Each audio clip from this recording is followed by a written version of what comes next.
知らないの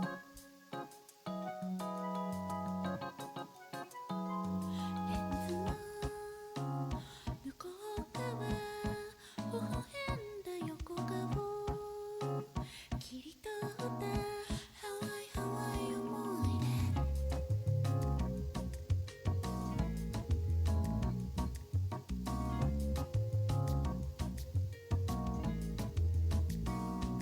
出弾ける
少しずつ吐き出したあ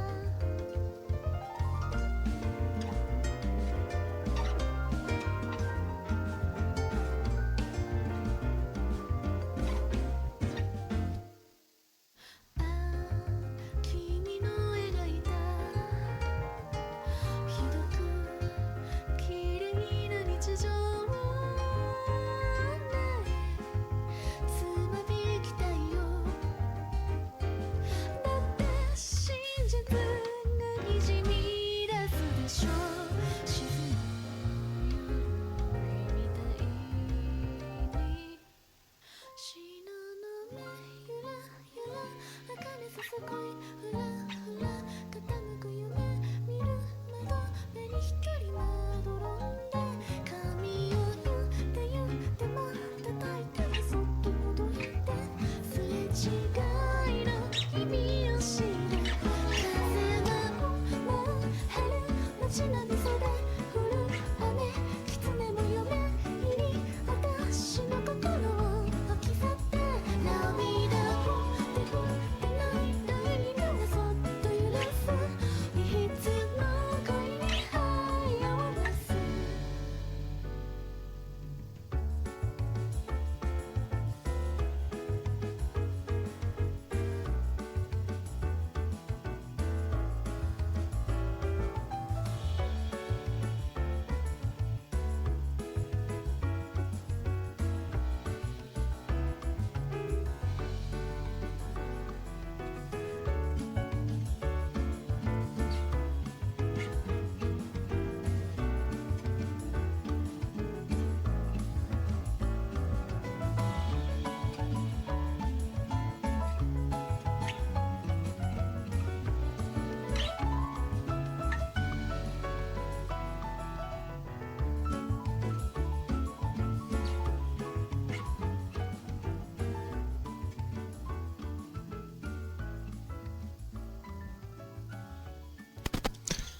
Hello, hello everyone. How's it going?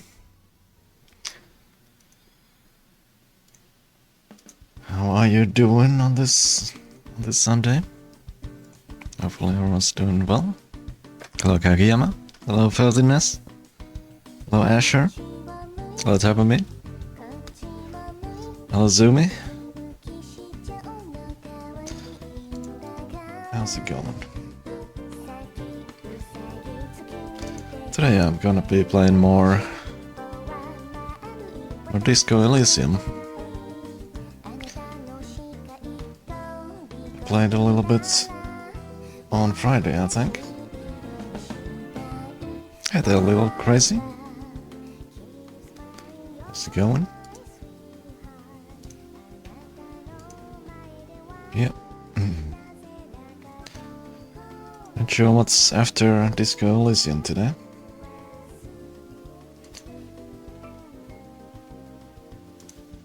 I'll decide later. In any case,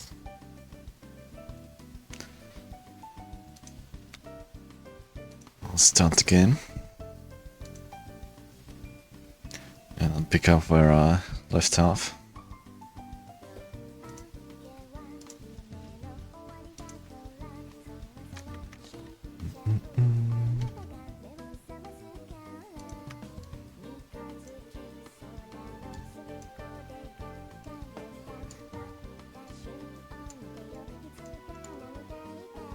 Oh, I was trying to pick up my table here, but it's stuck. Oh well. No table it is.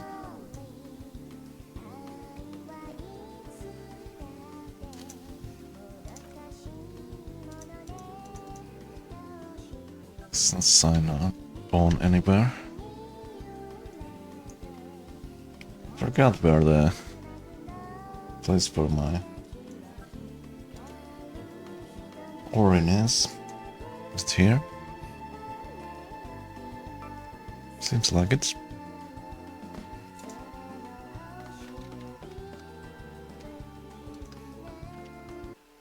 Alright.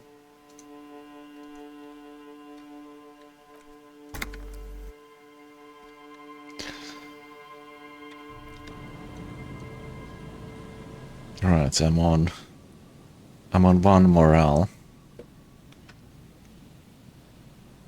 Gotta be careful.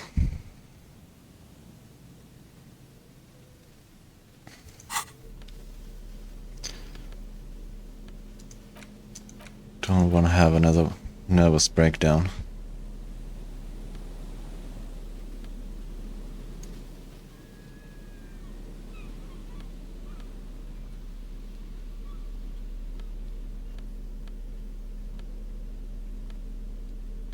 If I can help it. A man lies on the boardwalk, his limbs bent and neck turned at an unnatural angle. Hello, Asa. Right next to him is an empty bottle of spirits. In his cramped hand, a chewing gum wrapper. Alright. What should From we where do I with the stand, drunken I can see sailor? 2 options. We either take the case and follow the leads to identify the body on our own, or we report back to the station and leave this for our colleagues to handle. We found him, we should finish this. Alright, we should first examine the library card you found. Then we can call the station from my kinema. Let them know we are taking the case. That's right.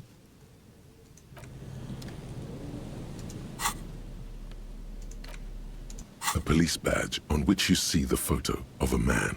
You. Some Yes, it's the designation of your precinct. 41, like mine says 57. The 57th is mostly industrial harbor. It's a tough station to work in. I think Then again, I it's a read legend. all of Robert. this. Foyer, he knew all, and you, the badge in your hand shines as you rotate, Pretty sure. catching light. Wait, that's not the right card. This is the right one. The library card is folded into 2 and still Then slightly I'll get wet there to too. the touch.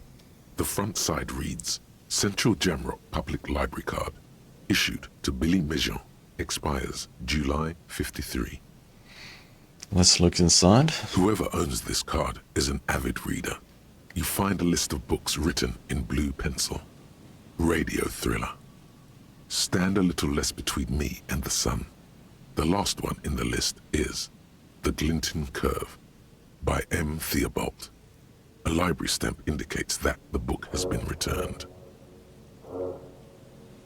Most of these titles seem to be in the sci-fi genre. Some thrillers too. Alright. If lost, please return the card to the library. Dial 005 02 55211 or visit us at Moreau Street, 78, Jamrock. Business hours 900 to 1800. Good. We should give them a call from my kinema. See if we can learn anything about Billy Mejean. Good idea. There was plenty of information here to go by. Yes, indeed. There's some tear. An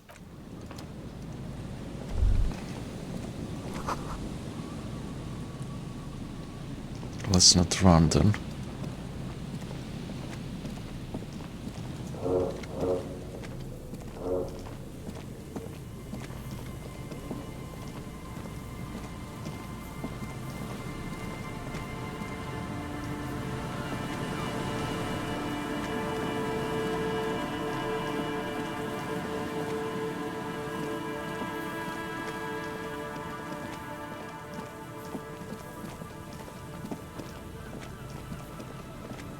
Let's go to Kim Katsuraki's car,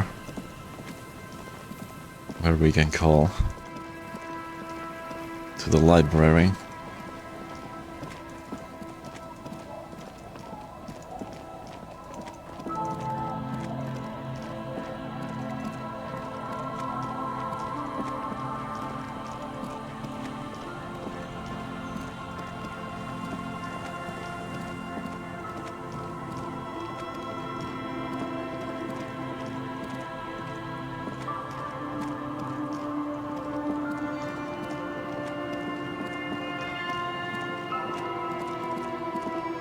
There's still more to look in this place that's opened up in this day, into games time.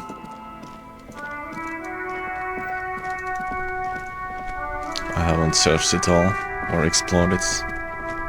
Here's the car that belongs to Kim Katsuragi. Inside, you see a set of steering levers, a radio microphone, a pull-out toolbox, and the soft glow of the fuel preheater gauge. This is Precinct 57. How may I assist you?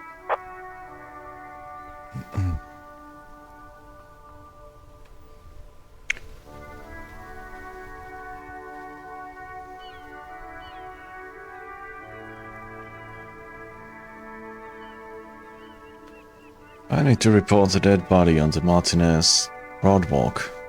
One moment. Can you please describe the body? Age, sex, cause of death? An unidentified middle-aged man, height 170 to 175 centimeters, dark hair, medium build. Looks like he slipped, fell through a hole in the boardwalk and hit his head against the metal bench. We suspect he might have been inebriated when he fell. There were bottles all around him, and traces of vomit on his shirt. Any signs of violence? No, seems like it was an accident. No field autopsy necessary. You can hear her quickly typing in the background. What about his belongings? Did you examine his clothes? He was wearing boots, trousers and an old leather jacket with a bright blue lining. I found a library card from his pockets. Any information on the library card? It's from Central Jamrock Public Library. It belongs to someone named Billy Majan. Good. You have a lead. Do you and Lieutenant Kitsuragi want to take the case, or should I assign it to someone else? We are taking the case. I have assigned the case to Lieutenant Kim Kitsuragi. Please follow up on this library lead to identify the man. We'll send someone to take the Rainbow body to the Shade, morgue. what's up?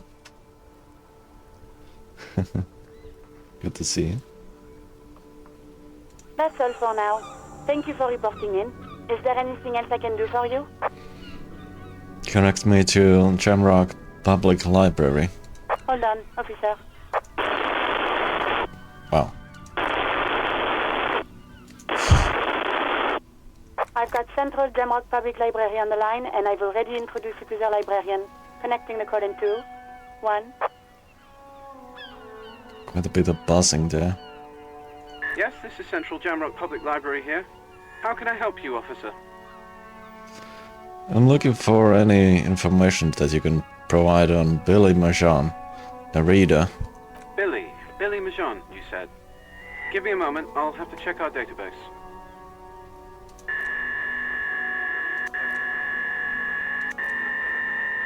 Yes, hello, are you still there?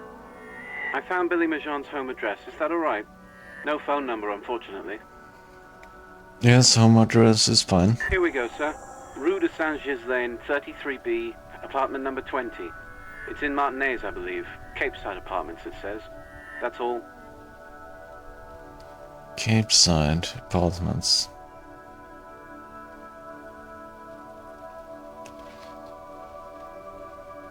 Rue de Saint-Ghislain.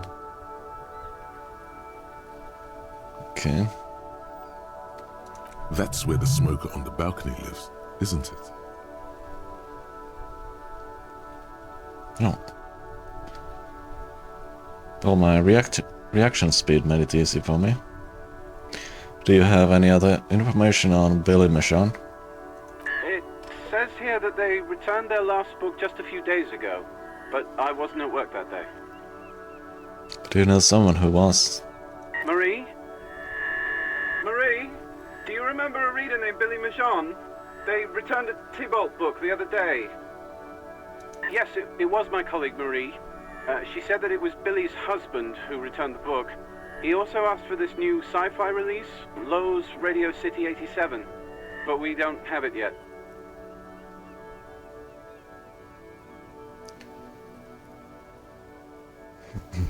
So Billy Majan is a woman, not a man. How did your college know that it was her husband? Marie knows Billy. She's been working here longer than me. Sometimes her husband returns some books for her. Do you know the husband's name? Sorry, no. Marie only knows him by sight. Can Murray describe to me what the husband looked like? Marie! She said it was an older man, and that she's pretty sure he'd had a drink or two the last time she saw him. What was he wearing? 1 second. Sorry, Marie wasn't really paying any attention to that. Thank you, that's all from me. I have no other questions. Happy we could help. Goodbye, officer. Anything else you need from me?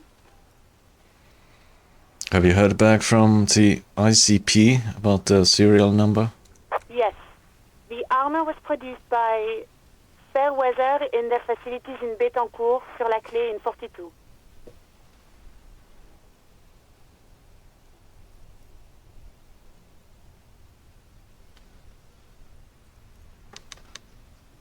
Oh, Autobot actually called the bottom much, yeah? Interesting. It was part of a special order for Corps de Pharmacie, a security firm contracted to protect the interests of Iranese pharmaceutical companies in the Semenine conflict. So, it seems the armor went to Semenine. That's where the paper trail ends, though. Even the firm has proven difficult to track. Corps de Pharmacie has been renamed several times over in the years since the armor was issued. I'm guessing one of its names is Krenel. Yes, that is the most recent name the ACP has been able to connect to the CDP. And the one before it was Downwell. I also have one called Sediment, but I think that might be a different contractor. No, they were called Sediment. And Somatosensor, it seems. All that during the last 9 years. A suit of armor like this would have been manufactured with a particular person's physique in mind. You should ask for whom this suit was fitted. A suit of armor like this would have been customized to fit the wearer. There must be a record of the person to whom it was issued. Yes, but the ICP tends to be reluctant to share private sector records. I could try to talk them into it, though. Yes, please do try. It's imperative that we learn whose armor this was. Sure. Call back tomorrow. Hopefully I will have more information for you then. Did you find out more about the owner of the armored boots? Not yet. But I was able to convince the database people to share private sector information. They promised to get back to me by tomorrow morning.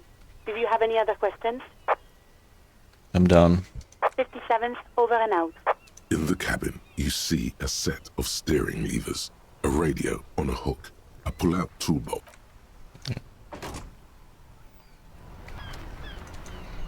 Okay, let's go talk to the smoker guy.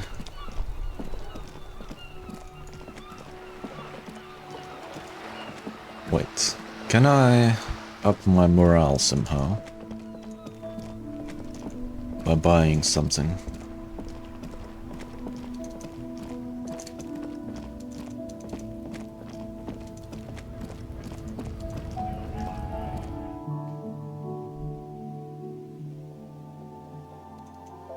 Surely there's something here. A small cabinet on the wall is filled with various medicine bottles, nasal Three sprays, health. and blister packs. They all bear the Saint Baptiste Pharmaceutics logo. Hello, Medicus. Thank you very much. Thank you very much for the 39 months. Thank you, thank you. Wait, why is this grayed out?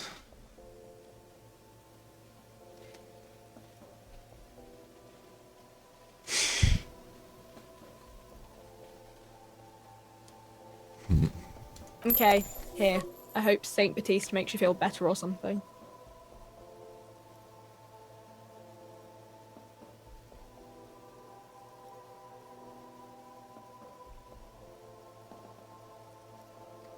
Let's Okay, buy another. here.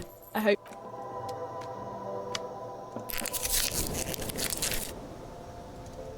One should be enough for now.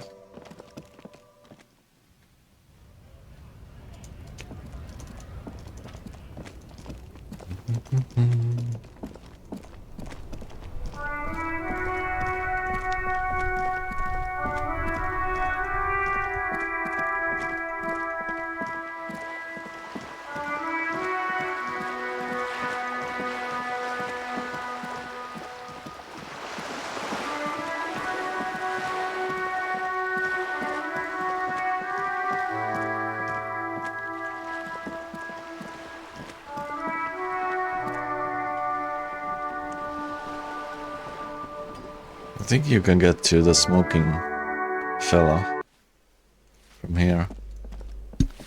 Also, I'm not sure.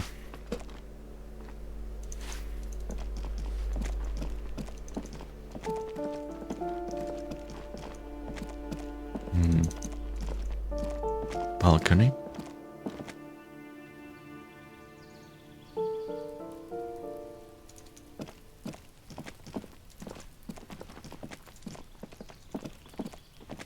This door is made of metal and appears to be no one answers. We should return in the evening.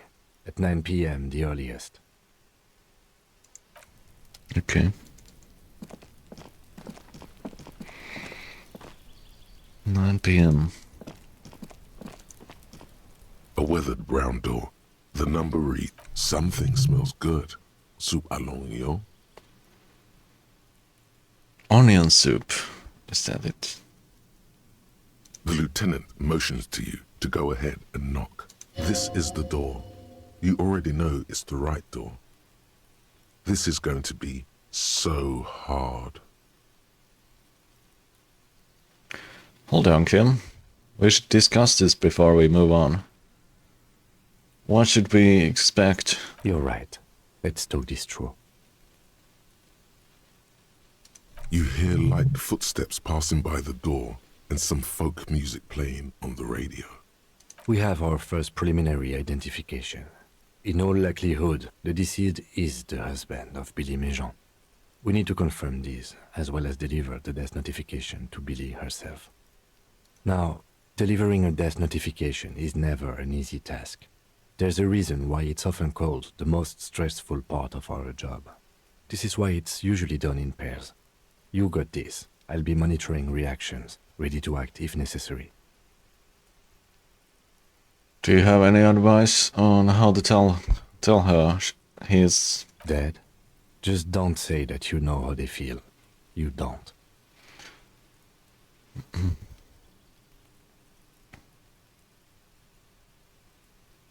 What if I don't want to do this?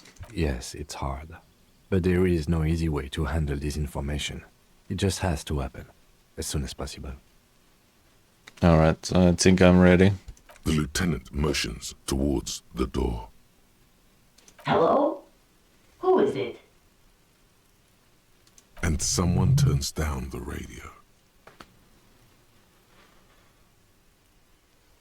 Look at the lieutenant first. He gives you a short, encouraging nod. This is Billy Méjean's home. This is the police. Please open the door. The police. A moment, please give us a moment. Tidying up, nervously. Come in, the door is open.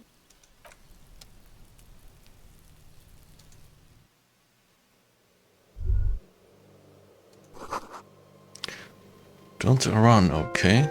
Take it slow when exploring the apartment. Be respectful. Okay. Hello, I'm Billy. Would you like something to drink? Tea? Lemonade? We're out of coffee. I was supposed to get some tomorrow. The lieutenant has taken off his foggy glasses and is busy cleaning them in his handkerchief for now. You're on your own here. Thanks, but I'm alright. Is this about Victor, my husband? Is he in some kind of trouble again? I can come pick him up in the station if that's what. Keep it together. You don't want your body language to tell her the news. Sorry, I'm rambling. It's just that Victor often gets into all kinds of trouble. So, how can I help you?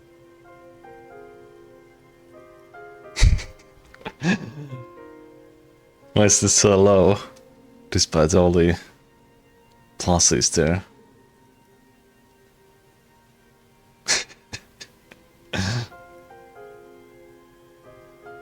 Just leave. It's a red jack too.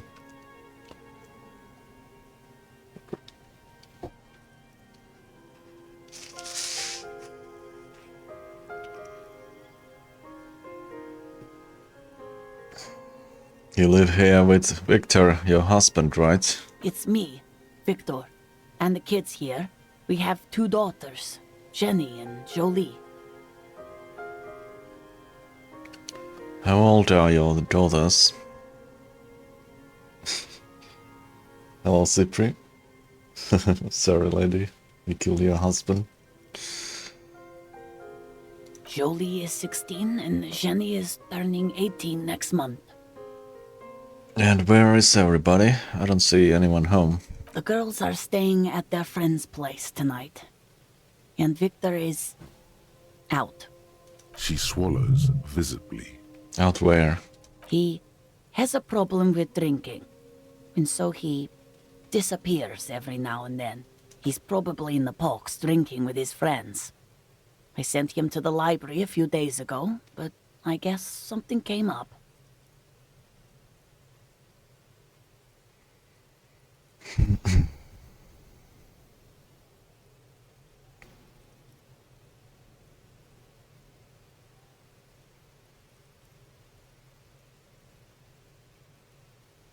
I'm not sure if I should ask all of these questions.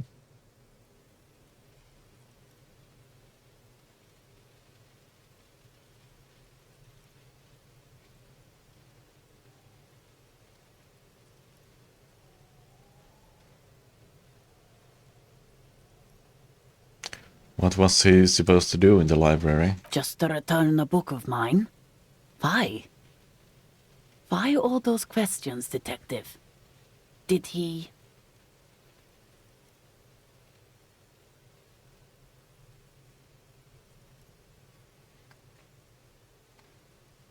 Was it Glinting Curve by M.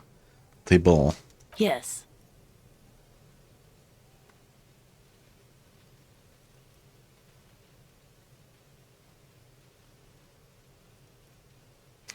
Do you remember what he was wearing when you last saw him? His old leather jacket. Can you describe it? It's just your average brown leather jacket, but he bought it as a teenager, so... What about the inner lining? Yes. The lining is hand-sewn. It's blue. I tried to make the thing more weatherproof since he's running around with it in the middle of winter. To your knowledge, did he make it to the library? No. I guess I'll find out when he decides to come back home. It shouldn't be long from now. He's never gone for more than a few days. What was the name of the library? Oh, it's in Jamrock. The one at Mayro Street. I don't know the official name. Central Jamrock Public Library? I think, yes, if that's the one on Mayro. There's something else I have to tell you. She folds her hands across her chest.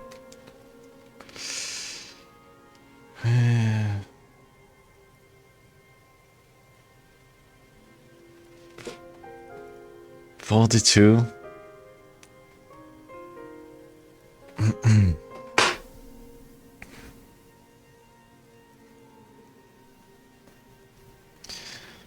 "42.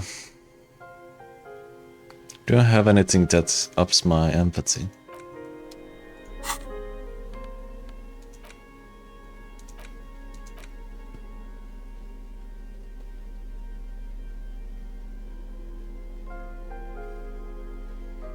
This does. What about clothes?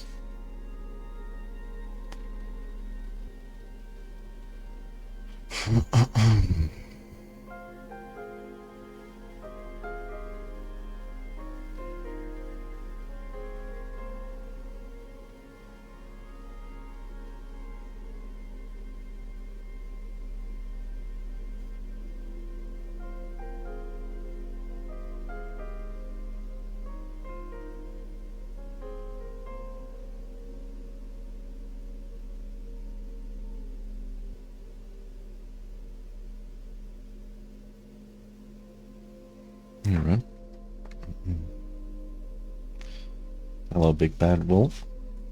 Thanks for the encouragement.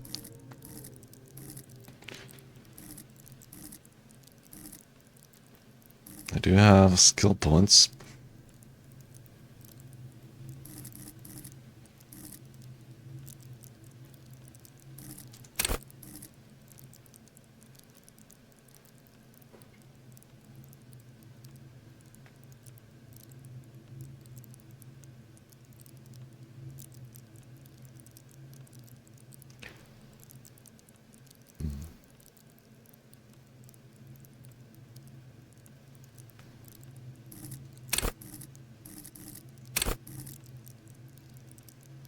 Let's put one in empathy.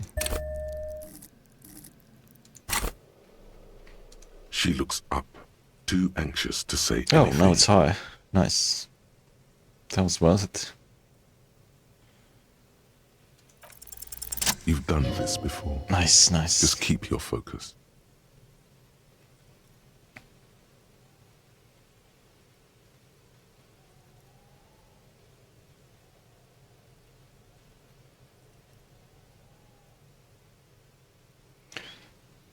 Ma'am, I'm very sorry to say, but your husband, Victor Marchand, was found dead on the Martinez Broadwalk. What did you say? Your husband, Victor Marchand, is dead. I'm very sorry for your loss, ma'am. Oh. Oh. But he was just... But he was just here, alive. We understand this comes as a huge shock. I want you to know that me and my partner are here for you if you have any questions. Take your time, ma'am. What happened to him?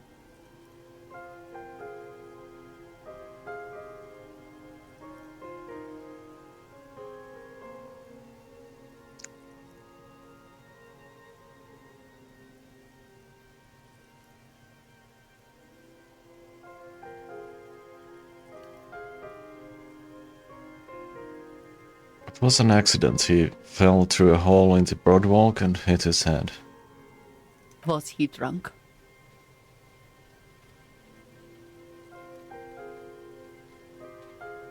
Yes. I see. And you just found him there, lying in the cold. How long had he been there? If you say 2 days maybe, it will be etched in her mind forever.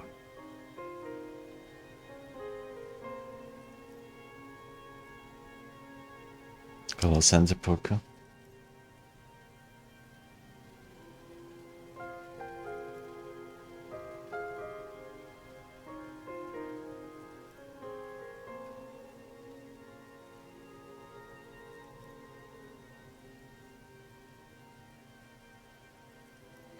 It couldn't have been long.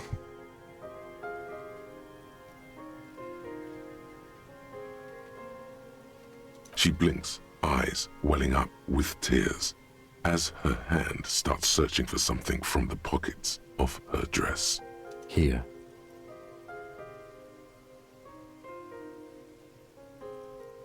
Is there anyone we could call for you? A friend? A family member? Someone who could be here for you? No, no. I just need to tell my girls. God. Should I call them? Should I tell them to come home? No. A day.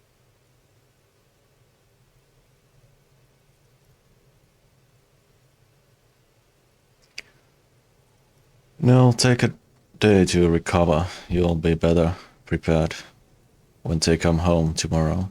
Good. That's probably the right thing. Thank you. Just tell me, what do I need to do next? Where is he? Can I see him? We've taken him to the city morgue. The local coroner will be contacting you shortly to arrange the funeral. Here's his number in case you want to contact him earlier. Is there anything else that the RCM could do for you? No, I'll call you if something comes up. I'm still... Thank you. Thank you for telling me. I'll call if... Again, I'm very sorry, ma'am. We should step outside and talk. Set the library card by her. Leave the room.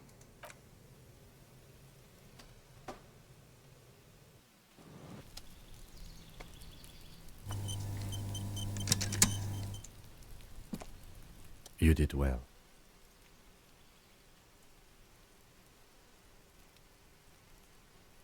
Nod.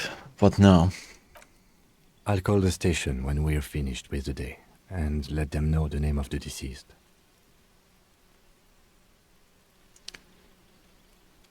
That's it?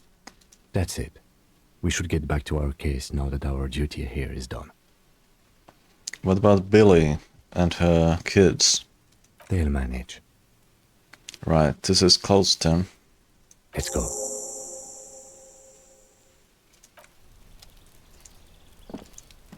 You're right.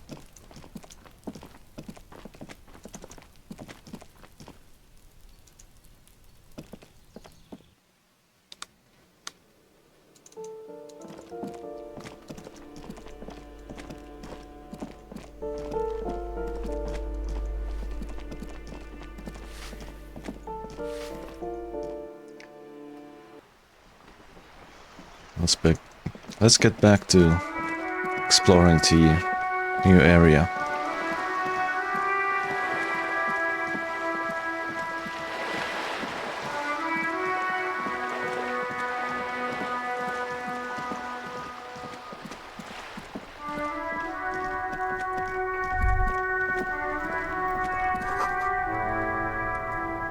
Maybe a sea monster did this to the plaza. Maybe.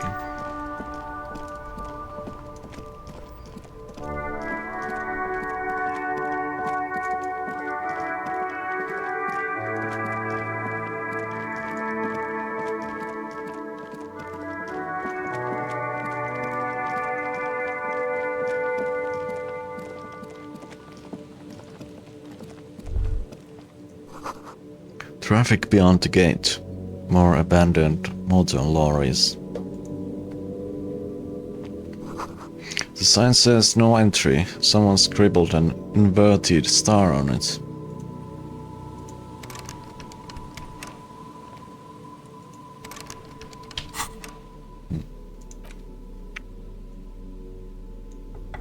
Need the universal key. There we go. +1 empathy. Could have used that before. So well, all's good.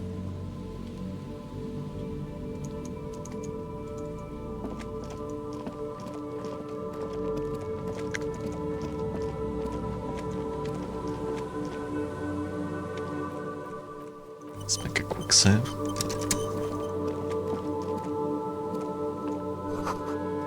Someone has broken down the fence and the barbed wire. I see this barbed wire here.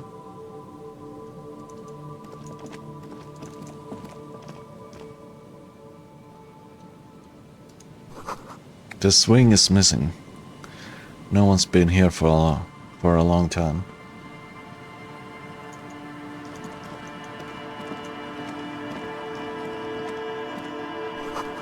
Glory, says the graffito, to the ghosts of us. Another bolt. Someone has left a music collection beneath the tarpaulin.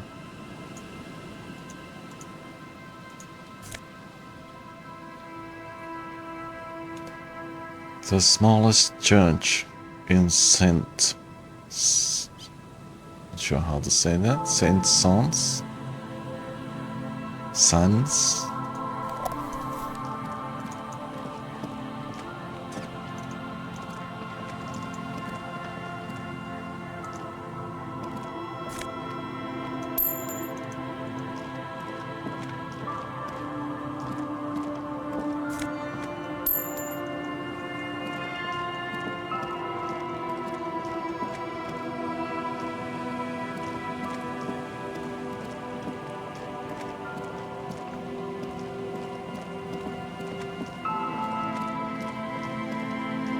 Doesn't look like I can go further down there.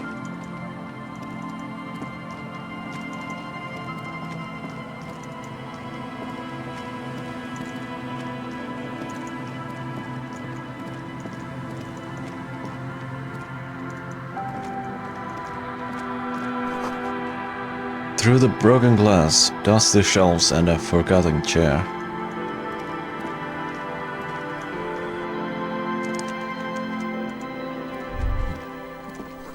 A cold breeze is enough to make the wall planks creak.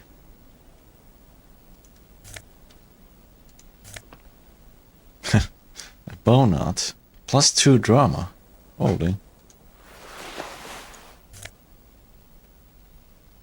Postcard, Coal City 08. You see a dark red chair in the dim light of the room.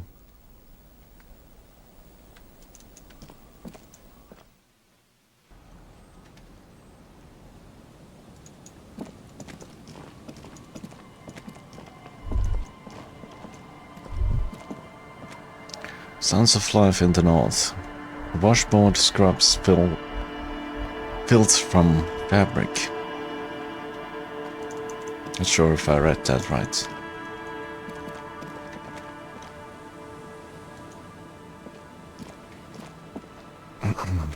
The bushes are too thick and thorny to pass through. Cinder blocks charred. A makeshift fire pit with magazines for lighting.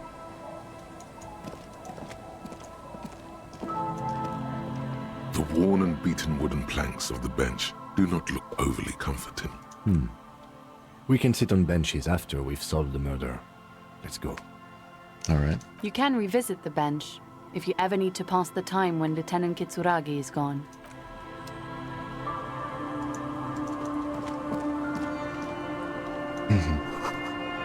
White curtains have been drawn shut, no looking in. Not sure what this says. Go. And a word that I don't know.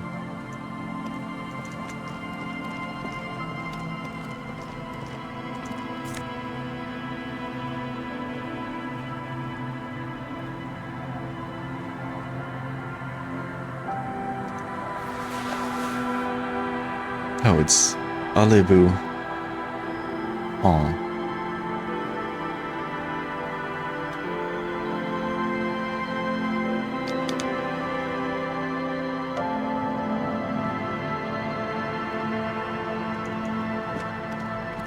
Let's go there, maybe?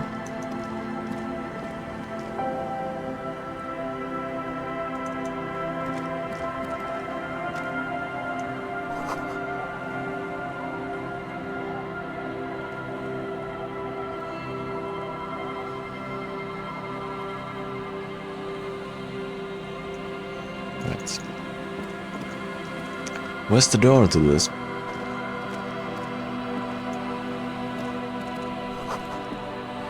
You see dust-covered linens, dried tulips on a bed.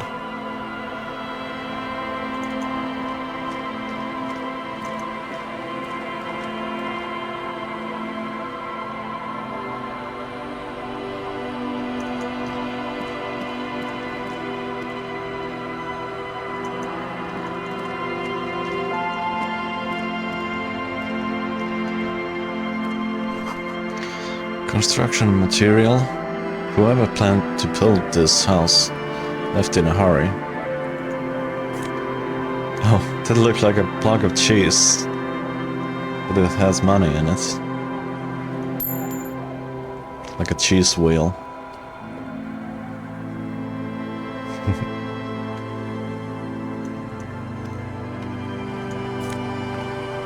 Magnesium, nice. Money. Yeah, Mark, thank you very much for the raid.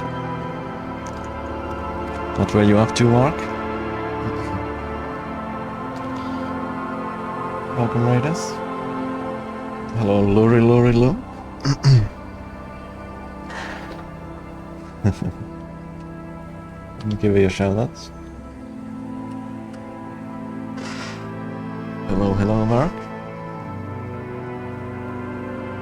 Oh, you watching League and anime. Nice.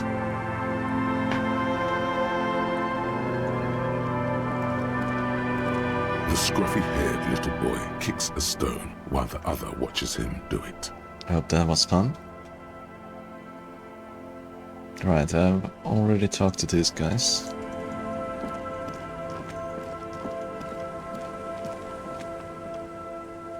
I haven't talked to these people yet.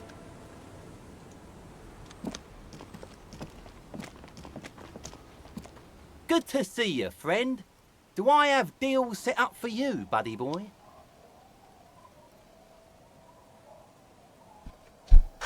Right, and I also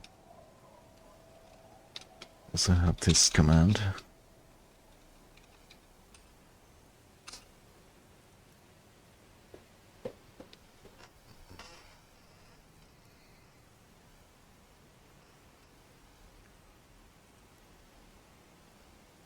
Deals for me.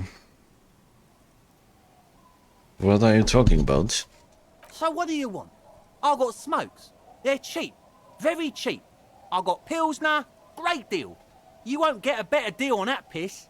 Spirits I can let go for 300 real. I also have speed. And by speed, I mean amphetamine.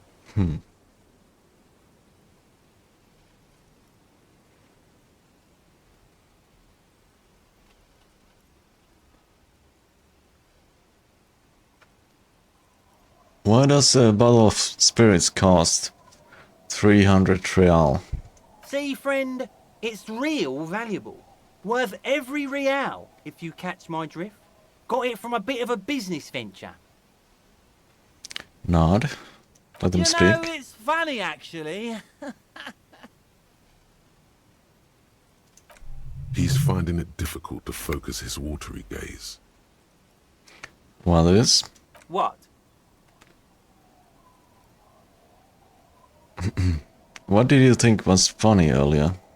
This guy.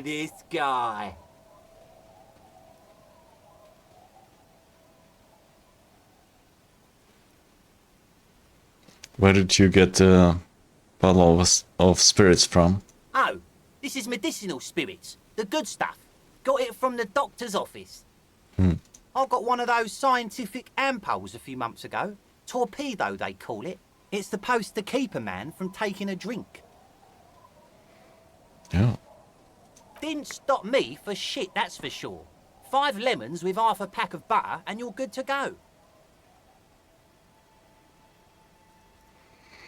That's a good tip. I should remember it. It really isn't. In a week, the goddamn kidneys started giving me all kinds of help. Finally, the missus took me to a private doctor's office. Not a charity, the real thing. Those arseholes charged me 4 real to remove the damn thing. But I came out on top after all. Okay, how? The idiots left me alone in there. Now, I used to teach high school biology.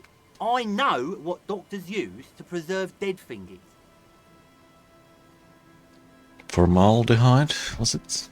Like 3 cans of this blue medicinal stuff from the back room. Threw the snakes out and voila! What's left is this beautiful blue stuff. 98.7% almost pure alcohol. Two I already sold to these fine gentlemen here. But this last one is yours for 3 real, if you want it. Don't say it.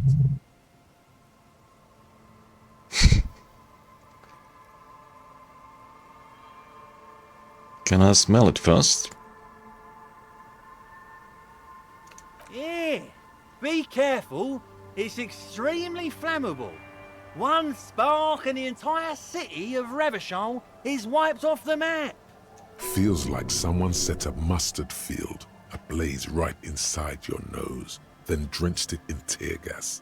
Your nose is a singular source of pain, but at the same time you don't remember the last time you felt so alive. So, what's the deal, friend? Want the spirits or not? I think it will prove useful, yes. £3 and it's yours, friend. The deal of a lifetime. Well done. You got it.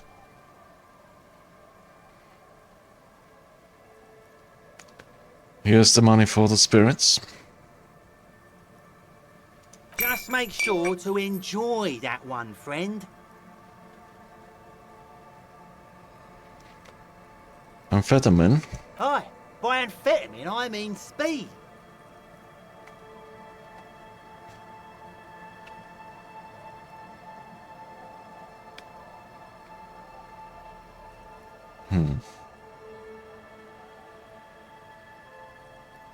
I think you didn't hear me when I said I'm a police officer. Oh, coucou, c'est Bonjour. Sure did, buddy boy. That's why I said amphetamine. I mean speed. I mean amphetamine. I got both.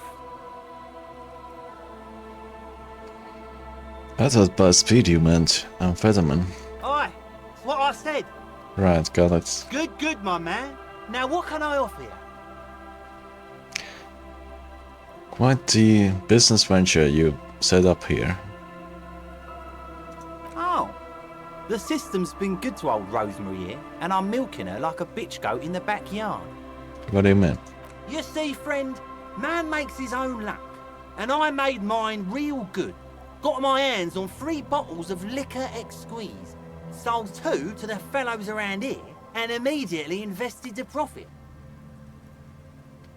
Bought cigarettes, bought beer, even bought a bit of speed. And look at me now. I got everyone on my hook. The hook. Where is it? I can't see it.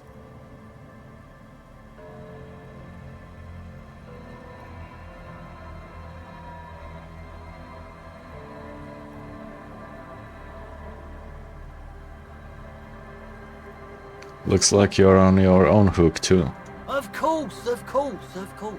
It is what it is, you know. What it's always been. People, buddy boy. It's the people. He has long forgotten what you were talking about. Come off. In the civilized world, it's a custom to tip the shopkeep, friend. But come back anyway.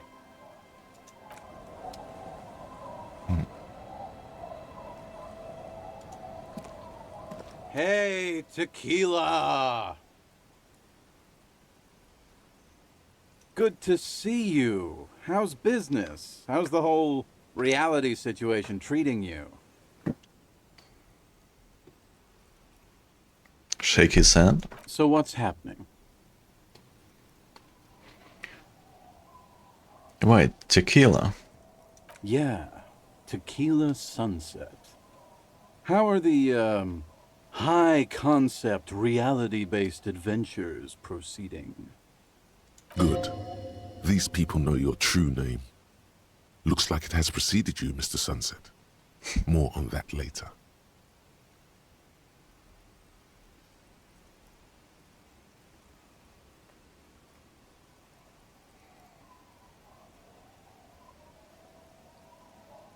I have re-entered reality to conquer it, to bend it to my will. I am the law.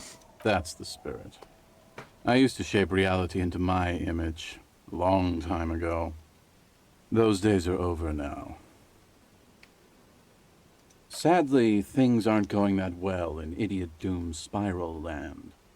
Haven't found those keys yet, haven't won that great piece of ass back. No word from my business buddies. What do you guys do around here? We are saving the world. Please! Please don't go! Don't go!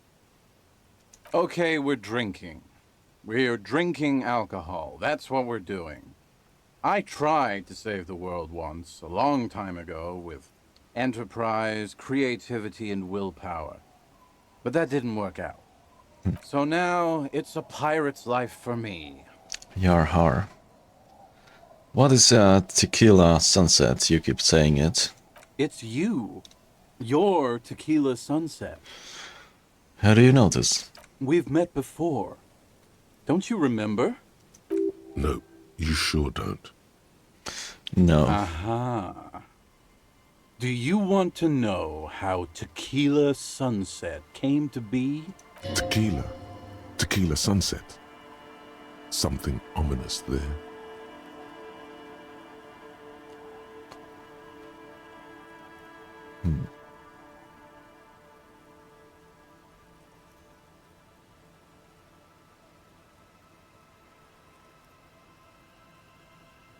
Go ahead. Mm-hmm.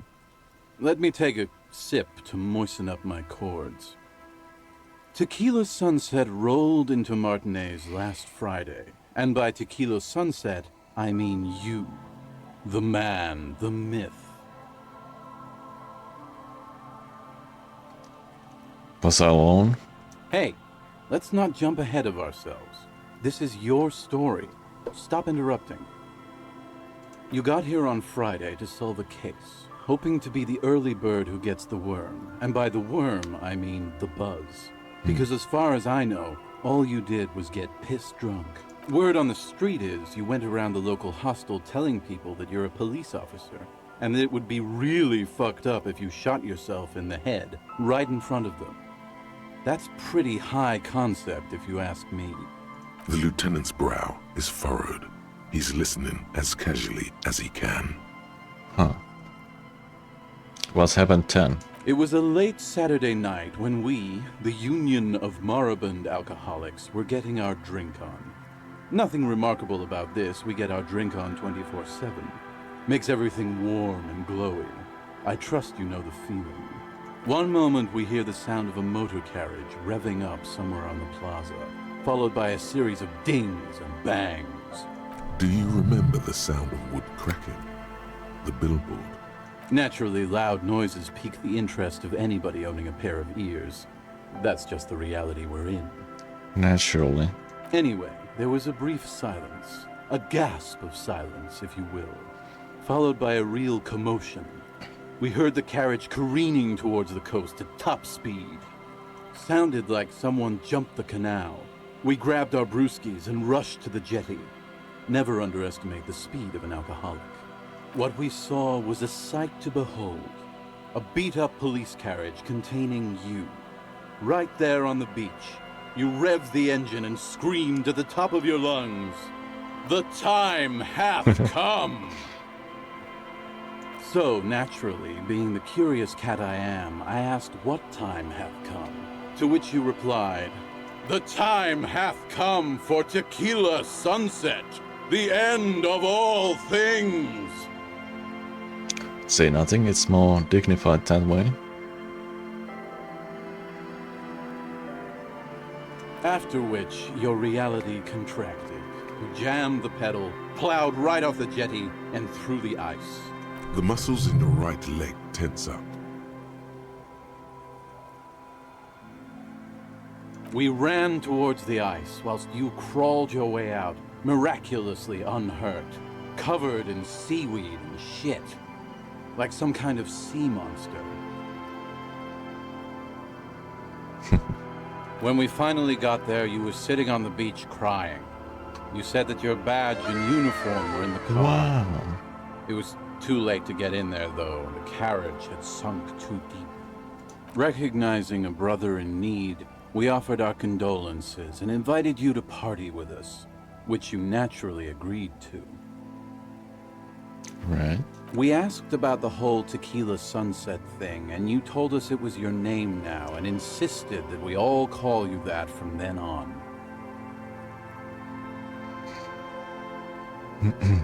Tequila Sunset, huh? Sounds pretty good. Yeah, I agree. How long did we party for? Hours. It was an all-night drink-a-thon. Then, at some point, I think it was Sunday morning, you got belligerent and wanted to talk about Revacholian women. How they're beautiful and also whores and so on. I keep getting How one my of them morale fucked hurt. you real bad. After a short while, you crossed the event horizon, looked sullen, got up, and left without saying anything. Wow, that's quite a story. Yeah, I bet Tequila's a fucking legend around the precinct. You must be proud to work with him. If you only knew. Did I tell you anything specific about this person that fucked me? You were pretty vague about it, but you kept saying you got fucked real hard, and that we've all been fucked too. Please, don't open that door.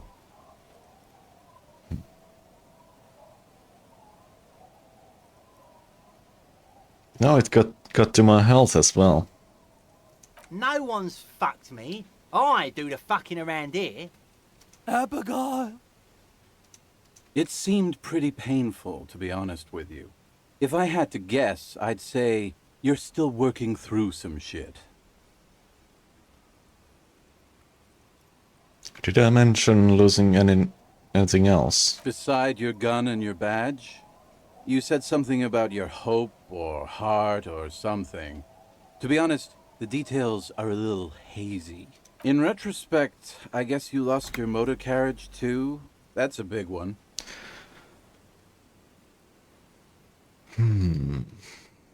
Did I say anything about my colleagues? You told us that they were a bunch of fucking losers whose main interest was cramping your style. No specifics, though. It was more about you that night. You were the star of the show. Did I say anything about the case? Yeah, you said it was no biggie and that you'd solve it in no time. And that you didn't need anyone to do it. You're doing it solo now. A lot of cops go solo and hermit once they reach that level of alcoholism. Did we talk about politics? Yeah, you kept talking about how the coal mine owners were fucking us all over, just like that woman fucked you. I didn't agree with you, by the way. The spectral hand of the market makes sure everyone gets exactly what they deserve. Did you get a read on what kind of cop I was? You kept calling yourself a goddamn superstar who'd cleared 501 cases. As you've already determined, the actual number is just over 200. But what's a little embellishment between friends? No thanks to the squares at the precinct, as you put it. I don't need to hear anymore. It's a hard thing for a man to confront his past. That's why I avoid mine at all costs.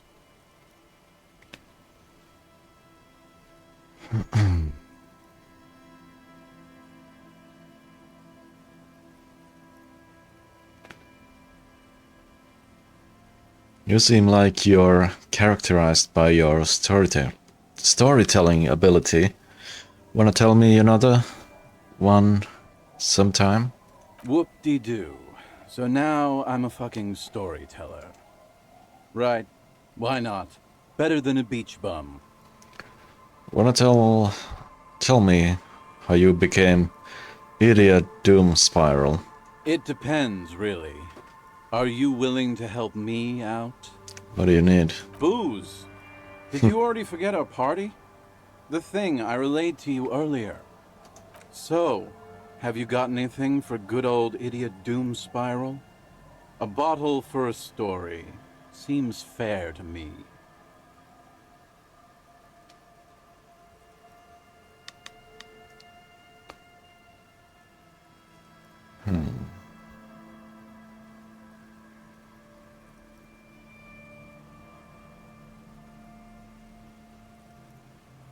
Here, I've got a potent Pilsner. Not much, but it will do. Hey, Spiral Boy, you gonna share that? Don't call Abigail! Shut up, guys. I'm telling a story here. Something happened to you. Something happened to me, too. My actual name is George, but around here, you already know. I was once a reasonably high net worth individual.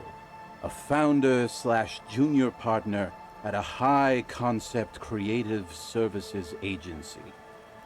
When my story begins, I had just landed a major contract with an insurance firm. Go on. I used the profits from my agency to finance what I called a cultural incubator. Abstract value generation, value per person, high concept stuff. I developed the paradigm, worked within the paradigm, but the burden of leadership weighed heavily on me. So I went jogging every so often to keep myself sane. Wait, how many people did you have working for you? 22 full-time employees, an all-star team, a potentially historical set of individuals. Worrying about them often kept me up well into the morning hours. Did jogging help? It did. With my trusty Sansariq tracksuit, I felt like I could conquer the world. Oh, you still have them on. I see. But now dreams are worn thin, much like my tracksuit. What happened? One day I left on my evening run. As you may know, it's impossible to clear your head when you're distracted by the sound of keys jangling in your pockets. Right. His eyes are clouded, his dilated blood vessels encircling his irises like stinging brambles. So I removed the key ring and put the keys for the front gate and the apartment into different pockets to stop the jangling, you see? At least, that was the plan. I was halfway done with my usual lap when it started to rain. The reality situation became very wet, very quickly. Go on. I made my way back home and discovered that I didn't have the key to the front gate. I'd mixed it up with the key to the letterbox, which was useless. Naturally, the situation required me to climb over the gate, which I did. There was no climbing down because I slipped and landed on my ass. Ouch. Ouch indeed. Reality was looking rather grim just then. Me lying on my ass in a mud pit in the middle of a heavy shower. But when life knocked me down, I always got up. It's just like in this song. I get knocked down. Or something.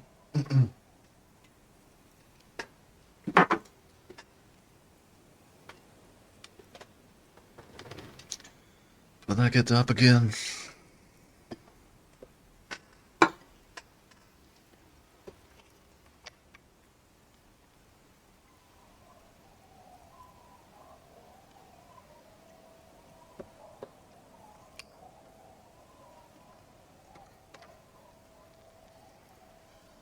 Ain't nothing gonna bring me down.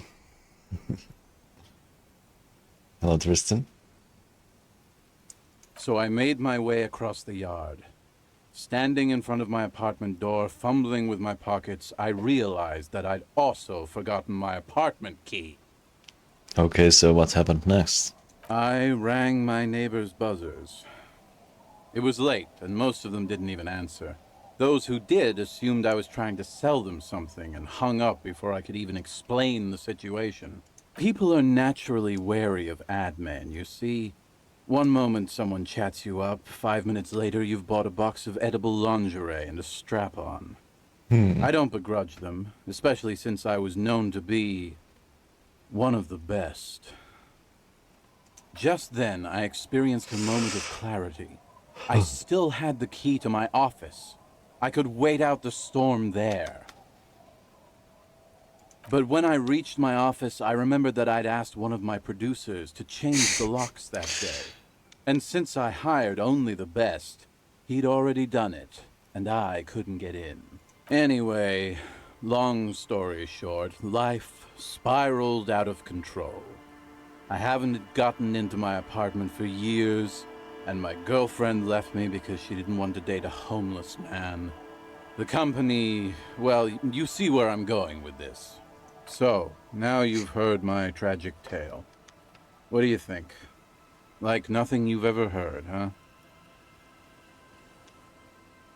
Wait, is that it? I feel like there are some steps missing. Tequila, I've thought about this series of events for a long time. If there was anything else to it, I would have thought of it by now. Why didn't you go to the authorities? Well, at one point they came to me, but, you know, I didn't have any ID on me. So they tossed me in jail for 2 days. I can't say it increased my faith in the RCM. No offense, gentlemen.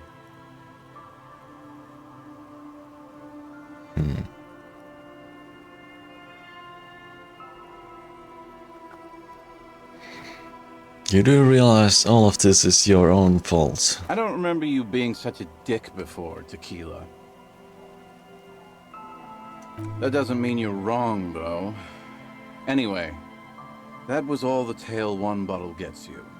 Almost empty, this one. Why do you keep losing all your stuff? Good fucking question, Tequila. If I knew the answer, you think I'd be hanging out on a beach in this formerly premium but now extremely dirty two-piece Lycra tracksuit? I used to own my reality situation. My business buddies and I had our own creative services agency. I had a nice apartment, an even nicer piece of ass.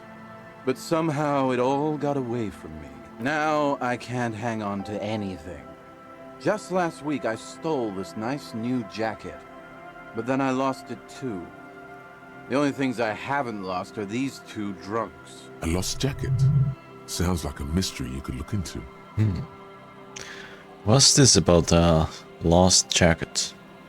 Tequila, it's a verifiable tragedy. It was practically brand new. Sure, it didn't really go with my Lycra threads, but it did itch a lot less. Say, you're a detective, right? Maybe you can help old Doom Spiral out. Solve the case of the missing jacket. What do you say, Tequila? I already found a filthy jacket near the boardwalk. Holy shit! Tequila, how did you... Never mind, I don't care. Just let me see the jacket. Give him the jacket. Let me see. What? This isn't my jacket. My jacket was beautiful. This is fucking filthy. What am I supposed to do with this? What do you expect? You left it outside for a week. I'm not taking a disgusting pile of hobo rags. I may be in an irrecoverably decaying orbit, but I've still got standards. Either bring it back the way it was before, or find a dumpster to burn it in. You know, despite the guano, it looks like the jacket itself is stain resistant. It may just need a good scrubbing. Okay.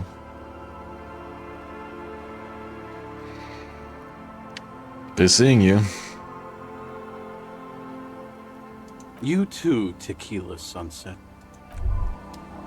As you turn, a bright light catches your eye, making you squint. Where's it coming from? From a distant sunset, a stage light, flash photography, nowhere in particular. It's just what superstar law officers do.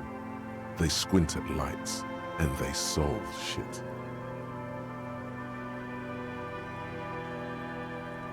Yeah, that's me. I've been establishing my superstardom hard lately. Yeah, you have. You're a big dick cop, Dick Mullen. Salam Rocky Bayi, badass on-the-edge disco cop. Time to recede into a ludicrous fantasy world. Here we go. Camera. Lights.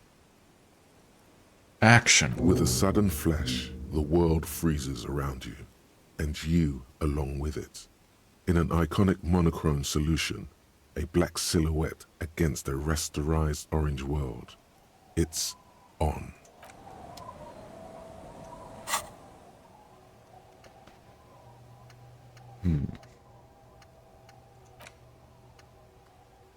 Mine is too logic. Huh.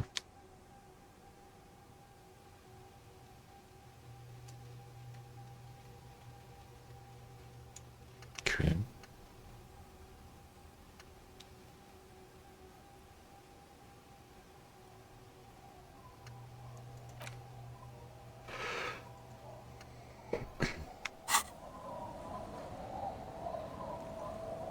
What about this guy?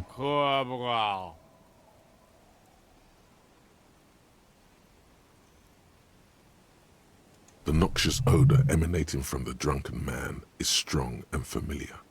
Don't you call her? Yeah! Don't call Abigail! Who is Abigail? Uh-huh. Abigail.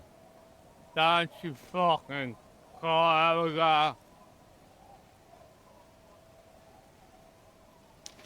Why shouldn't I call Abigail? He snorts and beckons you to lean in closer. Lean in.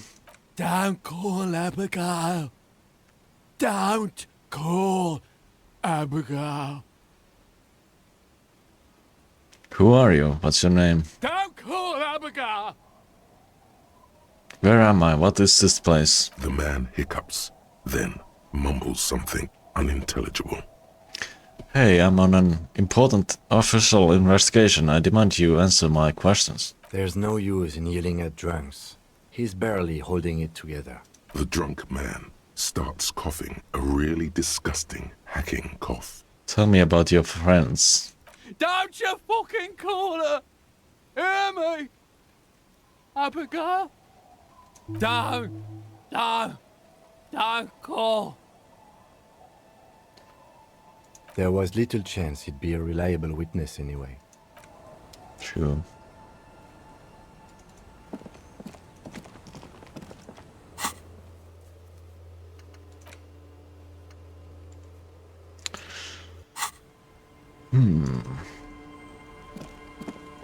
Let's try to wash. Wash the jacket. Hit that chest, right? How's it going? Feeling woozy?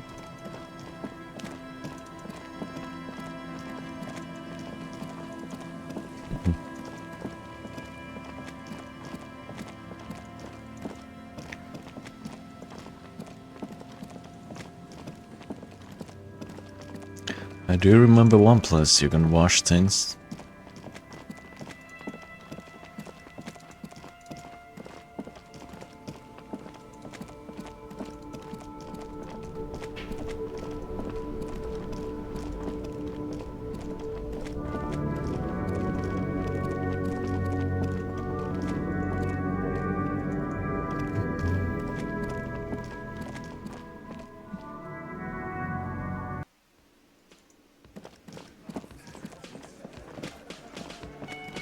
Not sure if I can do that now, though. The man ponders his cooking utensils and gives you a little nod, acknowledging your presence. Yeah, maybe not now.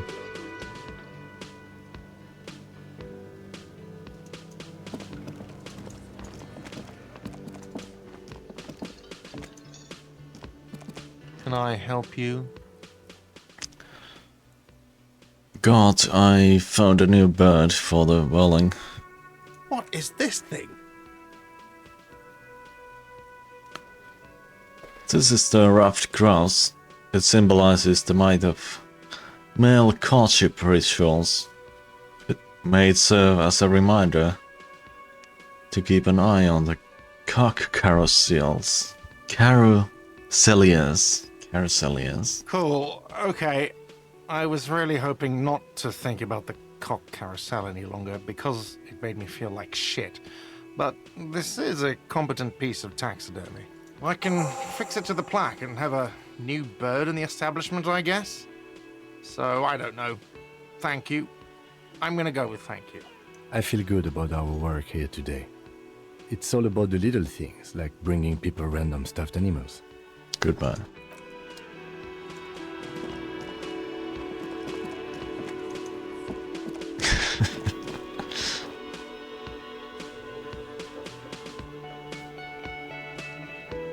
Yeah, I don't know what a cock carousel was again.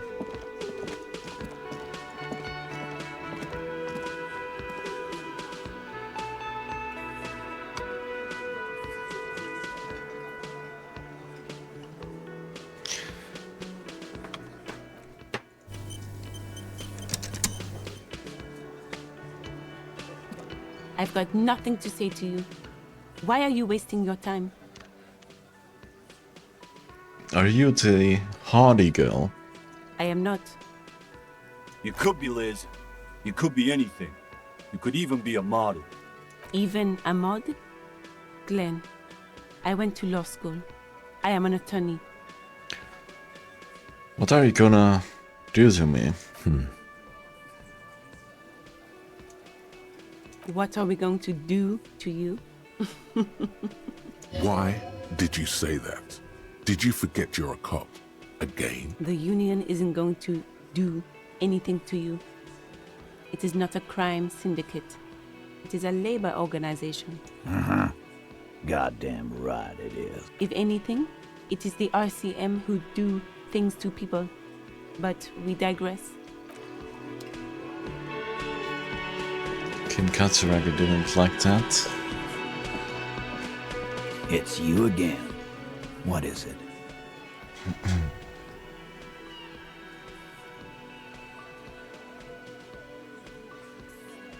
Why is this locked? Put skill points into authority.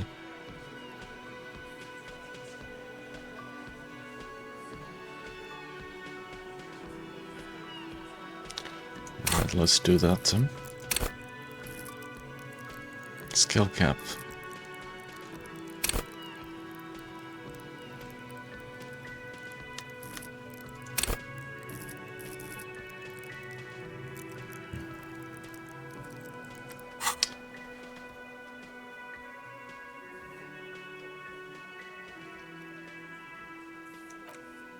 Okay.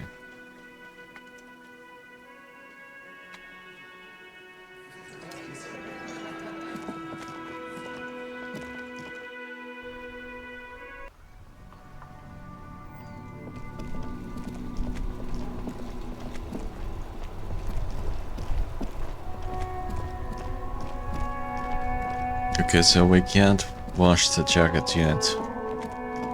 So let's get back to exploring this area.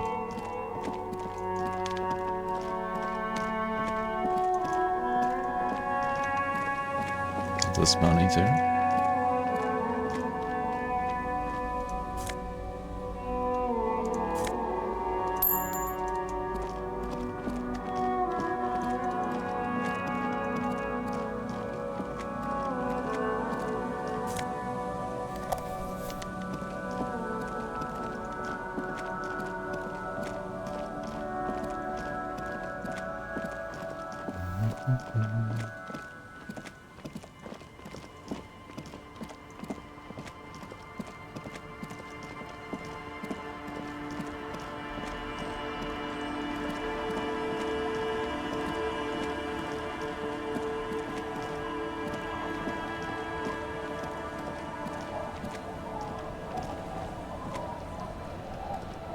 Aye, the sea's gonna calm down soon. I can feel it. The wind is turning southeast. What's on your mind, officer?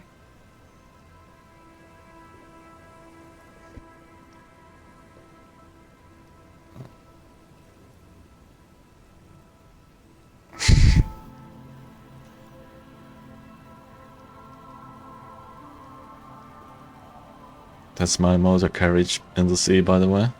Oh, that's good to know, I guess. Why is it in the sea? It was an accident, I'm sorry. This calls for a funeral, if you ask me.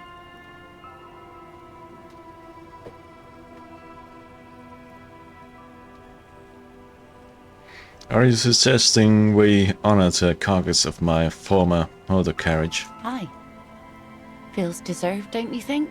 Falling in the line of duty like that and all? What an odd thought. Maybe I should. Why odd? Our things are a part of our life world. They're made with our human sweat and they share human history. We should care about them as we care about humans. To some extent, at least. Alright, I'm in. But organizing a funeral takes a lot of time and effort, doesn't it? Oh yeah? You won't even be able to get it out of the water before early June. And where are you going to bury it? Who to invite? What music to play at the wake? Take it from someone who's been through a few funerals. It's easiest to just leave them there and let nature take care of it. That's all we have time for right now anyway. Come back here in June and see how you feel about it then. It's not like it's going anywhere.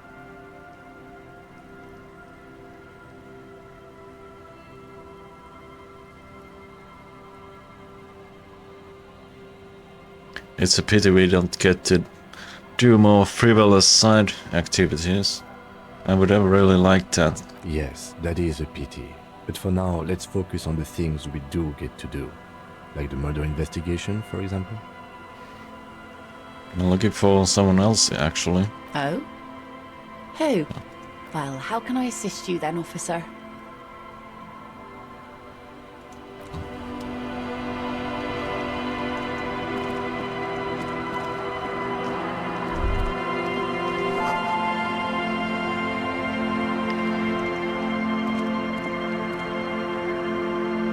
I hear a heater I've here. seen better days. The layer of paint has started to peel off due to the salt and wind from the sea. Even the lock looks slightly rusted. Unlock the shack door with the key. I'll wait outside to give you some time and privacy to check out your new living arrangements. But just so you know, after we are done with the day, I'll still be staying in the Whirling in Rags for the night. We'll meet in front of the shack in the morning. Okay. The key turns with a satisfying click. You can enter the shack now.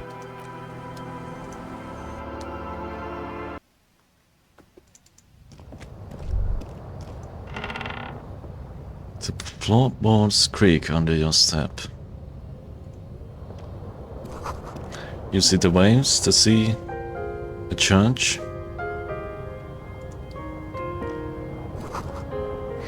All science fiction magazines, books about bird watching, an almanac from, was it 38, 39? This intricate heat engine hums quietly, giving out pleasant warmth.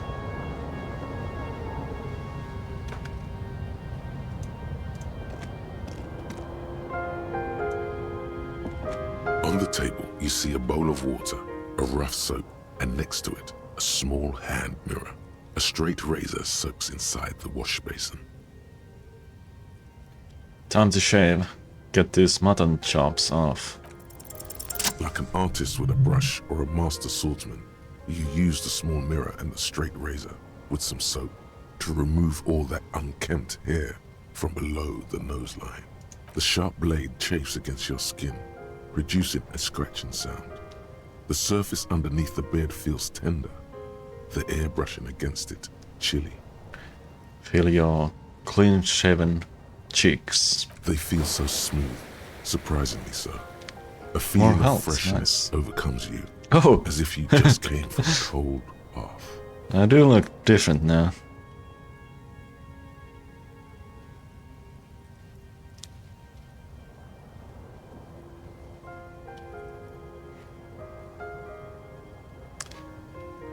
Was shaving the right call? The water reflects back a vague image of your clean-shaven face. Despite the bulbous nose, unkempt hair, and persistent swelling, you look a little younger, maybe.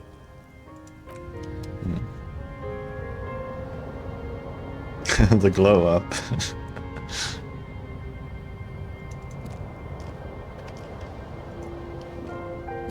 An old mirror hangs on the wall. You see your reflection in it. The expression fixed to your clean-shaven face. You're still not accustomed to it.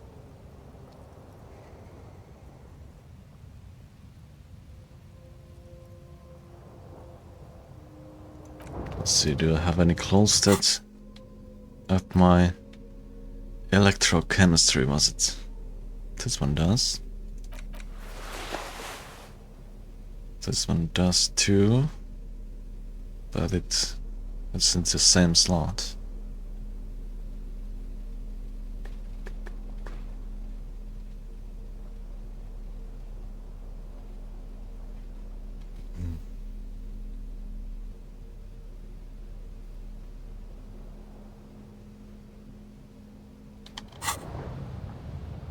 An old mirror hangs on the wall. You see your reflection in it. The expression fixed to your clean-shaven face. You're still not accustomed to it. Still 3. Might as well. Still not happening. It won't come off that easy.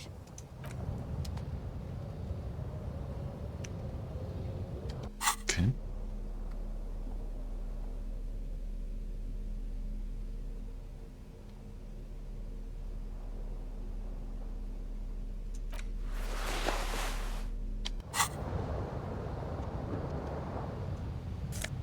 Oh, check it. +1 logic.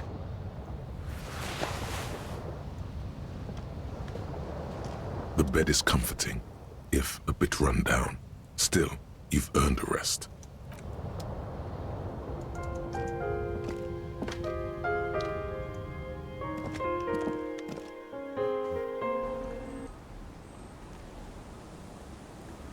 Okay, Mister.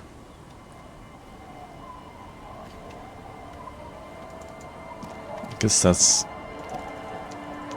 windy.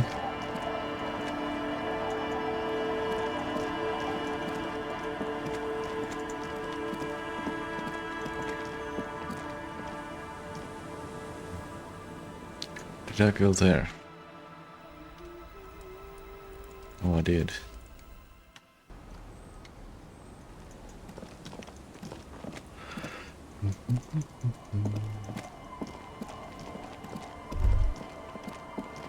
A drop in temperature, an easy flow of air, an empty street. Before you, a thoroughfare unjammed with lorries. No more drivers smoking on hitch steps. Just silence. What did smoke smell like? Chemically sweetened. Across the road, a forgotten bus stop. Corrosion has opened a hole in its roof. An elm tree watches over the building. Its branches are dripping with rain and snow. The road is smooth and motley. Craters filled with a black asphalt. The asphalt, first laid, is grey already. A row of tenements are under construction in the distance. Who are the people who live across the road? A tub warm with water, white with soap. A man bathes while radio waves transmit the lottery numbers. 4, 18, 21, 4, 1. A modern washing machine rattles a drawer full of silverware. What about bus stop? Number 312D. Young girls used to come here huddled up, hoping for more warmth than their thin coats give them. The bus took them to school. It has not run for 8 years. There were not enough girls to sustain its cost. What about the road? Craters pocked the surface. Children played in them until heavy trucks full of black pitch rolled in. The landowners have filled the craters with money. It is a vital artery of the flow of trade. There's one bump on the road. A dead dog lies flat about 200 paces away, right at the turn. A dead dog? Tragedy comes from the wheels of a fast RCM vehicle, hurrying to work. The cold washes over you. The sound of the sea has grown distant. That is enough. The wind moves the aerosol. A detective stands behind the boom barrier. A breeze moves a curl of his hair. I thought this was a net at first, but it's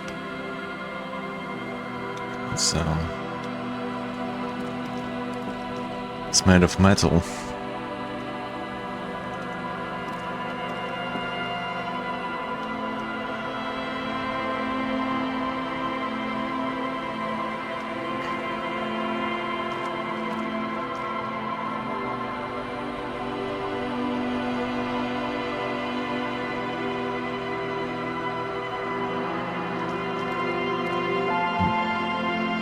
I thought I could go here, but no.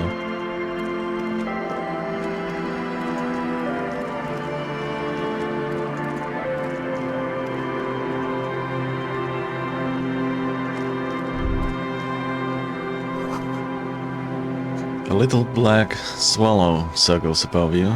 You hear it chirrup.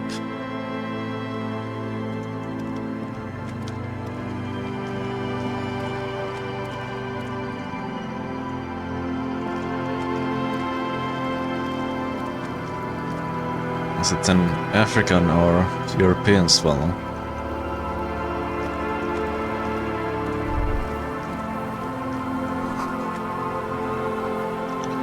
The water runs from the west. The source is upstream. I didn't catch the rest.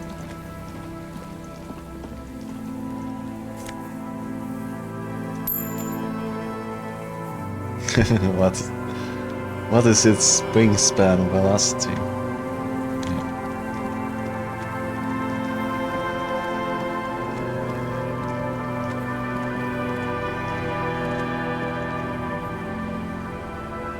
How do I get there?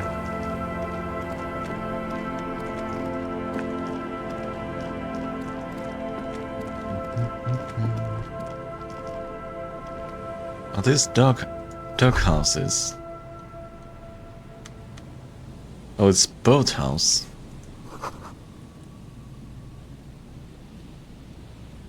This section of the coast hasn't been used in decades. Magnesium and oversized superstar sunglasses.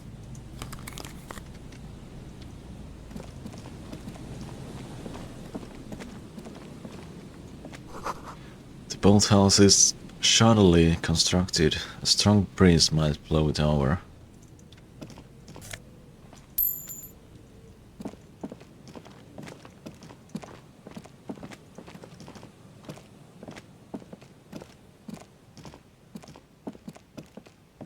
A scattering of bullet holes is spread across the cracked wall, reaching from one corner to the other.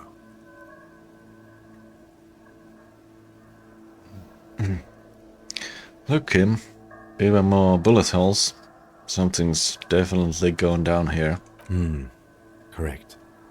The density of the bullet holes is unusual. Even in a general average bullet hole frequency in Martinez sense. Grim affairs. Meaning, this is a lot of bullet holes. Looks like fully automatic rifle fire. Something you don't see these days.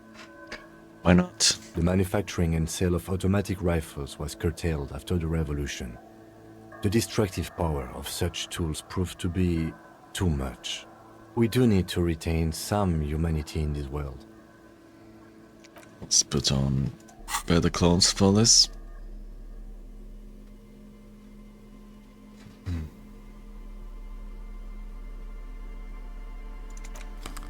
These glasses. This jacket.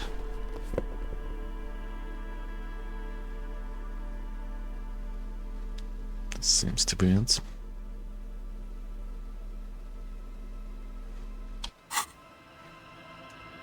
A scattering of bullet holes is spread across the cracked wall, reaching from one corner to the other. 42. Unable to piece together the big picture just now. There's a hole in their hypothesis. Fine, okay. The scattering of bullet holes looks like one giant smiling.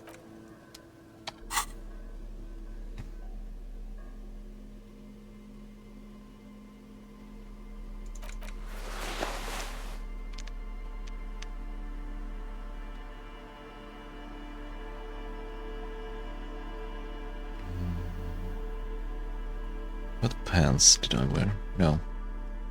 I do have the right pants. But the glasses.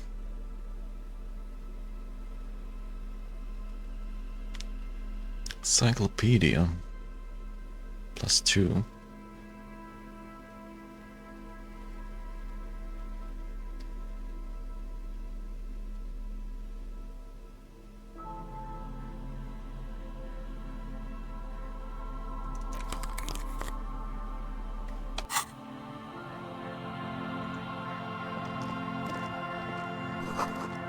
The sign says interdit.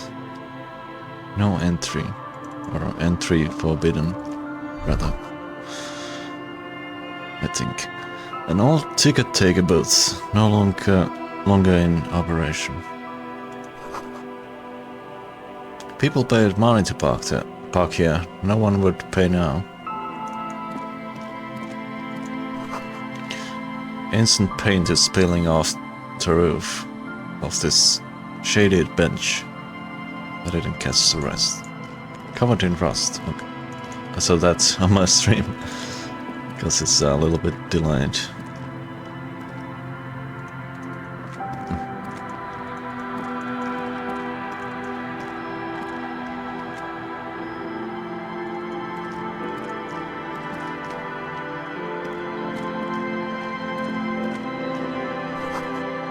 The door is not only barred shut, it is inaccessible. What's this? It's a beanie. +2 logic, but -1 perception.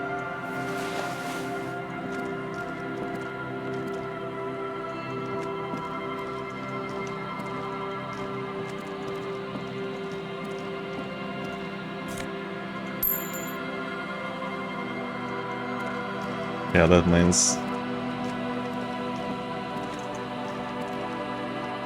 a beanie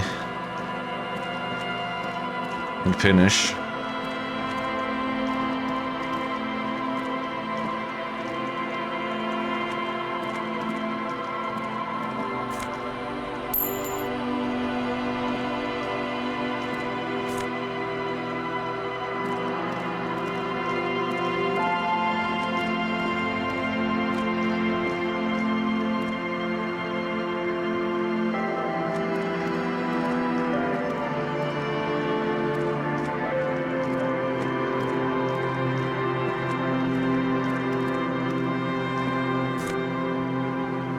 Mist is still here. Despite terror. Nothing. Ronald's gone. Okay.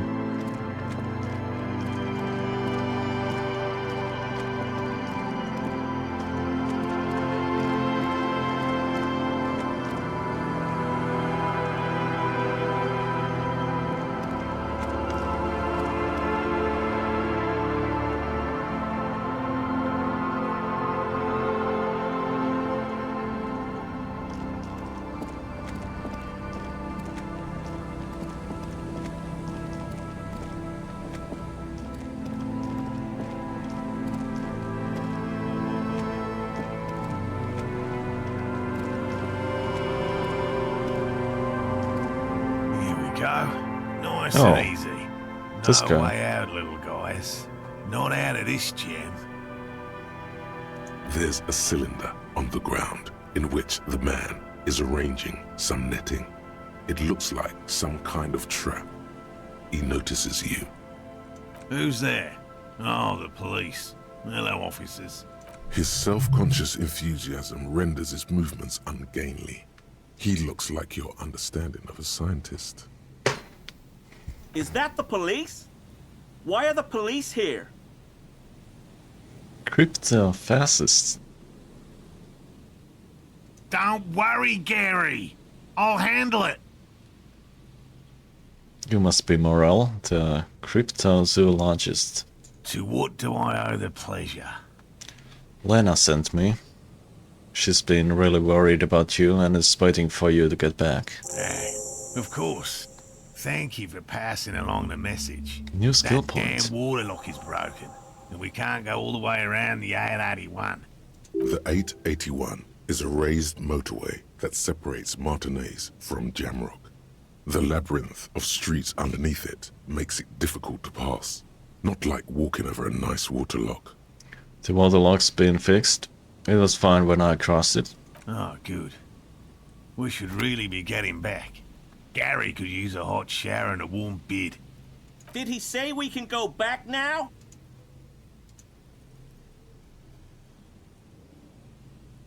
Yes, Gary. We can go soon. If you see Lena, tell her I won't be long. Hey there, Galas. Sir, your wife is waiting for you. I just have to do one more round. See if the Phasmid has taken the bait. Then we're going. Phasmid? His hands are large and weather-worn, but also used to delicate, precise work. Tell me about this Phasmid you're looking for. Well, First of all, it's damn difficult to find, which is why we've been knee-deep in the reeds laying traps for it. What makes it so difficult to find? Good question. Being a phasmid of the order Phantasmodea, a ghost insect, it disguises itself as plant matter. In this case, the reeds. Awful lot of reeds around, aren't there? And I suspect it may have also developed other specialised techniques to protect itself from predators, or scientists, in our present case. What sorts of specialized techniques is the phasmid using to hide itself? It's my hypothesis that it has evolved certain electrochemical defenses that allow it to interfere with animal perception, impeding pattern recognition, confusing the visual cortex. But I cannot describe how these defenses work, much less how they evolve, without studying a live specimen. How big is this phasmid? I'm expecting it to be quite giant. One known species of phasmid, called the Megaphasmodea zoensis, is about the size of a grown man's forearm. So,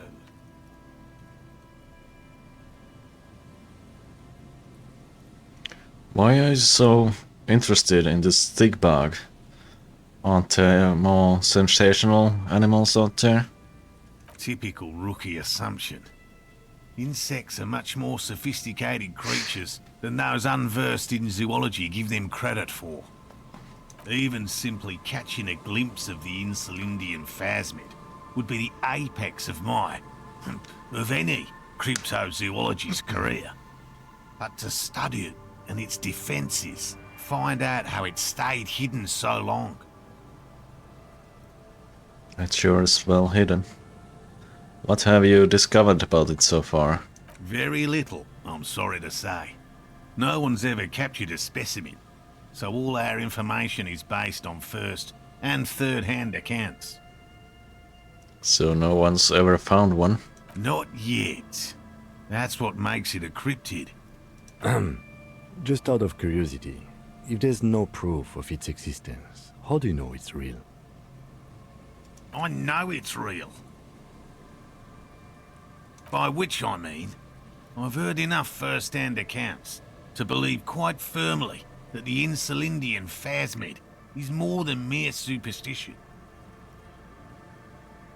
What makes you think the phasmid is here in Martinez? There was a credible sighting here recently. A pair of teenagers described a creature that matched the Insulindian phasmid to an uncanny degree, despite not knowing what it was themselves. Maybe they saw me when I got out of the car drunk.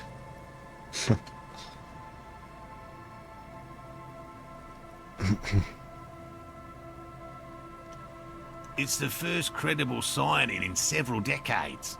Admittedly, it's an unusual location for this species, but with all the sewage runoff upstream, it probably doesn't matter much anymore. Maybe the Insulindian phasmid has died out. I have to resist the thought. Such an extraordinary creature is doubtlessly highly resilient.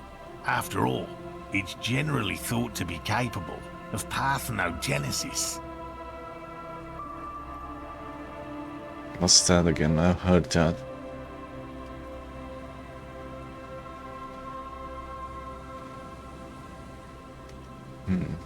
Is it perhaps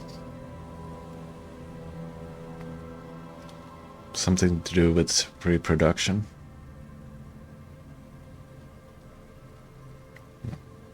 He means asexual reproduction. Yeah. The females of the species don't need to mate to produce viable eggs. This makes it easier for a species with a small population to survive. Thanks, Encyclopedia. That's pretty clever. Yes, the Insulindian phasmid is a very clever insect. That's why it's so damn difficult to catch. But as a scientist, I'll try my best to remain dispassionate. There's nothing dispassionate about the way he talks about the insect. If I was more clever, I could I could reproduce like this, I guess.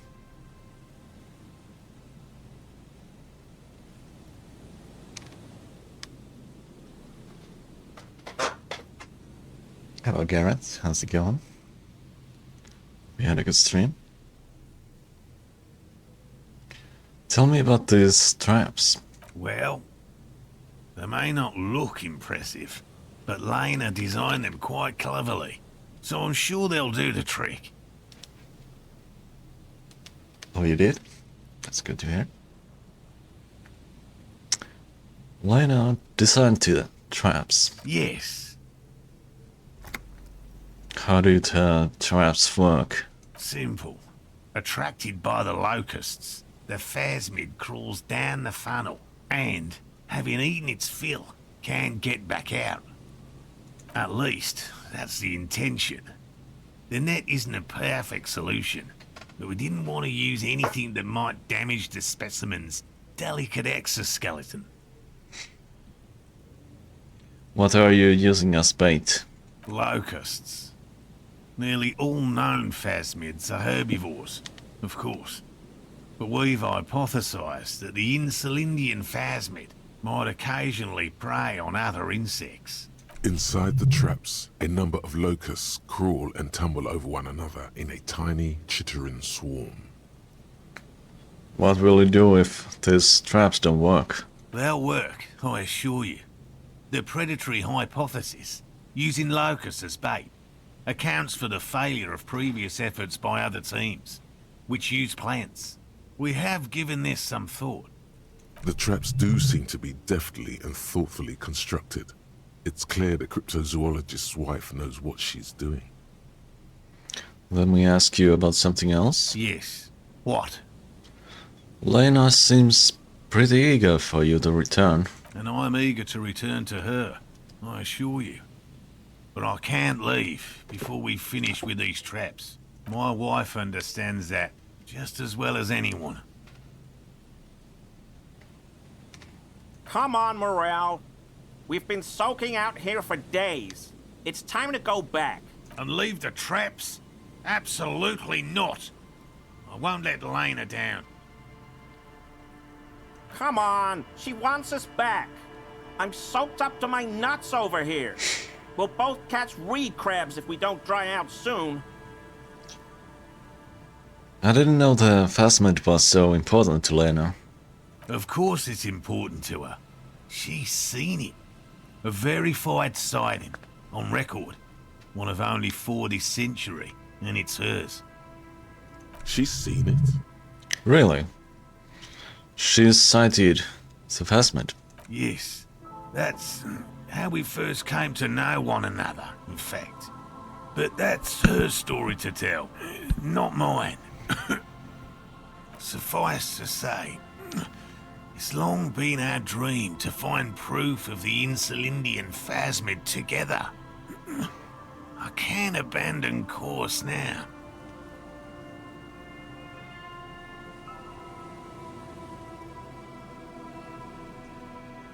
Maybe you could go back to the Welling, warm up, come back to check the traps later. No, no, no. The traps need to be monitored on a regular schedule. What would we do if the phasmid were to starve while we were sipping tea at the hostel? He's dead set on this. I could go for some trap setting. What if we checked the traps for you? I didn't expect you to take such an interest in our work here, officer. Cryptozoology. Cryptozoology and detective work are very similar. Yes, indeed. Both require a great deal of research, attention to detail, and, above all, persistence. Where are these traps? There are 4 in total. One is to the south, on this little peninsula, by the boathouses there. It's very near. Another we set in Land's End, to the northeast, It's behind a small sand dune there, on your way to the old radio tower, after the church. The third is set near the canal, where you crossed, by a concrete slab. A big thicket of reeds going up the slope, and among them... I'm sure Kim is very enthused about me taking on this quest. You should check at least one of those before returning to this one, since I just said it. This one's more of a technicality, but still, better safe and stupid than sorry. That seems like a lot. Do we really have time for this extracurricular venture?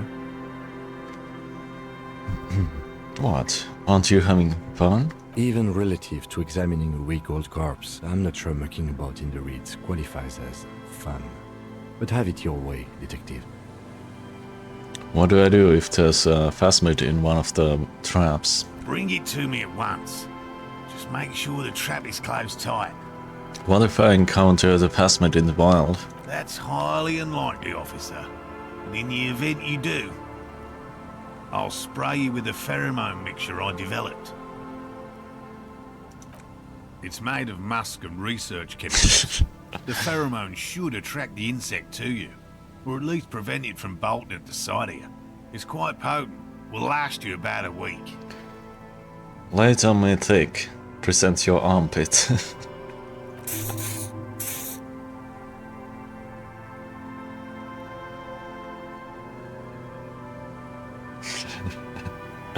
I hope you're not buying this. It dispenses it without letting you touch the canister, so it would be precious like holy water. It is precious. A single dose cost me 50 real to develop. Not that I expect you to understand self-financing one's own research. I'm ready. Let's get to it. Right. Which means you two can pack up and go back to the whirling. Finally, someone's talking sense. Thank you for your help. Gary and I will start breaking down camp. If you have any more questions, now's the time to ask. We'll be gone once you get to it. If it's more cryptid-related business you want to discuss, you'll have time for that later too. But what if the information is vital? On the hunt? What about his eager-to-leave friend Gary there? Talk to him too, perhaps.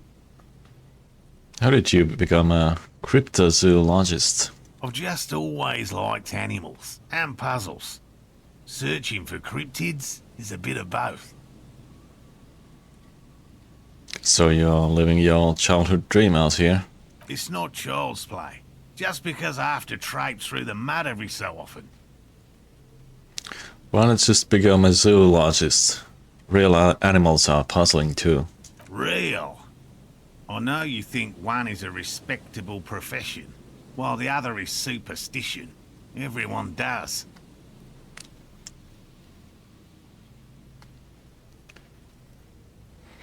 I don't. It's a profession, just like any other. Indeed. My methods do not differ from other scientists. I simply draw upon a wider variety of evidence. And I have more hope that something truly surprising might happen. And has anything truly surprising ever happened to you? No, as I said, I have yet to catch a cryptid, although I have come close. Close enough to keep trying. Interesting. Something for later, this close call. What kinds of evidence do you use? Everything from forgotten regional lore to newspaper accounts, like the one that brought us here, to look for the phasmid. I keep a very open mind. Have you ever... So you have never discovered a cryptid? No. Very few cryptids are ever discovered, and not for a lack of trying. To stay hidden is a cryptid's primary quality. It's even in the name, cryptid. So how many cryptids have been found? Of the list of cryptids kept by the Cryptozoological Society of Chemnee, which is 4,082 items long, about 2,000 have been confirmed as hoaxes. 2 are categorized as confirmed discoveries. The rest are in differing stages of discovery, refutation, and data collection. Only 2 have proven to be real.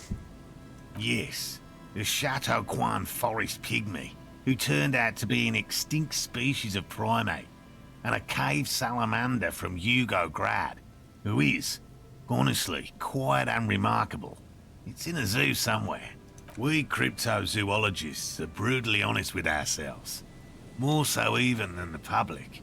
With cryptids, most cryptids are hoaxes or they are never found. That does not mean we should stop searching.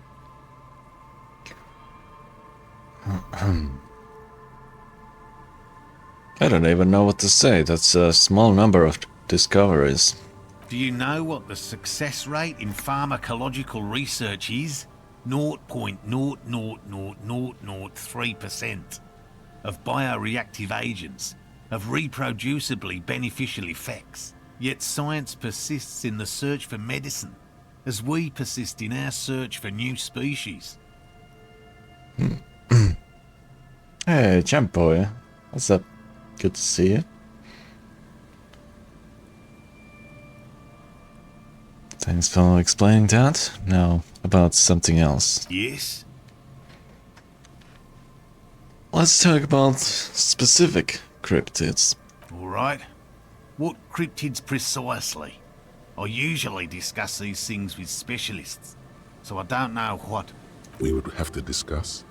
He wants to say, but decides against it, since you've offered to help. Which cryptid did you almost catch?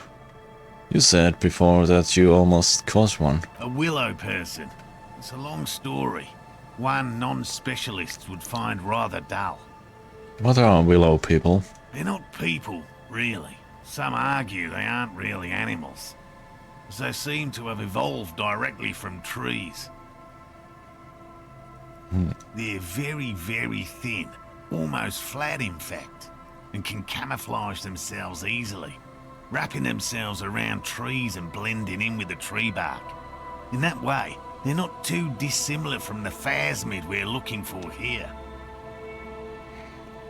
Wait, so I may have seen those willow people without knowing it. You probably have.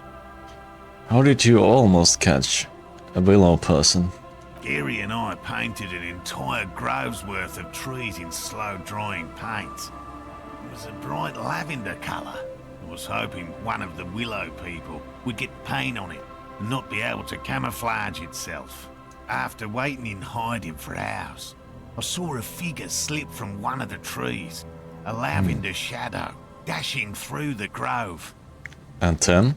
I chased it with a net. Not very elegant. You can't be elegant in the field. And, well, it was faster than me. A lavender shadow. I know you think we were snacking on funny mushrooms. It's easier to mock someone than to admit that the world might be more interesting than you've imagined. Well, you've got me there. Furthermore, I'm not saying it was a confirmed sighting. I'm painfully aware of what goes into verifying such things. There is a serious possibility that I saw a squirrel or a trick of the light. I am my own harshest critic. And Lena's sighting of the phasmid, is that... Confirmed. It's 100% verified and meets all the standards of an authentic cryptid sighting. Just tell me about a cool cryptid. Any cryptid. No offense, officer, but I'm not much of a pedagogue.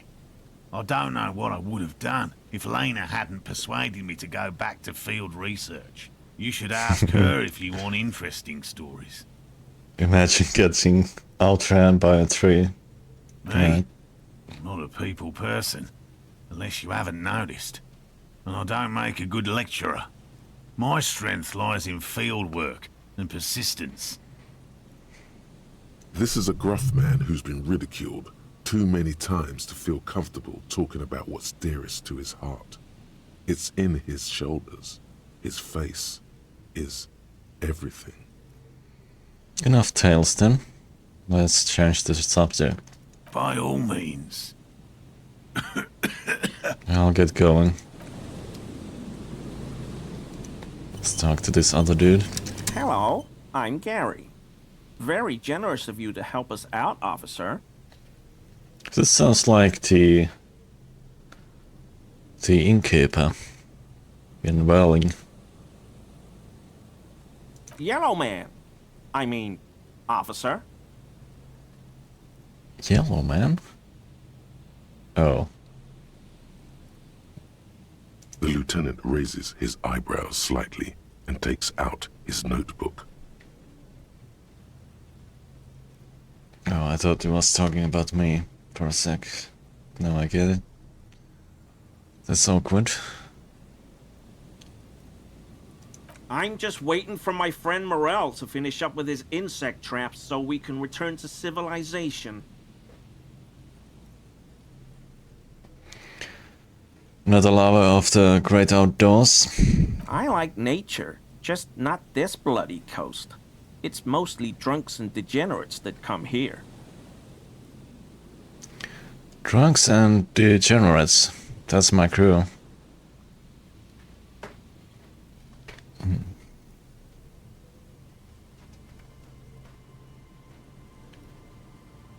Dark times will do that to good men.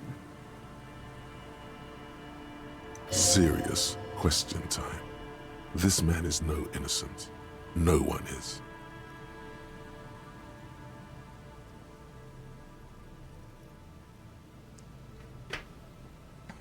Do you know anything about the man hanged behind the Welling in rags? Oh, so that's what the RCM in Martinez is about. Great. Great to hear someone's finally taking care of that. So you do know something about it? No. Nothing. He was some kind of mercenary. But everyone here knows that. I'm just glad to hear you're looking into it. That's all. He's not feeling very comfy in his clothes, is he? Strange. Are you a cryptozoologist too? No. I help Morel with research sometimes, and I've learned some things along the way. But I don't usually go in for picnics like this on my own. There probably is a follow-up to this, but you can't think of any. Doesn't matter. Waste of time anyway. Gotta keep moving. You were surprised to see my colleague, Lieutenant Kitsuragi. Not many Sealites here, or anywhere, other than Sail. I meant no offense, truly. Do you remember how, when we met Measurehead and I said the next races will be a really good one? Yes. Well, this is that racist.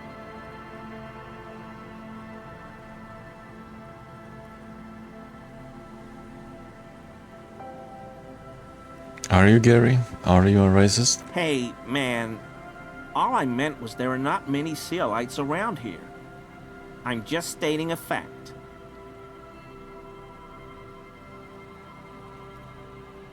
Do you have a problem with them? No problem at all. Thank you for your cooperation. These soggy logs smell of ignition fluid. Still, they don't want light up, I think. These heavy military blockades are riddled with bullet holes crumbling.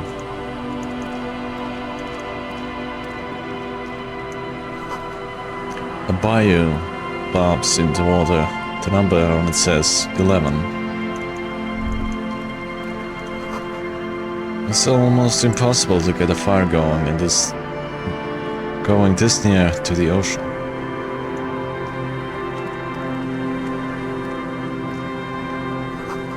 Tiny cages, carefully constructed.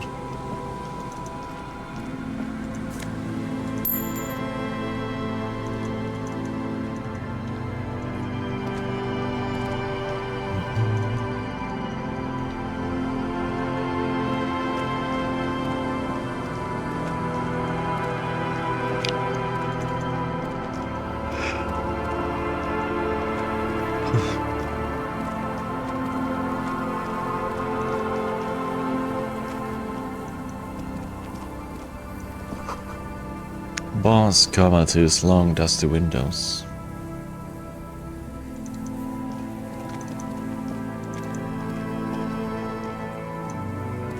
What's this? You see a once bright mural towering above you. The signage has peeled off over the years, but you can still make out Feld Electrical R&D. A slogan used to intertwine with the loops a long time ago. Now, only a shadow of peeled letters remains. It says, "Tomorrow is just a whisper away." Tomorrow is just a whisper away. Looks like tomorrow never came.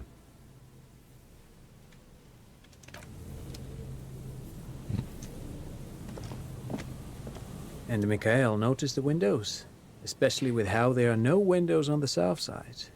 This was to deal with. You officers, come to investigate the historic subtext of West Martinez? I'm Tran Heilostam. You must be Kim Kitsuragi, right? I was just telling my son about this building. Not a lot of people realize the historic significance here. Very rich in hypertext. Hypertext. Nice to meet you. Hold on. Hypertext? Yes, hypertext. Young Carp and the collection of cultural hyperlinks. Wait, what was that about Windows before? Oh yes, so Mikhail. They had to deal with monitor glare, especially in the summer. They still had vector monitors back then. That was 49 years ago. So they didn't have windows on the south wall. You and Kim know each other? No, I can't say that we've met before, but I've heard of Kim, of course. Mikhail, say hi to the officers. Mikhail's a little tired today. We spent all night trying to run Orbis on his radio computer. Have you heard of it? It's a programming language used in Grad. Quite tricky, but he wanted to play this Grad-made adventure program. We've been getting really into worms lately. Worms. The man speaks in the artificial cadence of a professor, or someone who's been on too many radio shows. But I assume you're not here for giant worms when there are so many real things to see. Just as I was telling Mikhail before, this is where the Coalition landed in 08. We could be standing on what is the most interesting landmark in Revachol West. Wow, get a load of this guy. He really enjoys his trivia. The Orbis programming language was named after its inventor, Victor Orbis, a cybernetician from Grad. They run Vox in the Occidental countries.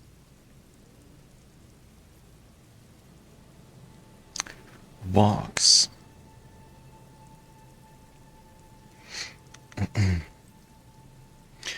What's so fascinating about an empty old building? Aha! But it's not just any empty old building. What not a lot of people know is this used to be the R&D department of Feld Electrical. And Feld, which now sells ink cartridges mostly, was once a top dog in the turn-of-the-century cybernetics boom.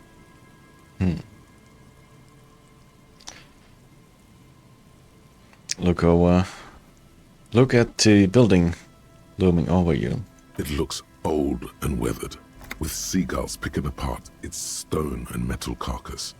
Bushy undergrowth has taken hold of the collapsed rooftop. Some kind of bird has set up a nest on a broken windowsill. I don't think I've ever heard of this Feld Electrical. That's not surprising. Only a vestigial ink cartridge and ferrotape manufacturer remains. They started out as a midway electronics outfit in Königstein 2 centuries ago. After an aggressive move to Revachol, Feld became a global player in the emerging personal electronics market of the pre-revolutionary era. Still, Tricentennial was beating them in business machines. But Feld had an ace up their sleeve, or should I say they were developing an ace up their sleeve. I'm mixing my metaphors here. What was that, Ace? It was here in Martinez, possibly in this very building, that they developed prototypes for a tape computer. A tape computer? An elegant folding mechanism of rollers and ferrotape ribbons, portable enough to be a take-it-home solution. revolutionizing business machines, possibly even bring them to the average consumer, which is a feat of engineering even today's giants, Rehm, ICN and ZAM, haven't achieved yet. He assumes something like a combat stance, facing the wind. What happened? Indeed. What? The revolution! Unfortunately, their moonshot project never made it to the market. Feld's move to Revachol backfired.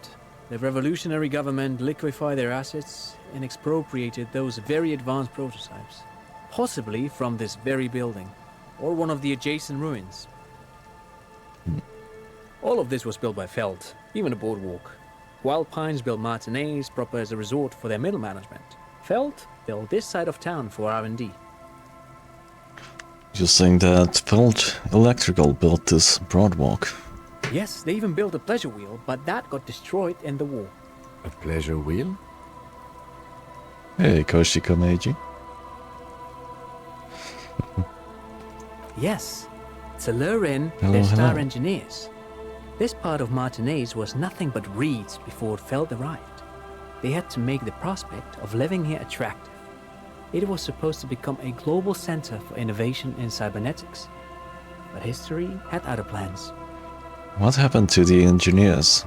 The company people? Oh, I'm afraid it didn't end well for the boys. But this story is a bit too dark You are not for little thinking. Mikhail here. Now, Same, if you actually. were to ask about tape computers, What did the revolutionaries do with those advanced tape computers? they used them for military communications, but also to write and send out press releases. The most notorious example being Le Decret de Mars. What was that? What's the Mars Decree? I mean the radio transmission sent out to news agencies and world governments by the newly created Commune of Revachol on the 7th of March in the year 02. A short-lived legislative foundation for a short-lived utopia. It's a beautiful piece of text, actually. A singer-songwriter I know, Charette, called it a love poem to Revachol on her political concept album, Bon Baiser dans ce Lind. You should read it. Every local library in Revachol stocks a copy of the decree. I tried to get Alright. Mikhail to memorize it. Tried to. Someone was much too interested in Worms to be paying any attention. The kid takes a peek at the green and silver worm on the cover of the book, already forgetting about this part of the discussion. How did those tape computers work? Actually, no one knows. No one even knows what a computer made entirely of tape would look like. But word has it, they were very elegant, exquisite, alien-looking turn-of-the-century hardware. Buckle up. 10 years ago, I did a little freelancing, I guess you could say. I was a special consultant for an exhibition at the Womty Dumpty Dum Center in Vredefort, Oranje. It raised the same questions, and we had lengthy discussions with Paul Ockerman, who was head curator at the time. This was before the twins Keith and Guy Juice joined the team, trying to... Humpty Dumpty Dum. Wait, did he just say Wumpty Dumpty Dum Center? What the hell is a Wumpty Dumpty Dum Center? And who the hell are Keith and Guy Juiced? Okay, the Humpty Dumpty Dum Center. Paul Ockerman, Kate and Guy Just. What are you talking about? The Womty Dumpty Dum Center for Contemporary Art. The exhibition itself drew on Lagerman's notion of memory, and so there were some parallels. That's why the head curator, Paul Ockerman, chose to... You're making this up. Turn to the lieutenant. Kim, is he making this up? In fact, I'm not. The Womty Dumpty Dum Center is a place you can visit if you're ever in Vredefort and are ever in the market for an exhibition space / contemporary art research center. But perhaps I should return to the tape computers. As I was saying, the device itself was very elegant, fragile even. One could write directly on the tape using a special chemical solution. The machine would then analyze the handwriting, perform operations, and project output onto a white screen. It was a beautiful, delicate thing.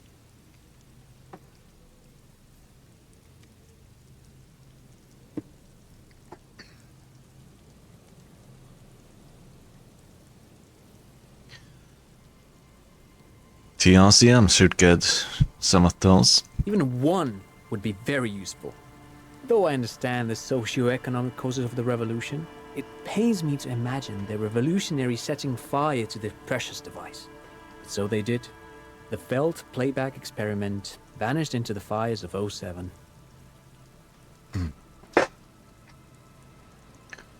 Wait, the Feld playback experiment. Yes, the official name of the prototype. Some sources report it as the Feld playback experience, but those are incorrect. Why did the revolutionaries destroy it? Who knows? Maybe it was an accident, or maybe they didn't want the technology to end up in the wrong hands. Either way, they're all gone now. All 3 versions of the prototype. Nothing but debris and ashes remain inside that building.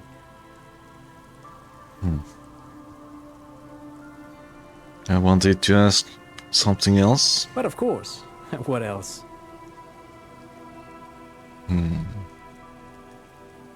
You look like someone who has money. Do you have any money? I do have some money, yes, but that's not what's really important here. He's not gonna give you money. What are you doing? Clearly you were just profiling.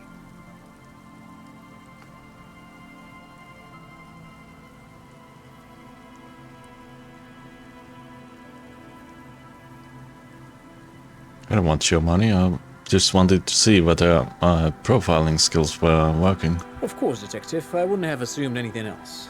Matter of fact, I don't know if you're familiar with this, but the Vespertine Department of Justice has published a rather interesting paper on the criminal profiling in former socialist states. Have you read it? If not, then you definitely should. If not for tips and tricks, then just for theoretical curiosity. Anyway, that's just a little something that sprang to mind. You were saying? Forget it. They don't sell those kind of books at crime, romance, and biographies of famous people. Great. Thank you for all the interesting information. No, thanks to you for having me and little Mikhail here to pick your brain. A very interesting conversation indeed.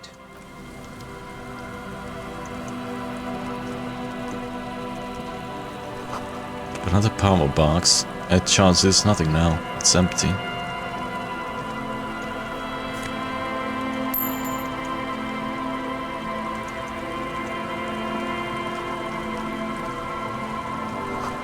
The fence blocks the bats. No way on from here.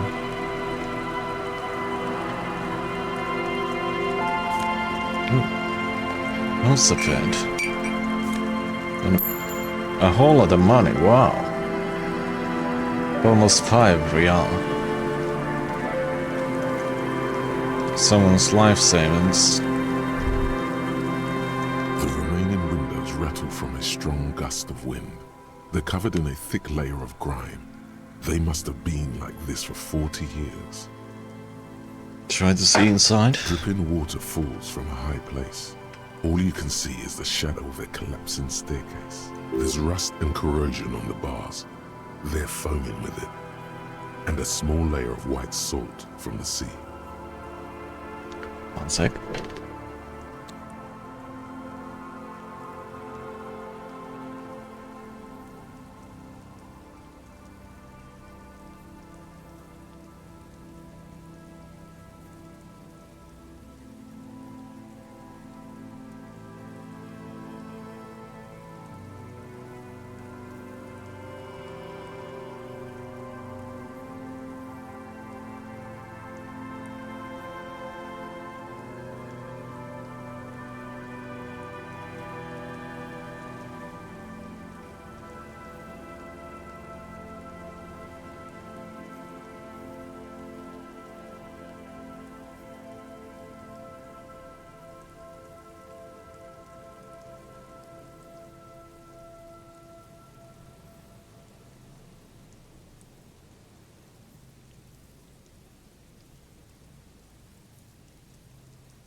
Alright, I'm back. Lieutenant, can you make out what's inside? No. I won't even try. You know, I had a partner once. They called him Eyes, because he had to show me things. It's that bad. Can you still shoot, Tal? Well enough, actually. It's odd how that works. I'm no sharpshooter, but I pass my shooting courses 7 out of 10. His hands lead the way when it comes to that. And his shoulders. It's reflex. Cool.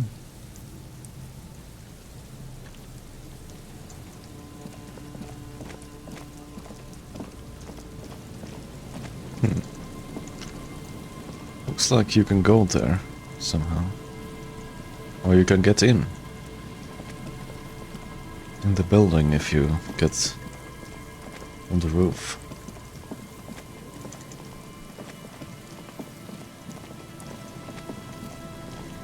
Okay. This is this place.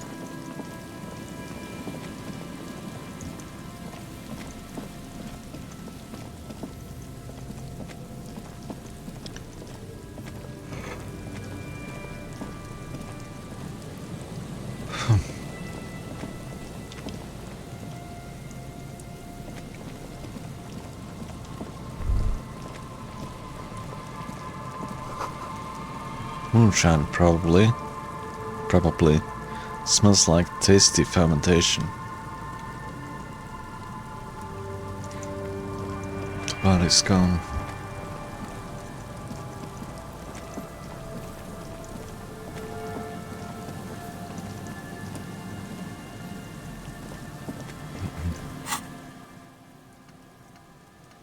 Humpty Dumpty.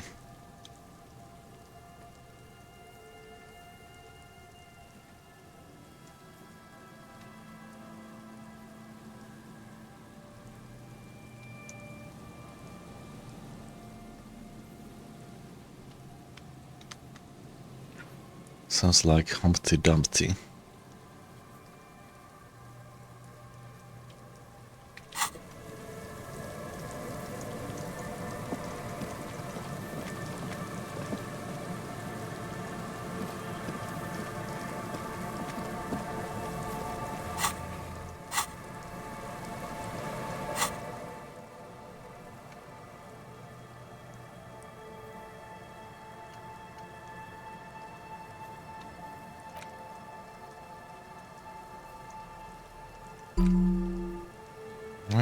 Let's internalize this.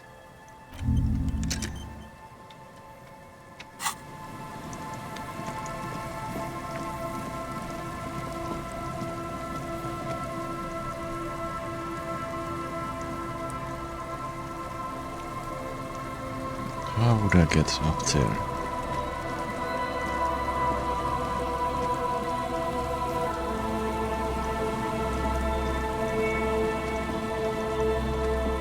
Oh.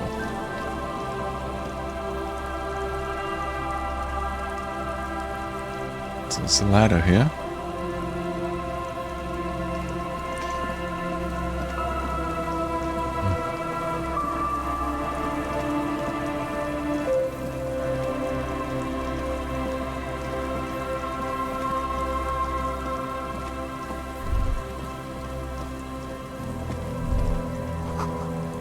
It's a Noland Van Zandt, an unsuccessful model. Okay. Van Zandt.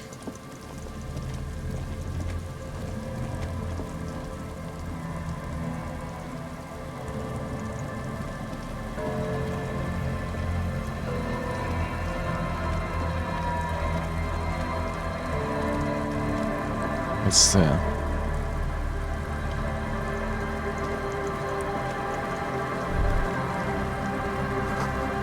Before you a drawbridge, it can only be lowered from the other side.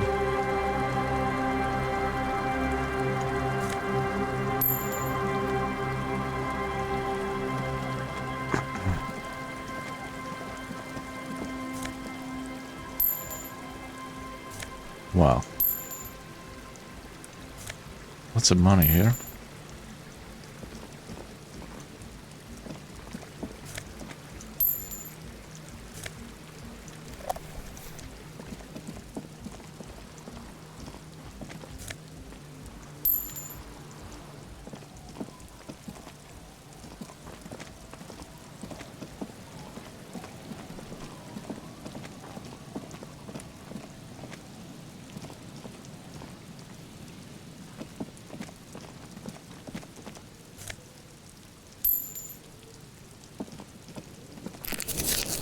Oops, I pressed the healing accidentally.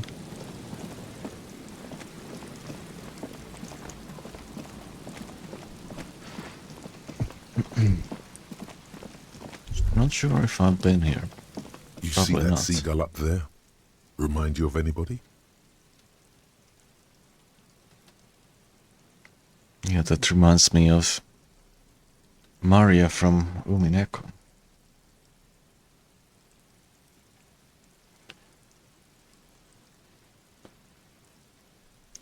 No one comes to mind. You and the seagull are just alike. Why am I like a seagull? Think about the seagull's story. It's one of endurance and adaptation. The seaside was paradise once. They were birds of that paradise. Then their paradise became Shit City. And what did they do? They became urban survivors, eating burgers out of trash cans, killing and eating pigeons. Maria Pog, indeed. No time for that sentimental bullshit. They're hustlers, getting shit done. They're one pair of track pants away from gangsters, just like you. I guess I am a bit like the seagull. Exactly. The seagull does what it takes, and so do you. You've got that same spirit in you. When the time comes, you'll push yourself.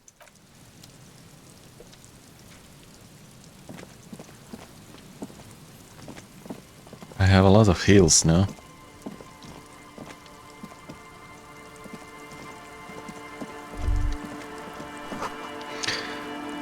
The ice here is thick enough to walk on.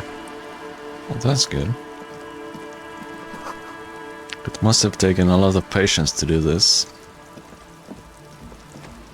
Someone stacked rocks on that log. Painted with pastels. Someone is trying to bring cheer into the world.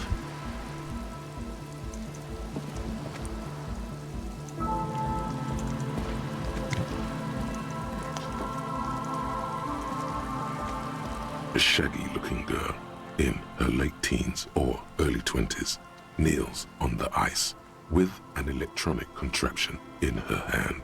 Hearing you approach, she looks up. Oh, hello there. Dear child, it's freezing. Where's your hat? Huh? Maybe she didn't hear you. A little louder. I said you should have a hat on. So should you. I do have one. I should, and I do. Oh, I didn't notice that. Slow blink.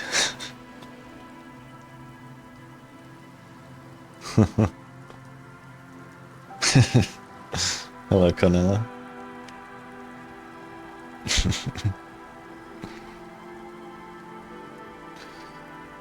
Stares at you. Capitalist scum.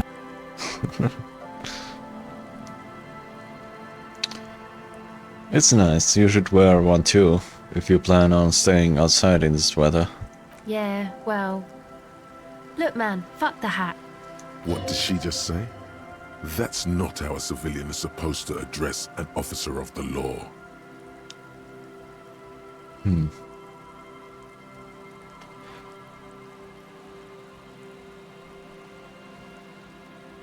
Why is this so low?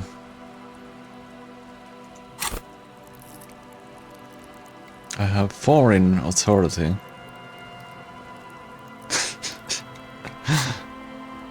Tie her up and spank her out of communism. Is that how it works? Is that language... Well... Let's try this, I guess. Lots of feeling. Feel it up. Way up. Oh my god. Fuck the hat. Is that what you just said to me? I can't believe you told me to fuck the hat. You're saying it really loud, but it's not coming out right. Maybe add more indignation. So I should just take this hat I'm wearing and fuck it, right? Engage in sexual intercourse with the hat right here in front of you. Because you told me so. On the sea ice. More. Right here on the sea ice. More. Puff your cheeks as if you can't even breathe from the sheer indignity of the affront. I didn't mean to. I'm sorry. The lieutenant is watching the scene unfold before his eyes, unsure how to react. Start jumping up and down in the sea ice, gesturing toward it with both hands as if to say, this is where it was supposed to take place. The girl looks down, slowly curling into a ball.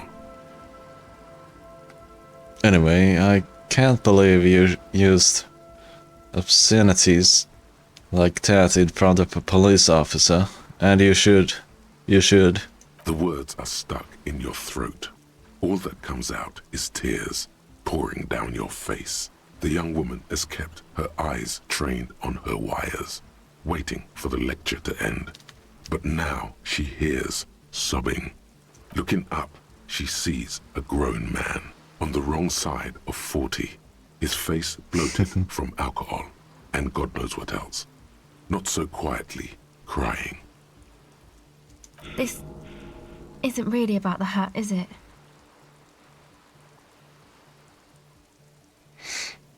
And you should wear a hat. That's it. That's what I wanted to say. I swear to God, I will always wear a hat from now on. Would it be alright if I asked you some questions now? You know, you're not the only one with issues. I self-medicate. Shit. Life's a horror, you know? Thanks for the pats. Pushing. Crying helps, though. Oh, are those Get it out your pats? system. Is that a hand? And then maybe we can talk. Oh, it's a pat. Yeah. Okay? I'll be here.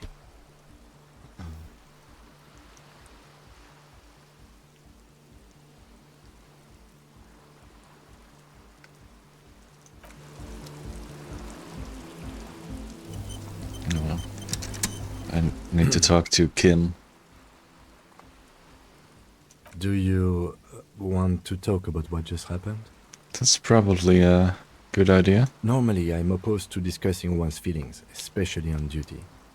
But I think this is an exceptional case. So, what do you think happened?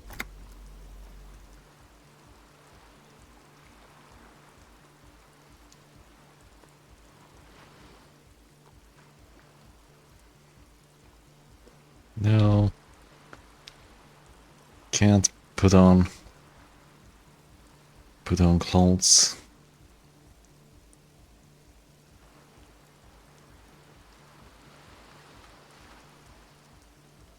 It was nothing.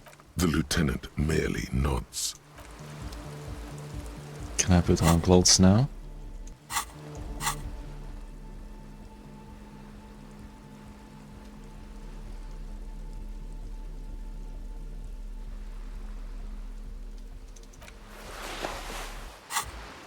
Yes?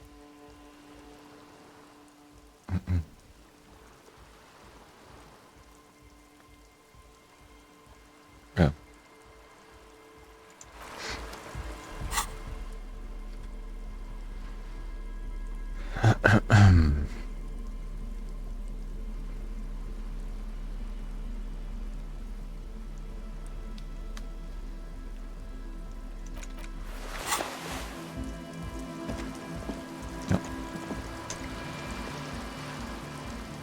Yes?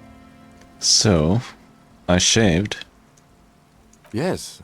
I don't know what to say. Perhaps, I know. Stunning, right? I'm really not sure about this turn of events. I may have preferred the mutton chops. They sort of seem to cover up the... damage. Either way, good on you. You were saying?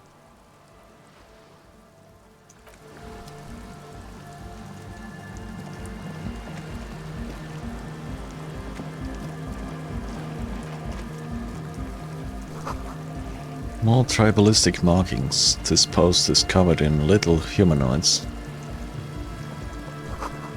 A pole screwed into the ice keeps the tent erect. Trash from some unending party.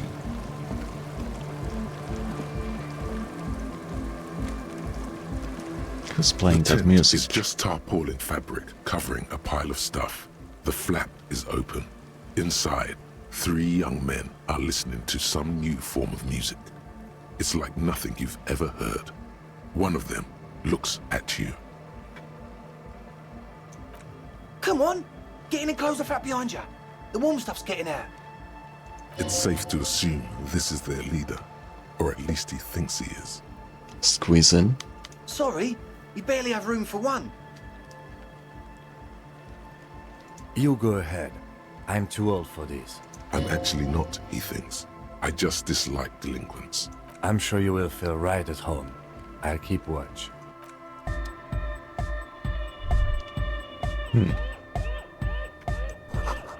Smells like sweat and laundry detergent, plus a trace of ether. Canisters filled with what appears to be water. The label says distilled.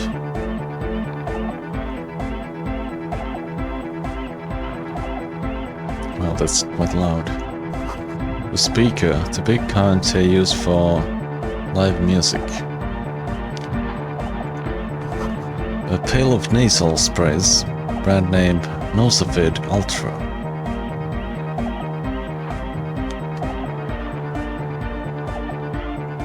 A young man with peroxide blonde hair Haircut. holds up a Harman Welshi tape player, nodding along to the music. He looks at you with a knowing smile and says, Hardcore! Is it? It's hardcore! You're just gonna keep saying it's hardcore, aren't you? Skibbity, skibberdanger. I am the rearranger. Skippity. your cop training did not prepare you for this. What to do? Could there have been a right way out of this garden of forking paths, you think? Go speak to Andre. I'm just annoyed. What if I want to speak to you first? I suck at socialising, man. If you go speak to Andre, I'll have time to tune in, get a reading on your side.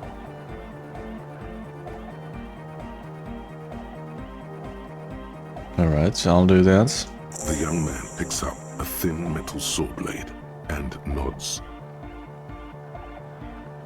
Thin metal saw blade.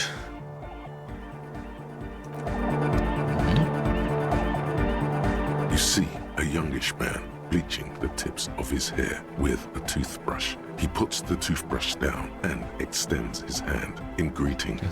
Is this Naruto?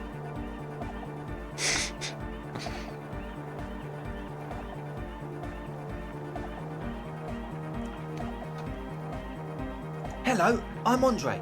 It's a pleasure to meet you. Pulse this bird.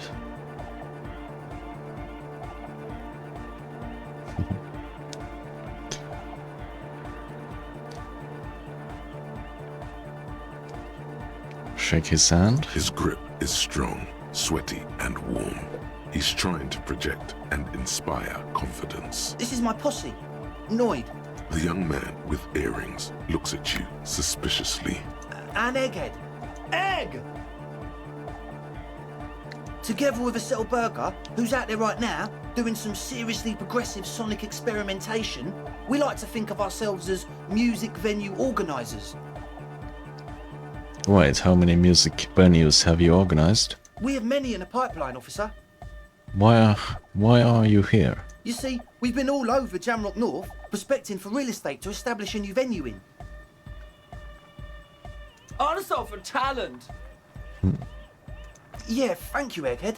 And while there is no shortage of raw, unfettered talent spinning tapes in Jamrock, we've had rotten luck with the real estate part. The place is a shithole. I apologise for my friend Noid's potty mouth. I realise this is not how you speak to a police officer. He has authority issues.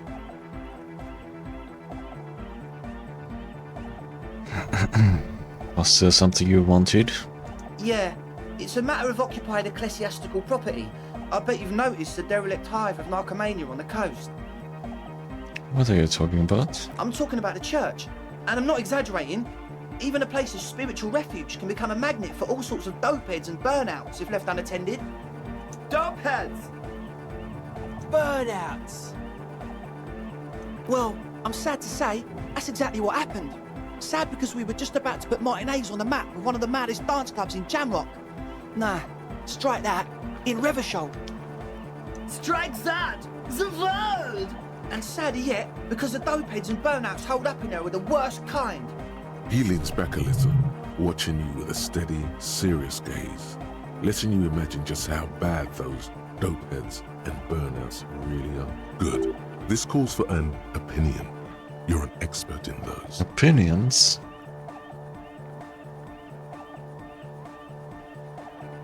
What kind? The spooky kind. What exactly do you mean by spooky? I was hoping you would be the judge of that, officer. All I can say is, their spookiness is the kind that keeps us from restoring this church into a community centre and a place of spiritual refuge. Also, they don't eat or clean the building. Shit's gonna collapse. People just want to spin tapes without them spooking it up. Place has bad signs. No one can dance like that. Thank you, Egghead. So you're gonna look into it, right? It should be a police matter. Getting them out. Whatever spooky stuff they're doing, I'm sure it's not what the Ecclesiastes meant their property for. I'll look into it. Tell me more. All right, man. Andre's obviously very happy you took him seriously. The whole tent is. The boys exchanged giddy looks. Did you put the padlock on the door? Yes. I asked Noid to install a measure against more drifters wandering in. It's a temporary fix, just something to contain the situation. I had to do it in an hurry. Not my best work, but it should hold for a while. I need the key. Of course. Noid, give the officer the key. All right. Be the cool cop, catch the key as it flies toward you. You sense the trajectory of the little piece of metal and plastic.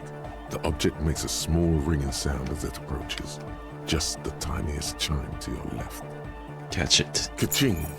The key hits your palm. The speed freaks nod to you approvingly. Bask in the glory.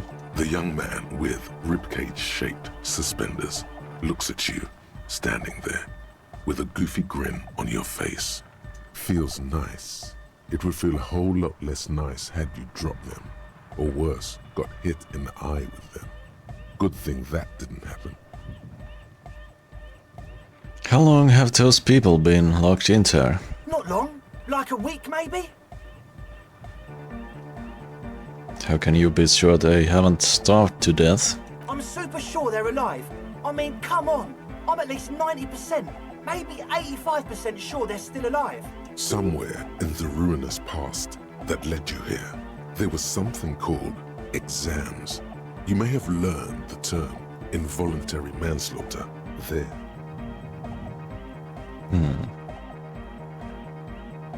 Andrea, do you know what involuntary manslaughter means? Yes, I do. I listen to Channel 8 all the time. I know about crime stuff, and I assure you, officer, this is not what's happening here. I'm at least 80% sure they're alive. I mean, come on. Most people aren't ever that alive in their entire lives. What does that even mean? I don't know. What does anything mean, really?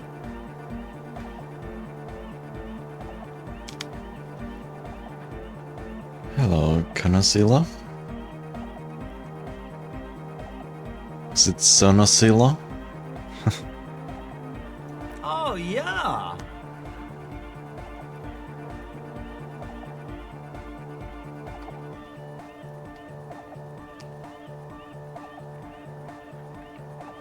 Yeah, I catch your drift. I knew you'd get it. You're one smart cop. I get by. Now, where was I with that padlock? He nods attentively, ready to answer the questions of one smart cop. Right. Other questions? Sure, man. Tell us what you want to know. Let's do it. Hello, Rana. Oh, Conocilla. Right.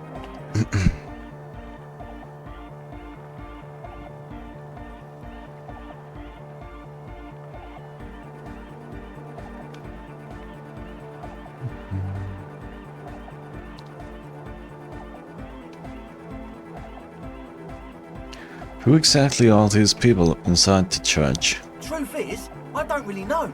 None of us do. I don't even know how many there are. All we've seen are glimpses. Glimpses? Who are these people?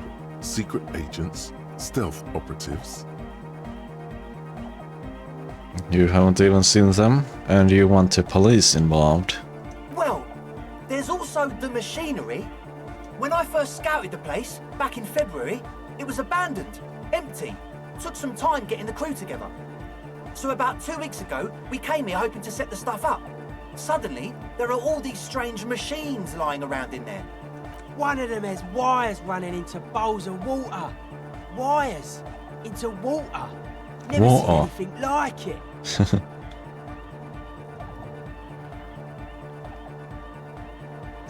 This guy speaks like an Englishman. Not sure what accent that is though. Andre, tell him about the feeling. Very specific type of accent.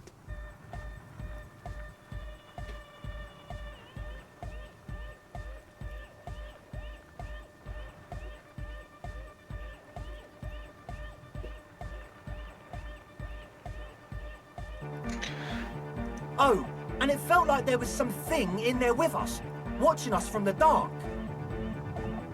No, the other one. Which other one? I'm not as in tune with my emotions as you are, Egg. Felt like silence. Awful silence. But you haven't physically seen anyone. Not exactly. We've just seen someone who we think is a woman go in and out of the church. A couple of times. And we felt someone or something eyeing us inside. But that's kinda it. What was that about something watching you? Like you aren't alone, you know?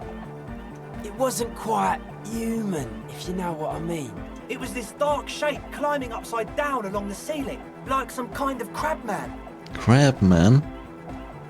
Yeah, you know, the way it was climbing up and around the ceiling, like a crab.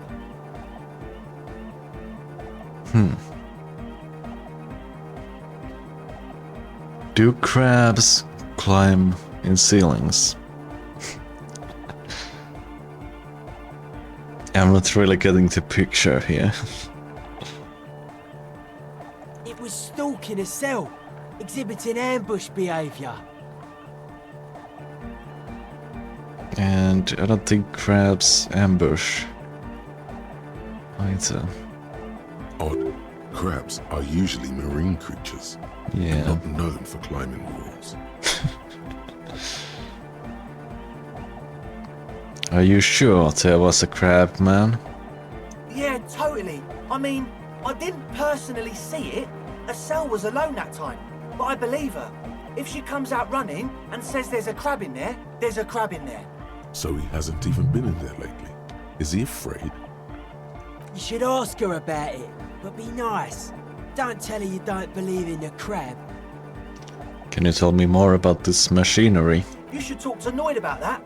I just got a distinct burnout and dopehead sign from them. Probably jacked up to some snuff station too. Probably, very likely. So, how can you be sure they are burnouts and dopeheads if you haven't seen it, even seen them? Well, honestly, I can't, but I am. Why not? Let's go with that. Failed check. I don't see a single thing wrong with that argument. I'm 70% sure they're substance users. Don't let the technology fool you. Alright, let's talk about something else. Sure. What? I know Noid has his signs, but what's the deal with Egghead there? He's a quiet man, mostly communicates through music, and by being a master of ceremonies. What's a master of ceremonies? You know, a host, a declaimer of slogans. He's a performer, gets the people going. How do you communicate with him? Well, he's just kind of here. I don't really know how to communicate with him. Have you ever really talked to him? Yeah, sometimes.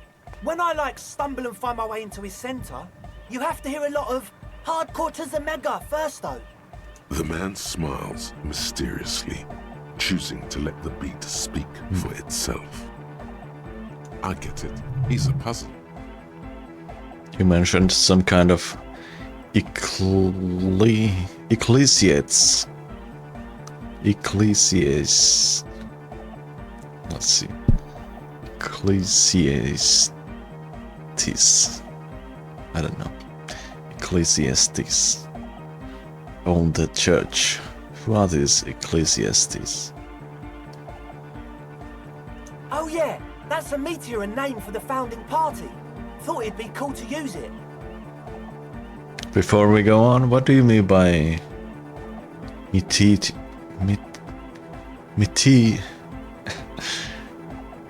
meteoran? You know, of Meteo, concerning Meteo. Meteo? Meteo, a country, on Muindi, on the Muindi Isla. One of the poorest of the first world nations today, but once a great ancient civilization. Capital, Tilakos by Percentic. Oh, the founding party. I do know them. But can you refresh my memory? Come to think of it, I've never really looked them up, you know. I can't give you a precise definition, but they're a very powerful religious organization. And they have roots in ancient mass society. And they're the custodians of the Pericanassian Church. Plus, they anoint the innocents. They, made the Innocentic system, no? It doesn't sound like they would appreciate a dance club in their church. You're totally wrong about that. The Pericanassian Church is about love. And Nordic music is about love. I got love for my Pericanassian posse. Love is the relay out of death. We dance. Love is hardcore. Unity. Unity. Unity. Make some noise for my Insulindian posse. I prefer Kodo myself. You feel it. The anodes and the cathodes coursing through you. Your big toe starts tapping along to the base, as if testing the waters.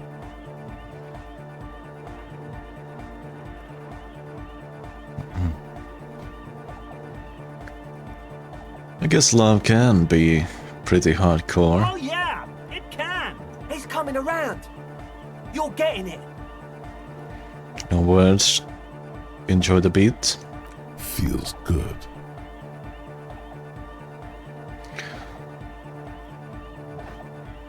I don't quite understand what you're talking about. What's a posse? Your posse's like your people, man. Like you got your cup posse. You look out for each other and you party together. That's a posse. And where is your posse, detective? Nothing comes to you. No. The world is silent.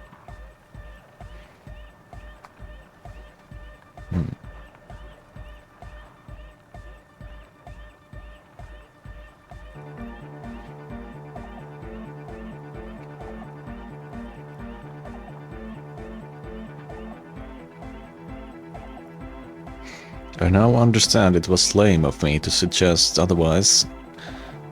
Anodic music is about love. So is the Carnassian Church. Yeah! Yakokata! The place to be! Do it for the masses. Do it for the crew. I didn't want to say it, but it was pretty lame of you to imply otherwise. Anyway, you got more questions? The one with the large head is still looking at you, nodding his head, waiting for your body to start moving. You feel like you could go for a little disco when, or if they get this club going. You've got it in you. I wanted to ask you about this tent full of equipment. Yes. What? I see you brought your own water. Yeah. Good to have, bitch to carry. When I first scouted the place, I did some reconnaissance. I'm not sure the church even has running water. And it's distilled too. Oh. It's the one they sell at the fuel station. I had to tell you, but it reeks of sweat in here. It does, doesn't it? Told you we have a smell problem. Wait, I also smell ether. Why? Ether? I don't smell ether. Do you, Noid? No. It's mixed with a peculiar chemical scent, like laundry detergent. He sniffs the air, then shrugs. A shrug is good enough for us. Why say it when you can shrug it? What's with all the Nosafed? The what now? Point at the bottles of nasal spray in the corner. The Nosafed Ultra. You have a lot of it lying around. Oh, the old Ultra. I have a major sinus infection. Right. Stuffy nose. We all do. Shit's all blasted up. Winter. Can't even breathe. Oh, okay, I guess that makes sense. Tell me about another thing. Yes. What? Alright, enough of this. He nods enthusiastically, no doubt a little relieved.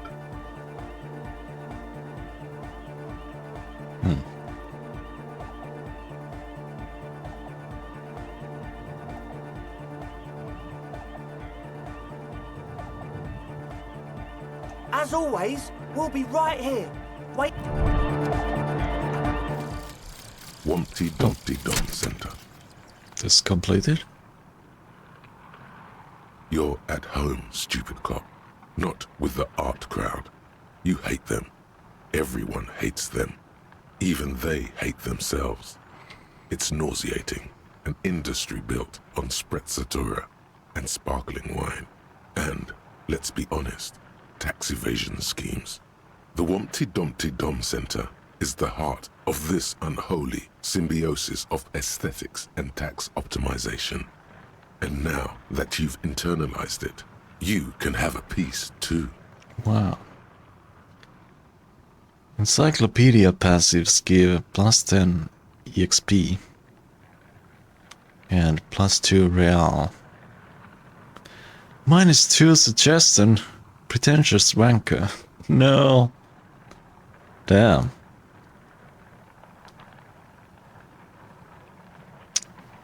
What's up with that?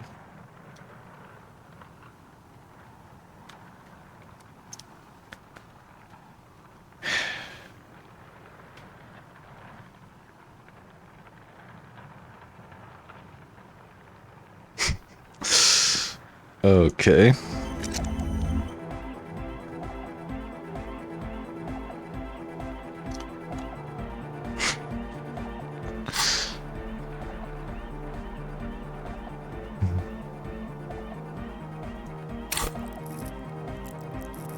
-1 suggestion. Oof. Damn.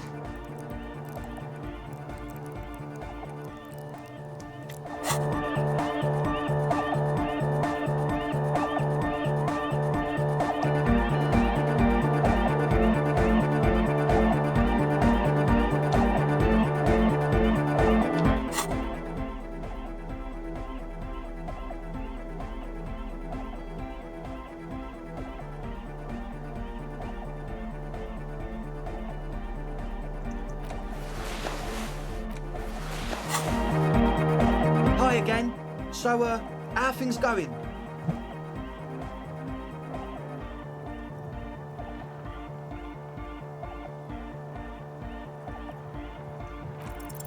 Well, first of all, you're a smart cop, and a smart cop like you would understand if something wasn't quite right. So this should be easy. Mm-hmm. What's the gist of it? The gist of it is, they want to turn the church into a club, but a suspicious element has overtaken the building. It's very important to understand what the gist of things is. Always consult the gist before making up your mind. This is going well. Plus, and it has to be considered, you can't invent the future of dance music in this smelly old tent. Imagine if you had the church. That settles it. Analysis complete. Their story checks out. That's it for now. As always, we'll be right here, waiting patiently for the news. Yeah!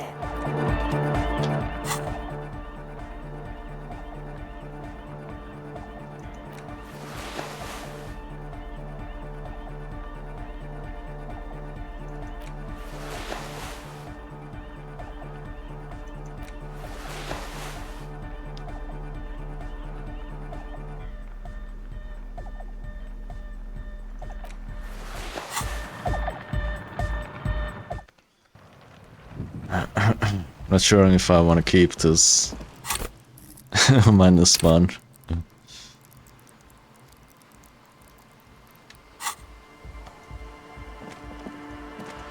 Seems pretty bad.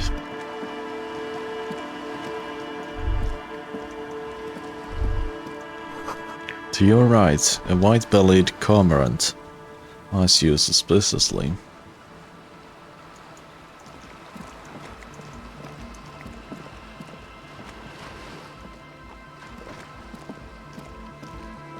So, like, seriously, what's eating you, man?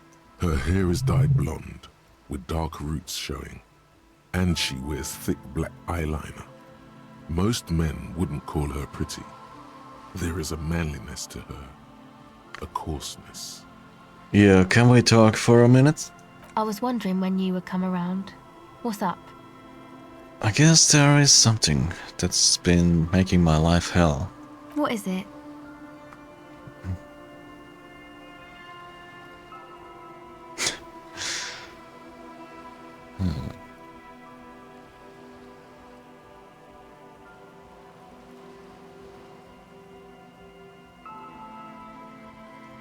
People just keep putting their selfish interests ahead of the greater good. Oh, really? Yeah, no one understands. Oh, Cornelia wanted 3. No one understands that sometimes you've got to make sacrifices for the sake of progress.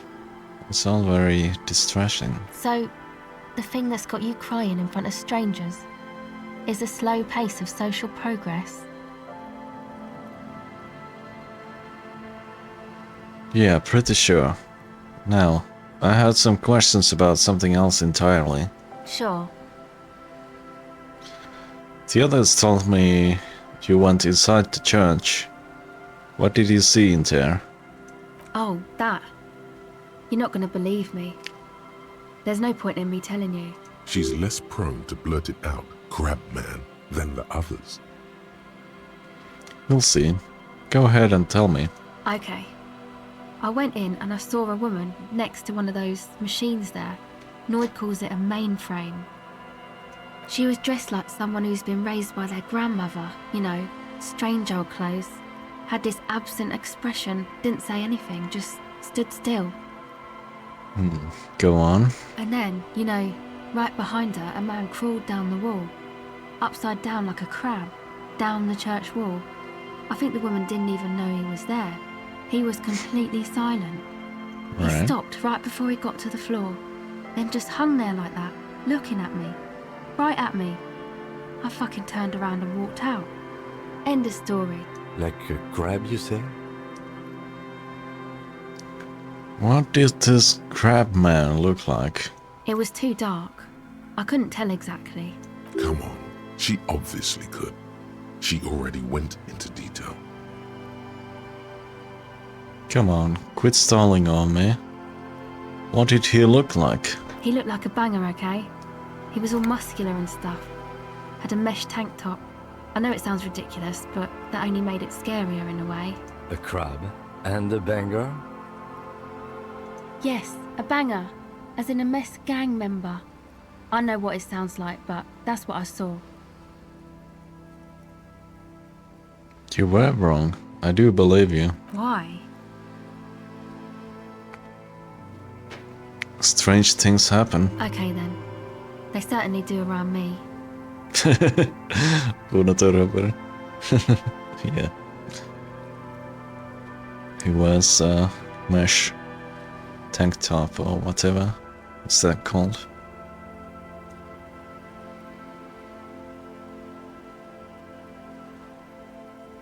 Anyway. I'd like to know more about your associates. My associates? I haven't got much to say about them. Just answer the question, please. Sorry. I just don't tell people about my friends and who they are and so on. I don't provide information on them. What about you? Tell me something about yourself. Me? Point. I'm a silver bird. Uh-huh. Okay, maybe I'll ask later about all this.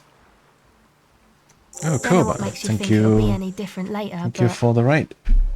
Hope you had a good stream. Welcome, Raiders. Let me give you a shout out. Hello, Burritsu. There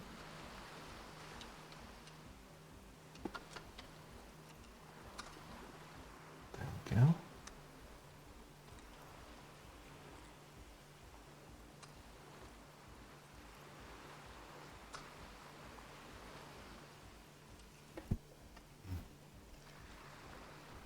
When you were playing Hitman World of Assassination. I hope that went well.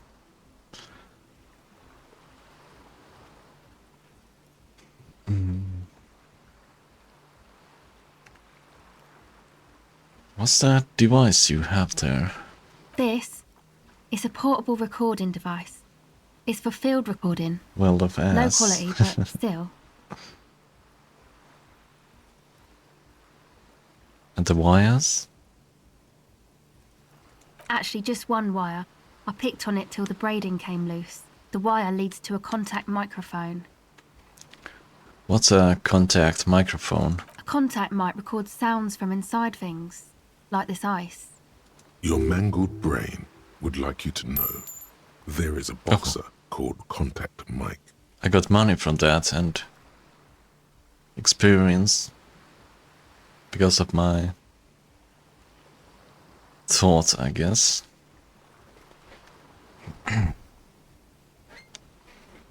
Maybe it's not all that bad.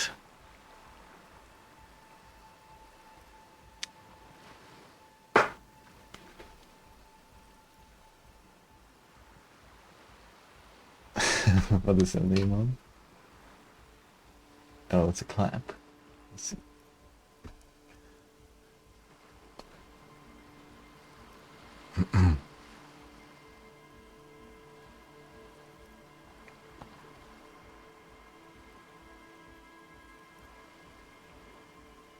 What am I supposed to do with this? No idea.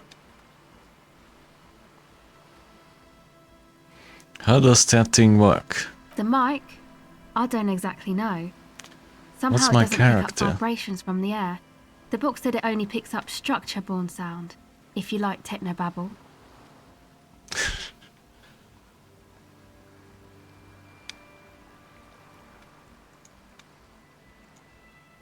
Not sure if I can see it at this point. Well, there you go. Also, my character's in the way. Maybe I can move a little bit.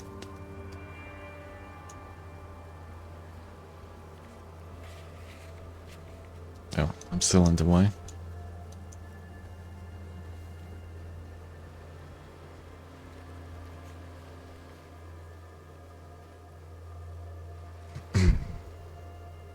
This is my first time playing this game, so I'm not really sure what to make of that.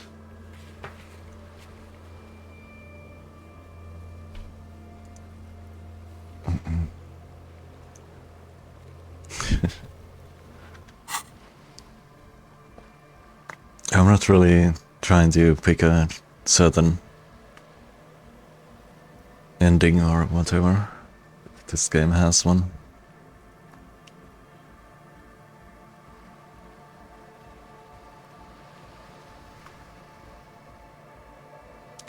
Does this have anything to do with Contact Mike? Yeah, I record stuff with it. No, I mean the Boxer Contact Mike. No. This is a contact microphone. It's for recording inside solid objects. Contact mic just beats people up. You know, Contact Mike doesn't just beat people up. Contact Mike is a role model.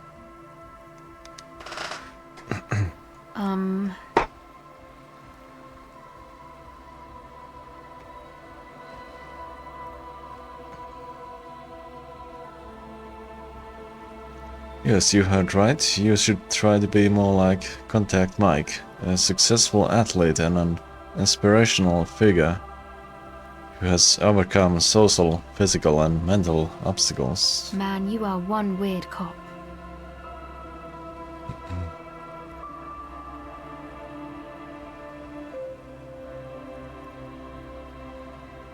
Oh, I see, Buritsu. I'd say I'm just about normal. Now about that Mike. Not Mike. Mike. You do understand it all just sounds like Mike to me, right? Where did you get the mic from? Same place I got the recorder from. The Palaceum. What's the Palaceum? Oh man. You haven't been to the Palaceum? It's the coolest place in this whole drug-addled shithole. It's a music club and a synthesizer workshop on Boogie Street in Jamrock. Musicians live there, like real musicians. I once saw Arno van Eyck. Sounds interesting. Who is this Arno guy? Oh yeah, guess you wouldn't know Van Eyck. Or really be a Palaceum going kind of person.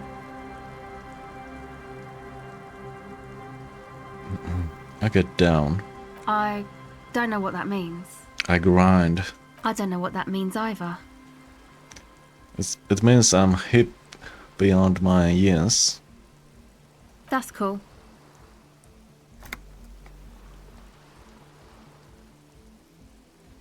Am I playing as secret police? Kinda, yeah.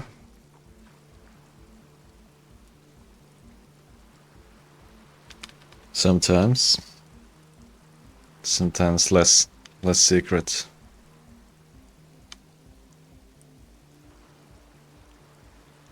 Depends on the situation, I guess. Never mind, let's talk about that Contact Mike instead. Sure. Actually, I had some non-mic questions for you. Okay. What are you doing out here in the cold?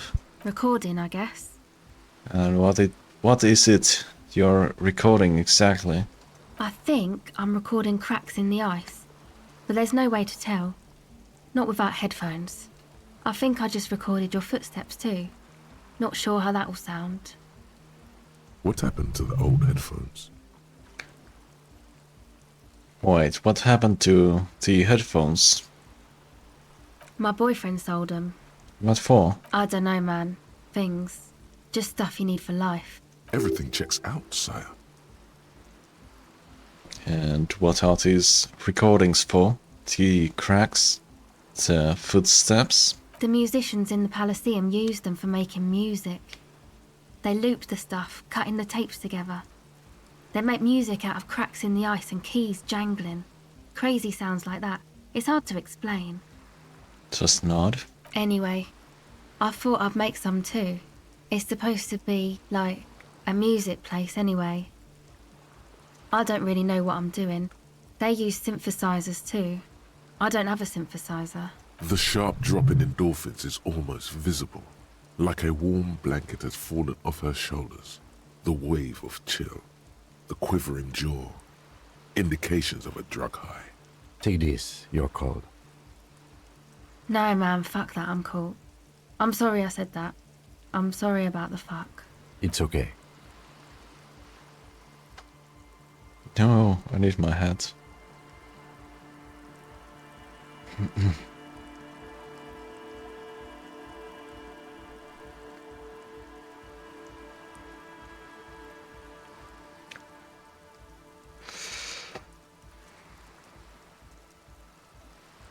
You said it's supposed to be a music place. Did you mean to one Andreas God's planned, the church? Yeah, the boys think it could be a place, like the Palaceum or something. Stupid. It's really not gonna be a Palaceum, that's for sure. And who are these boys? The boys? Yeah, Andre and the guys, inside the tent. And why is that? Why are you freezing out here while the boys are inside? They got too much stuff crammed in there. No room. Stuff like what? Didn't you see it yourself? It's mostly music stuff, like this tape recorder, but bigger. Why not just leave some of it outside so you don't have to freeze? That stuff is more expensive than I am. More expensive than any of us, really. Doesn't matter. I can take the cold. Now this is where a hat would come in handy. Yeah, maybe you were right about the hat. I had some other questions. Go ahead.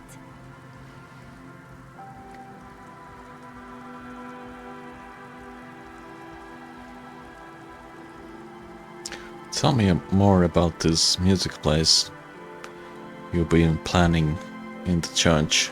It's supposed to become like a club for Nordic dance music, like that new style of synthesizer stuff they play at the Palaceum. Except that, yeah.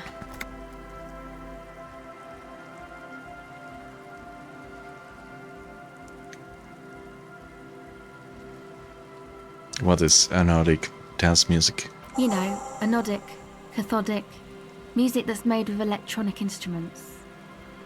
Got it. Now about the church. What do you need to know? Enough about the church then. I had another question. Go ahead. Actually, that's it for now. Okay, bye. What's this? We're getting reports of normal, reasonable, temperate political opinions somewhere in Martinez.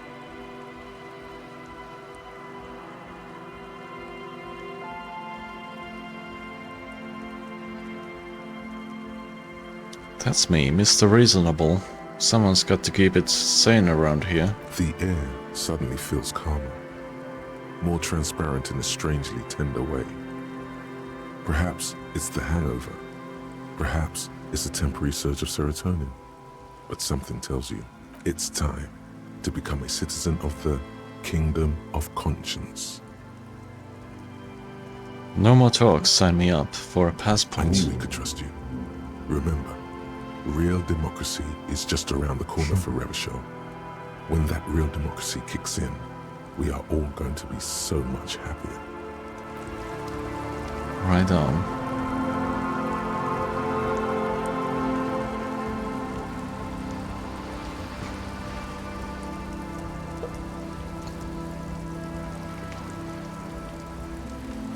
I think I'll play a little bit of Age of Empires.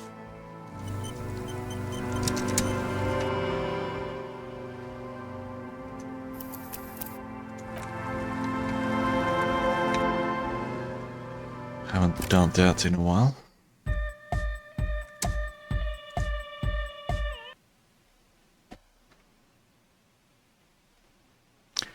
Need a relic.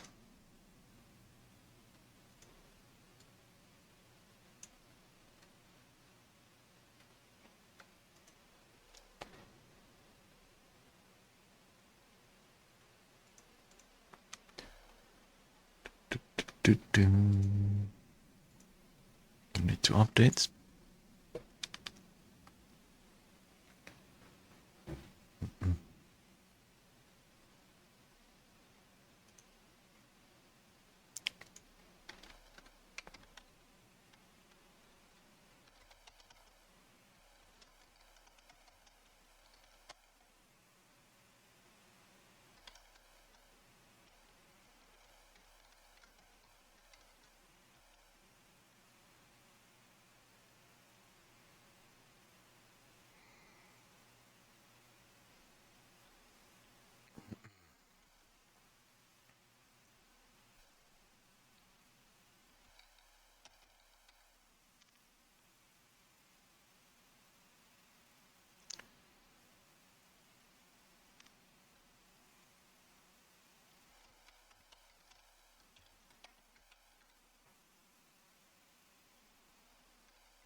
Do.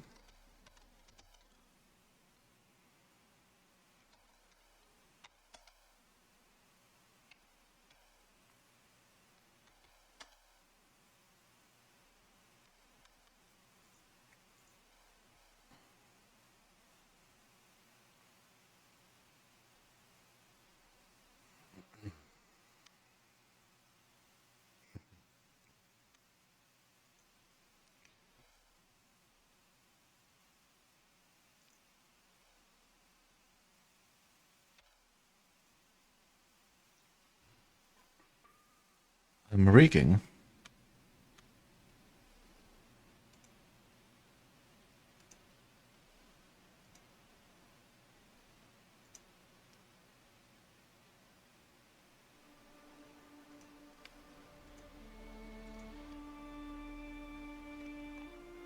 Not sure if anyone wants to play, but I'll host anyway. Password is meow.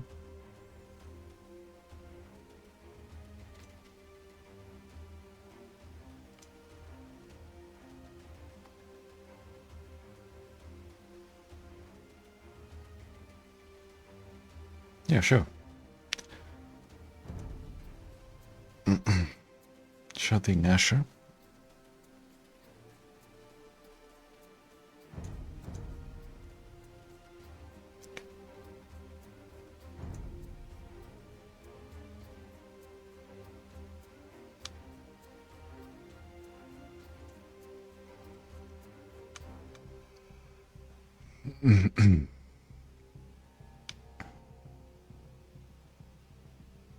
So these things are things. This Civ is new. It's got these Champy warriors. I've seen them. They got nerfed.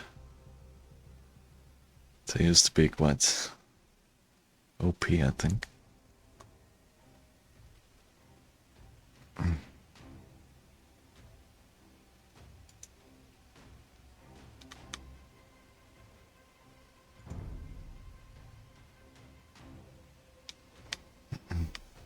But they got hit hard, huh?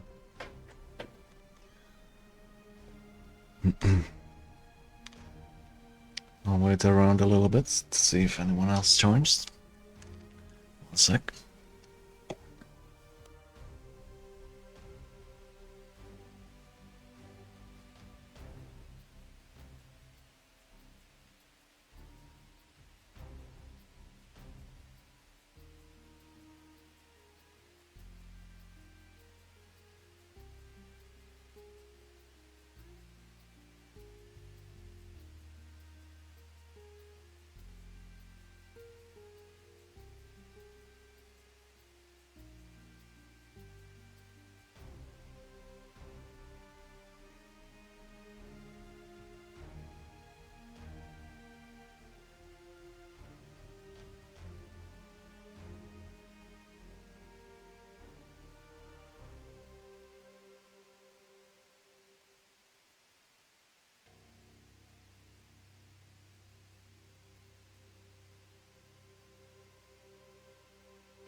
back.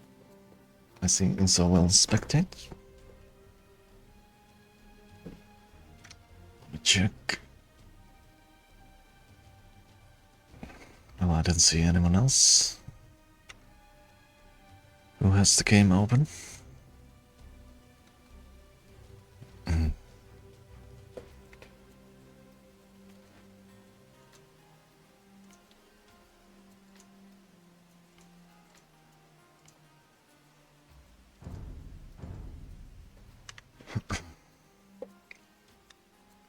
Also, why is it that I can't hear any game sounds?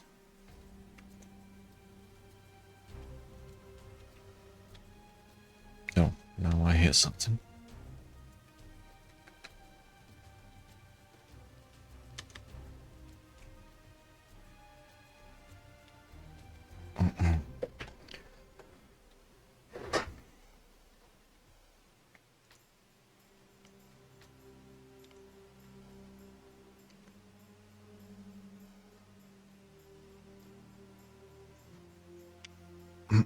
Hello, Biribiri.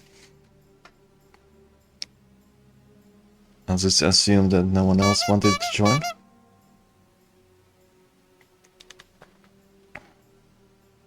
Thanks, Biri. Thank you very much for the 28 months. Okay. This seems fine.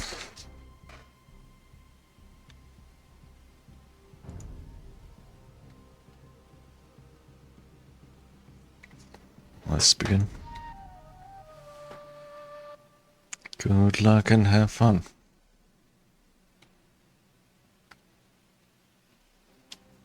Oh. Socotra. Burgundians and Britons. سلام. Oop. آماده. معمار. آری معمار. آماده. آری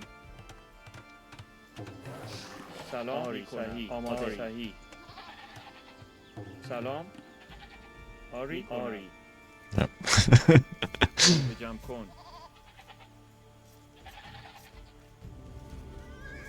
I'm having a hard time. سلام علوف جمع کن Getting my game going.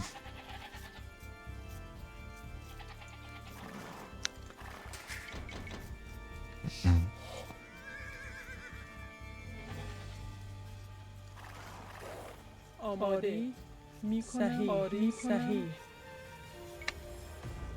معمار آری میکنم صحیح شکارچی علوف جمع آماده صحیح شکارچی سلام میکنم صحیح میکنم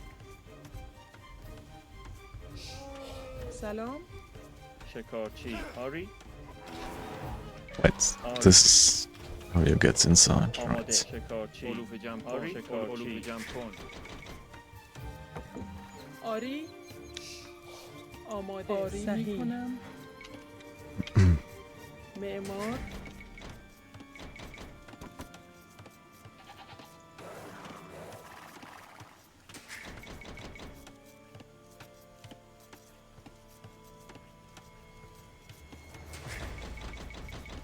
آری شکارچی سلام میکنم آری چوب بر آماده آماده سلام سلام علوف جمع آری صحیح آری صحیح میکنم Wood, please. آری شکارچی آماده معمار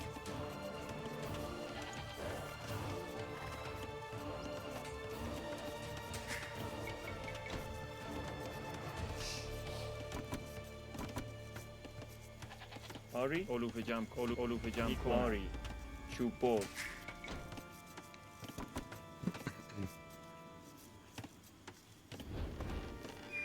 سلام علوف جمع کن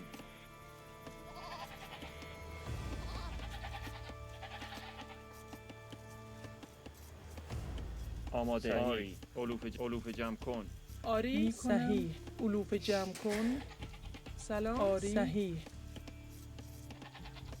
چوب بر Right. Oh, this guy's so close.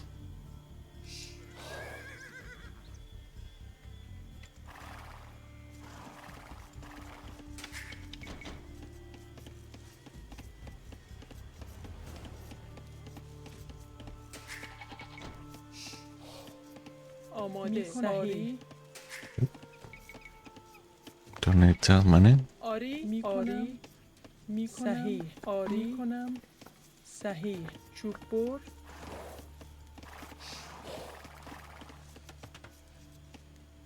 Shouldn't I have more than one boar? Think I should.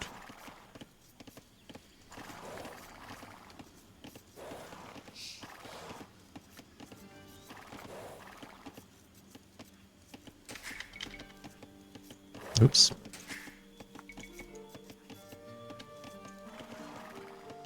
Only one boar on this map.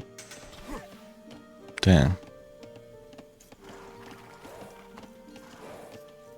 آماده شکارچی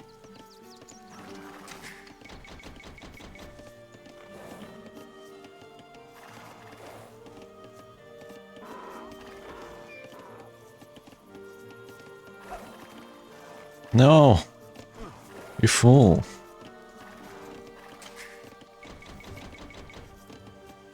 سلام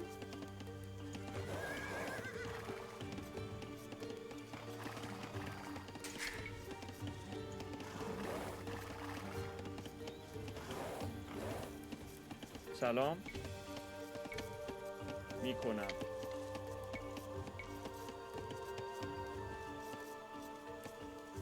معمار آماده آری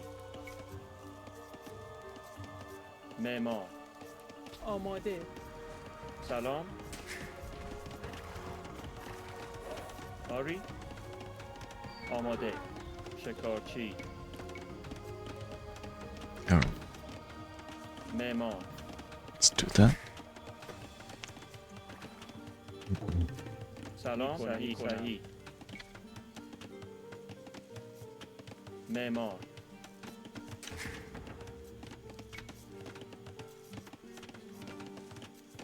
آری چوب برد آماده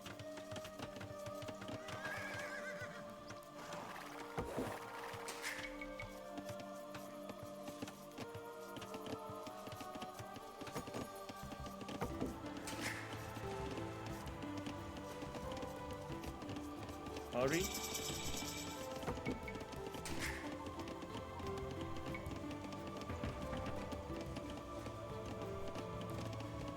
آری سلام آری صحیح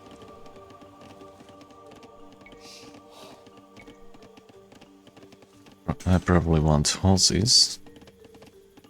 معمار آری آری صحیح میکنم صحیح علوف جمع کن No, my scouts. سلام آری کنم معمار آماده آری کنم معمار آری آماده صحیح آری میکنم معمار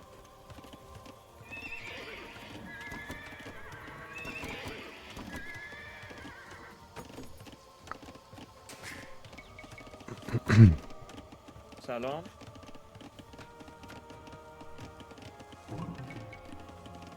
معمار سلام علوف جمع کن معمار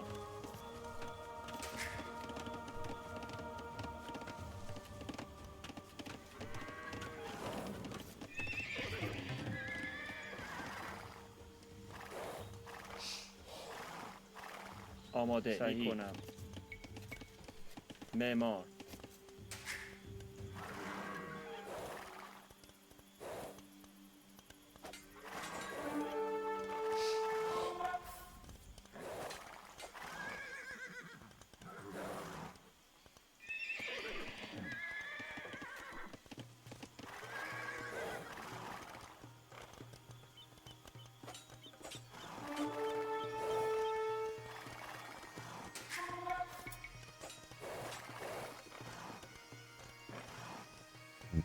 Here's archers.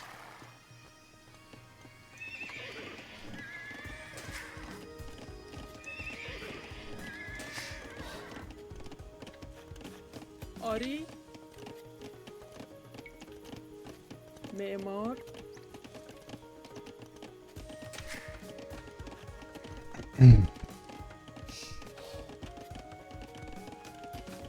Hello, Bumafum.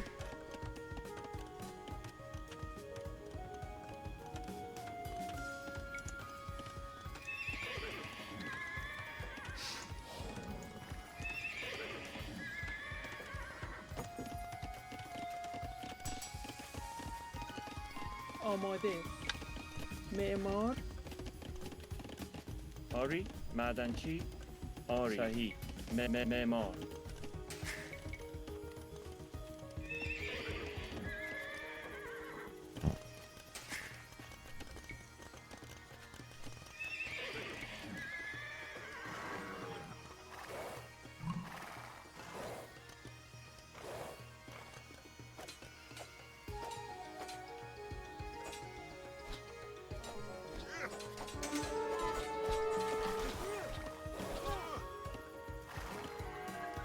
Got one. سلام معمار آری معدنچی آری معدنچی آری صحیح معمار آماده صحیح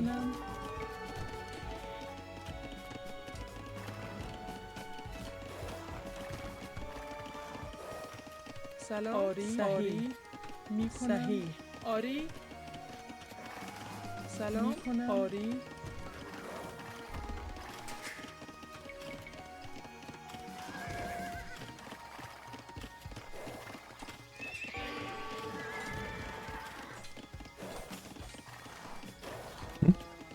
آماده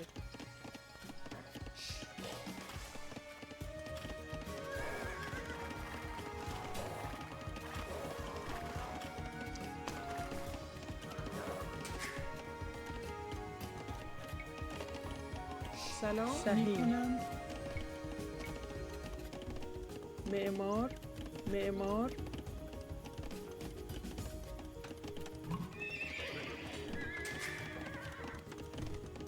آماده میکنم معمار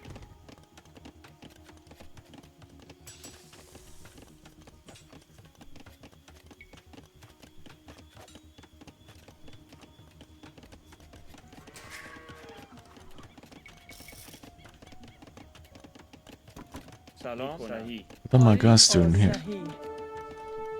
آری سلام آری. معمار. آماده کنم. معمار. آری چوب بر صحیح کنم چوب بر صحیح چوب بر آماده چوب بر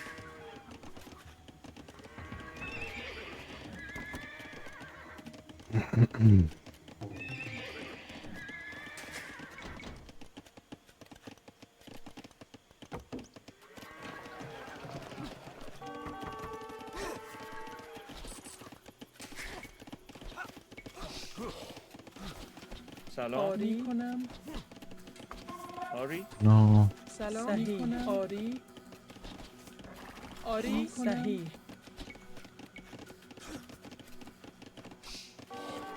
معمار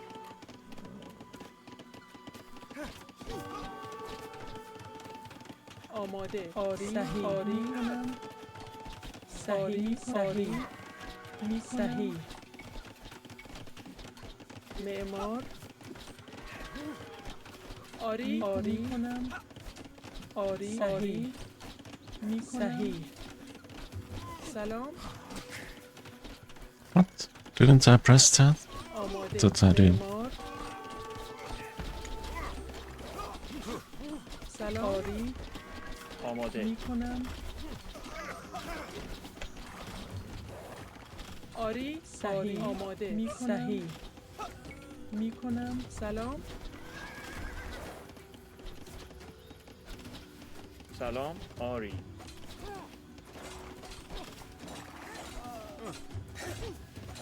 آماده کنم صحیح آماده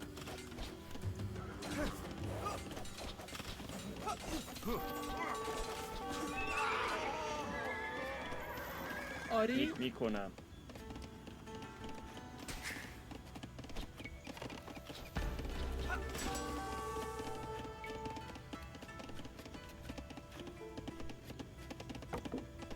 No, I'm good. سلام صحیح معمار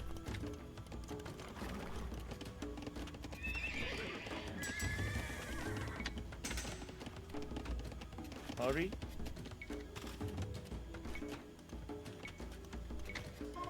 معمار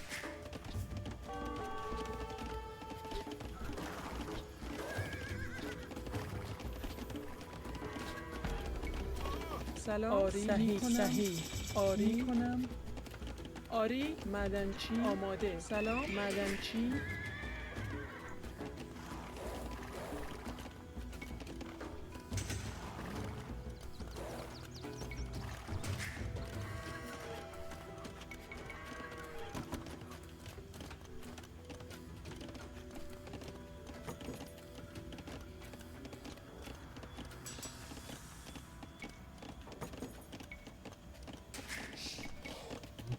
سلام می کنم آری آری کنم معمار آری صحیح معدنچی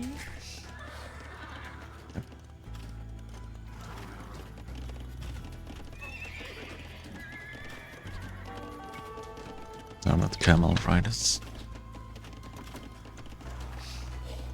آماده آری کنم آماده می کنم آری صحیح آری آری آری صحیح آری آماده Oh, سلام آری red's آری gone. معدنچی سلام صحیح آری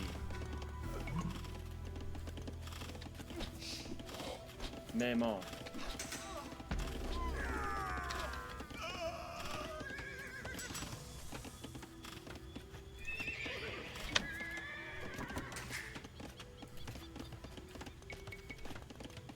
آماده معدنچی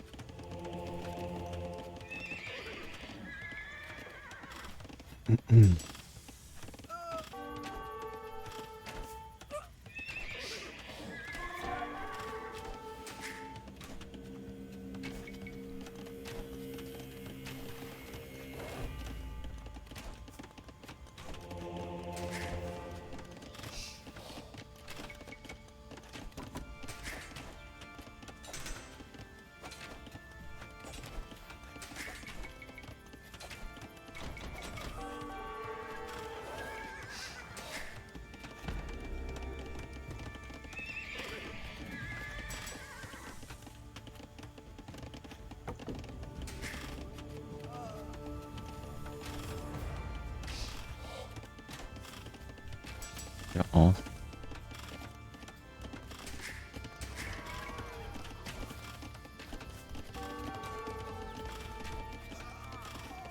Well, they keep trying to come through there.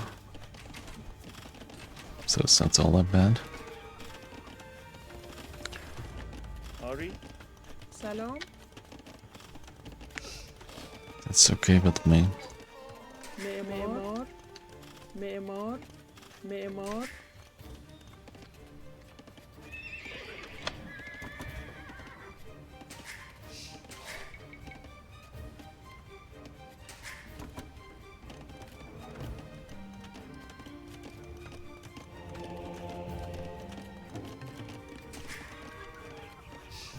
آماده. سلام. آماده. معدنچی.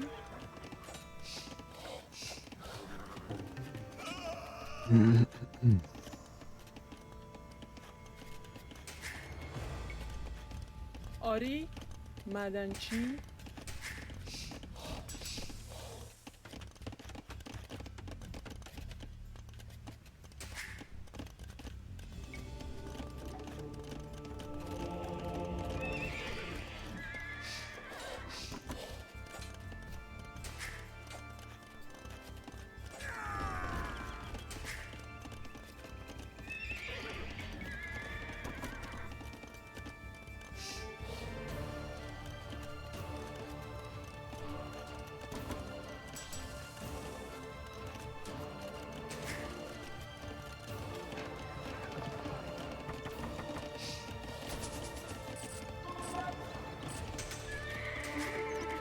آماده. چوب آری. معمار. سلام. معمار. آماده. See what they think about this. معمار. معمار. معمار. معمار. معمار.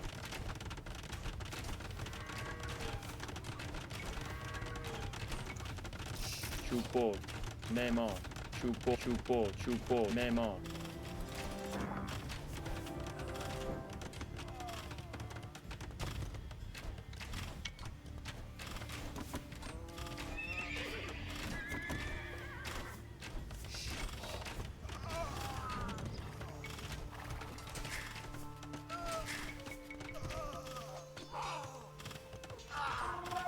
آری سلام. معدنچی.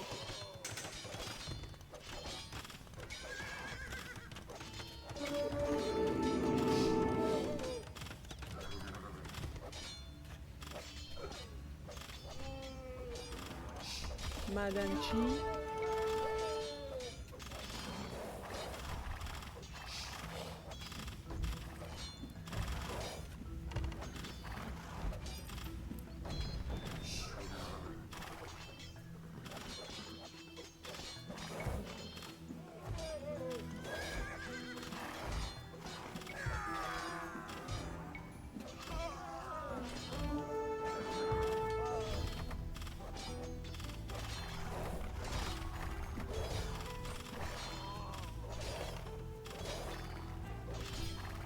No, no, no, no.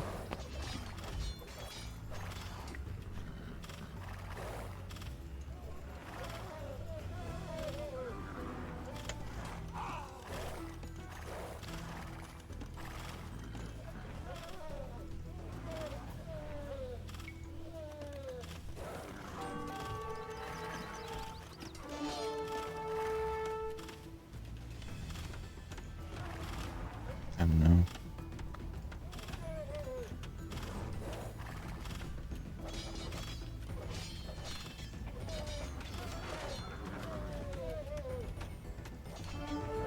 Grief my elephant.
Damn, he's doing the monk thing again.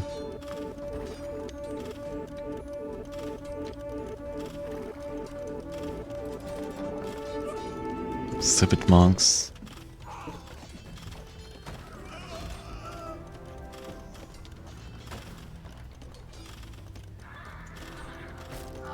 آری میکنم.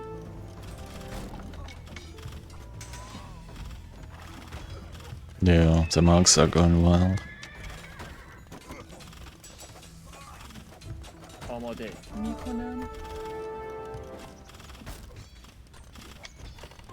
تعمیرکار.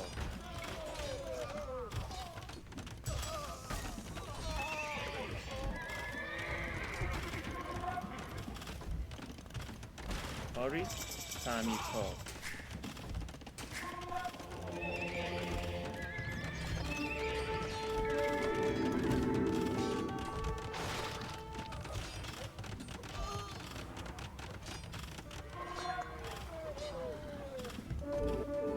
سلام. آماده.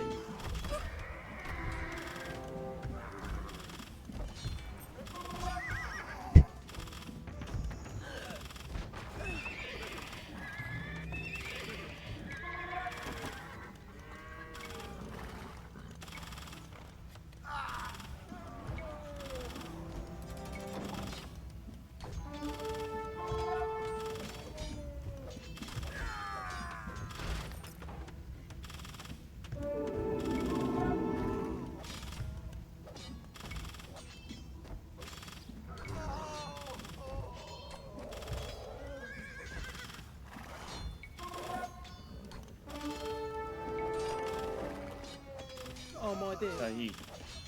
آری کنم.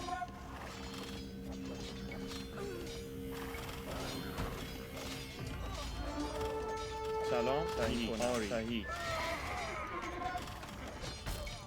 معمار. This آری. معمار.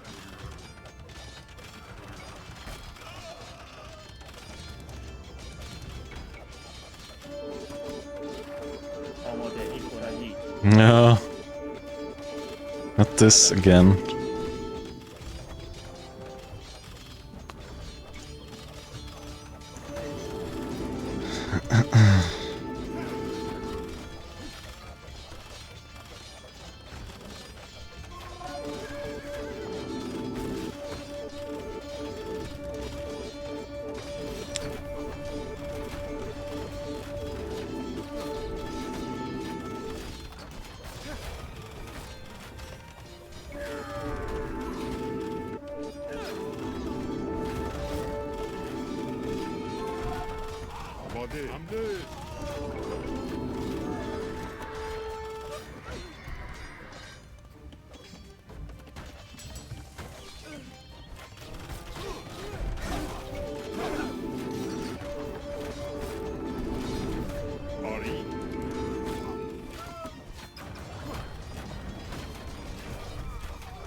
فرمان بجنگی.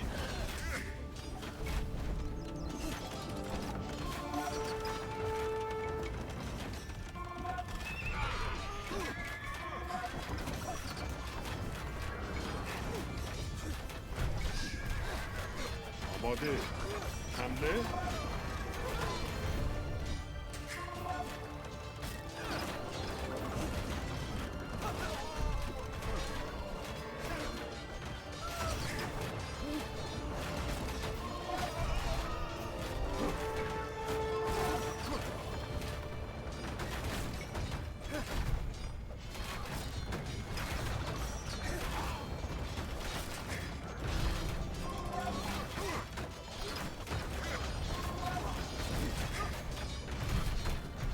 آری فرمان. آری حمله.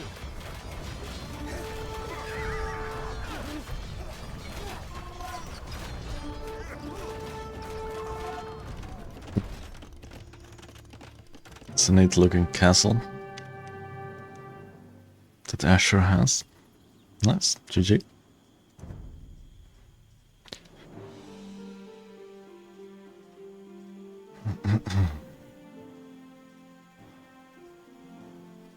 Good to go for one more.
Let's do this.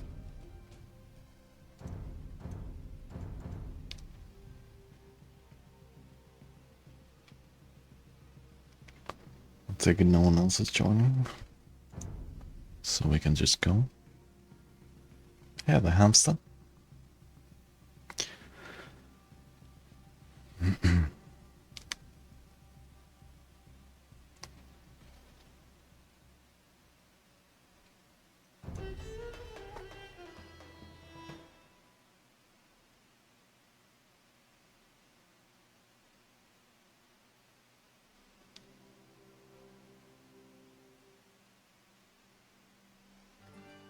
Да?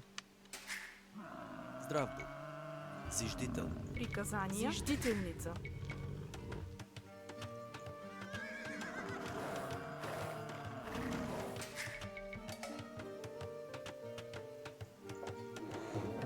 Приказания. Собирател. Здрав будь. Собирателница. Аз готова.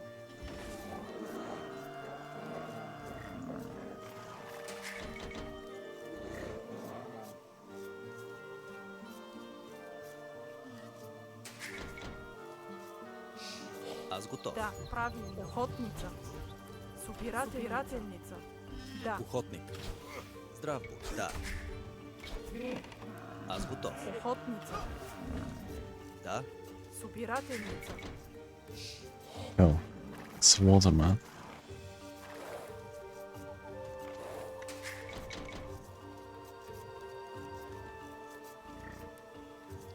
Приказания.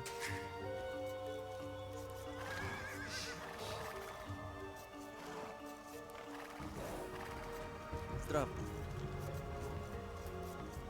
Собирател. Правилно. Точно Делайо. Аз Делайо.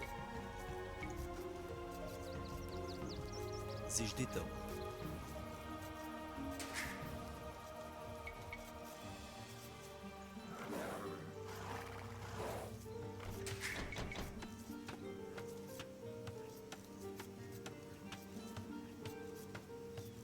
Здрав будь. Охотница. Аз делаю. Да, аз Много делаю. добре. Да, лесоруб. Аз готов. Приказания. Приказания. Охотник. Да, собирател. Охотник. Аз готов. Правилно. Точно Делайо. Да. Точно Делайо. Лесоръб.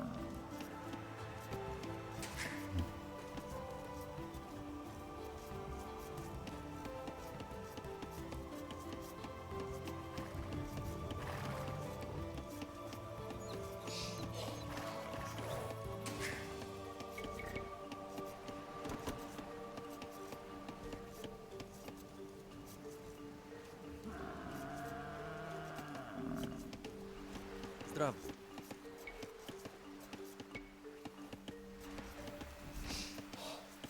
Зиждител.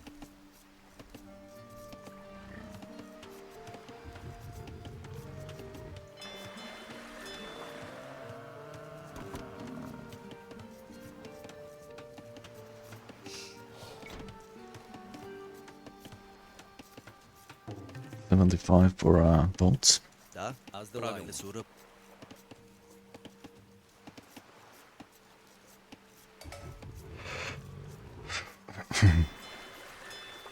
Maybe I should Точно правилно. save for Лесоръб, лесоръб. lumber mill, sawmill. Аз да лаю. Правилно. Точно да лаю. Охотник. Да, правилно. Аз да лаю. Точно да лаю. Да. Охотник. Да, точно да лаю. Dodge is the light. Охотник. How does one do that? Да. Здравствуй. Аз делаю. Аз делаю. Oh. Охотница. I went and started building a fishing ship by accident.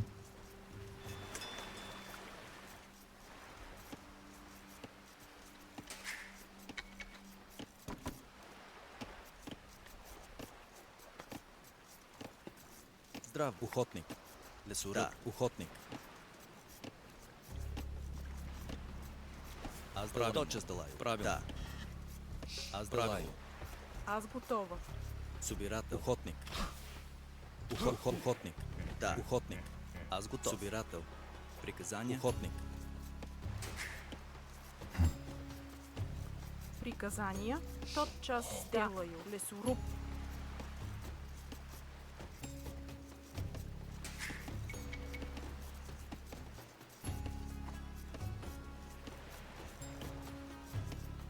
Аз готова. Охотница. Да, правилно. Охотница. Приказания.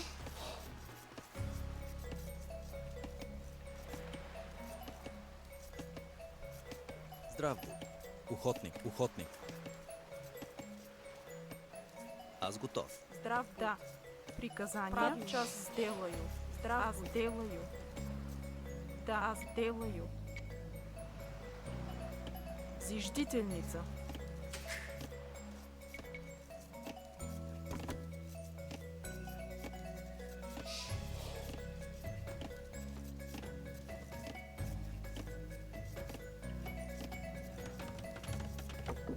Аз готова. Да. Лесоруб. Да, тотчас сделаю. Аз готова. More housing. Да. Здрав будь. Охотник.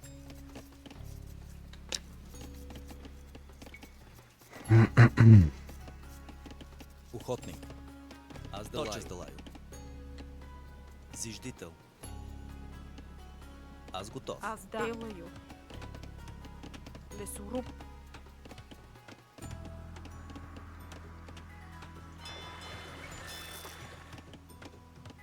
Да. Да, правилно. Аз да лаю. Зиждител.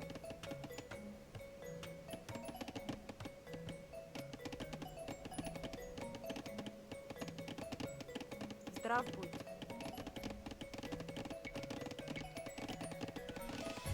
Зиждител. Приказания. Да, аз да лаю. Точно да лаю. Аз да лаю. Правилно. Да, аз да лаю.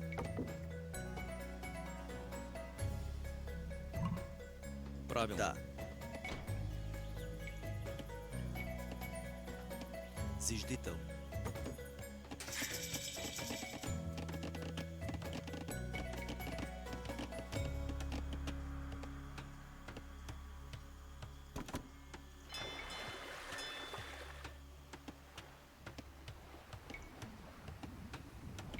That's a demolition raft.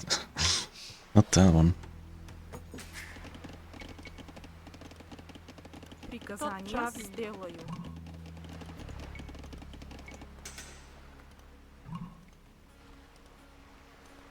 Зиждительница.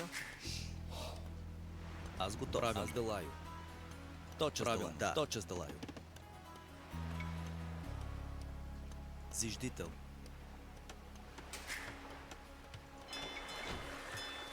What?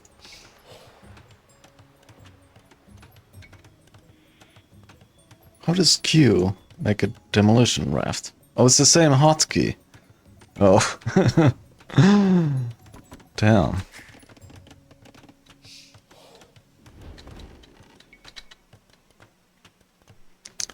Alright. Приказание тотчас делаю. Зиждител.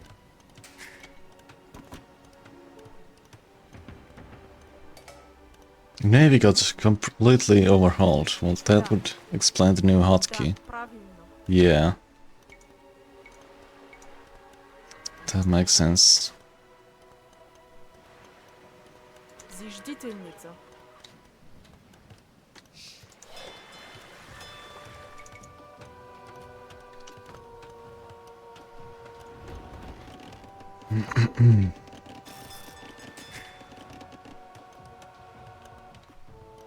Да?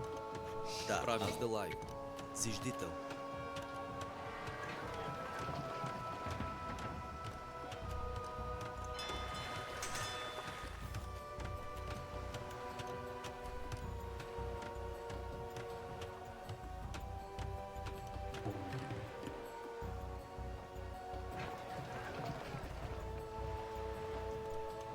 Oh, I think the deep waters here are really profitable. Тотчас делаю. Да. Тотчас делаю. Да. Аз тотчас сделаю. Тотчас I сделаю. get it.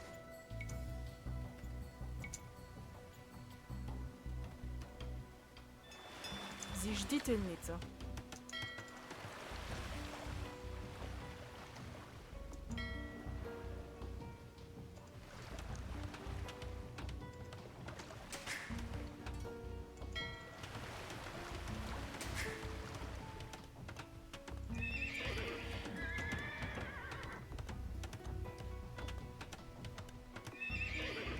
Приказание. Да, сделаю. Зиждительница.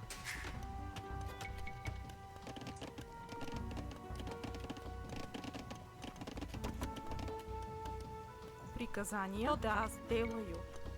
Зиждительница.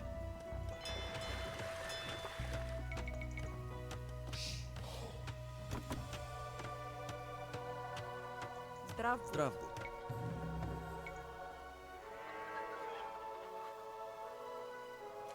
Wait, can't build there.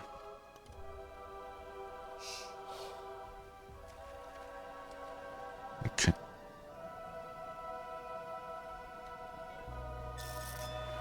That's weird. Зиждител. Аз готова. Аз делаю.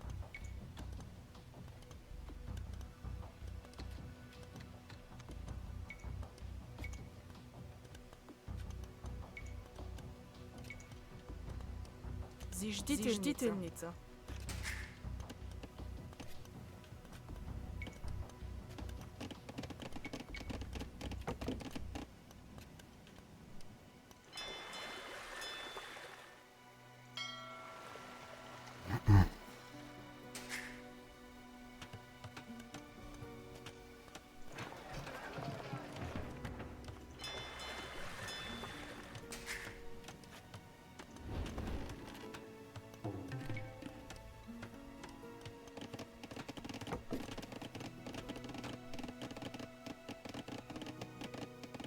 Да, да, тотчас сделаю. Зиждительница. Аз готова. Тотчас сделаю. Зиждительница. Зиждительница. Зиждительница. Аз готов. Duh. Тотчас сделаю. Komodo dragon. Зиждительница.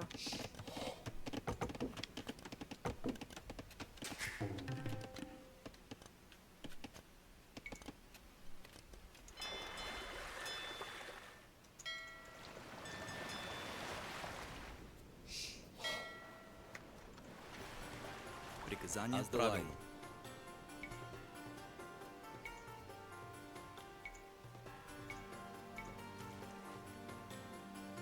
Зиждител.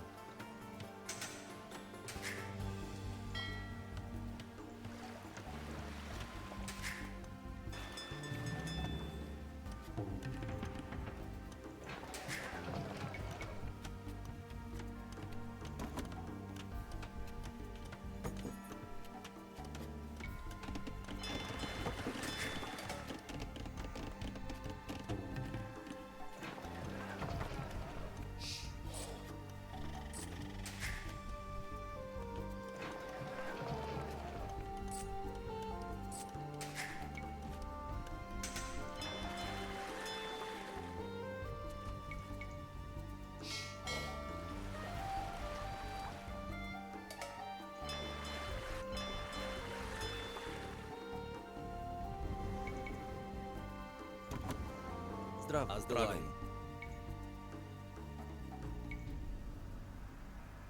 Зиждител.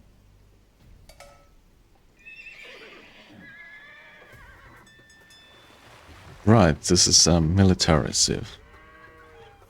I forgot. Let's not make that. Аз готов. Зиждител. Let's make a barracks instead.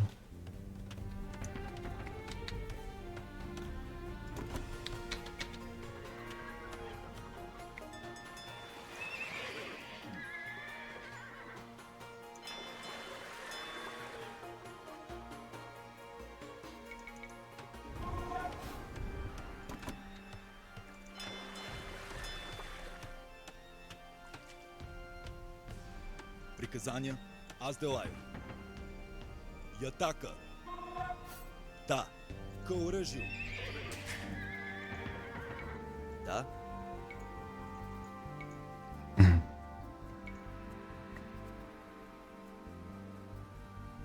Зиждител.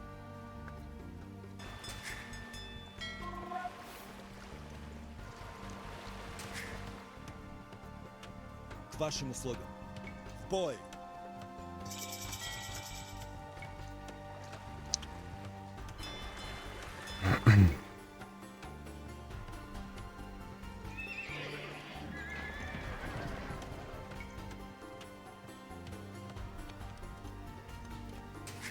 Приказания.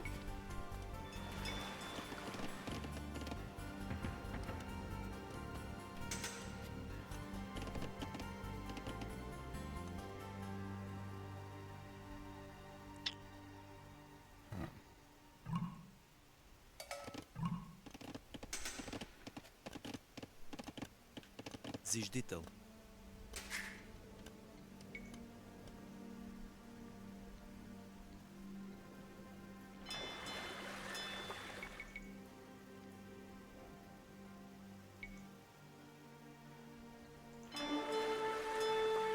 Здрав бъл.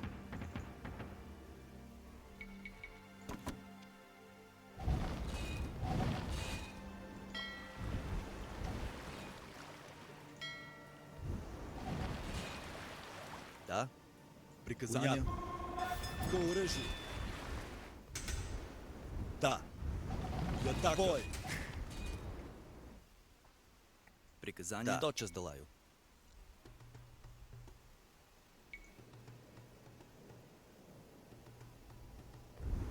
Да. Тотчас делаю.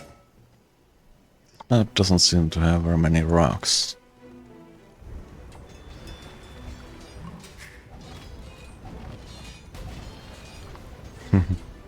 Аз делаю.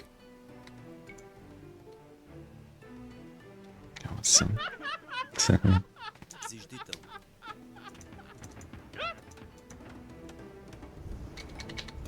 К вашим услугам.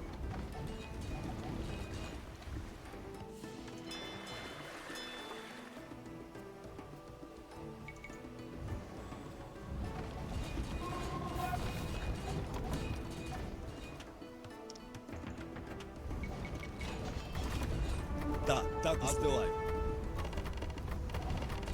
Так, господин. Ятака. К оръжию. Бой. Аз делаю. Так, господин. Ятака.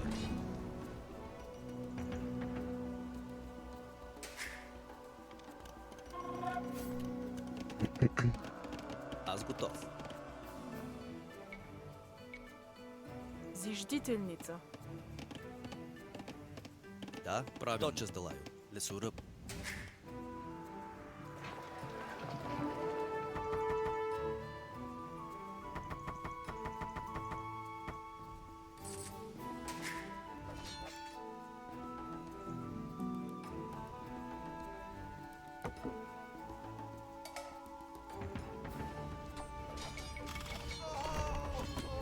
К вашим услугам приказания.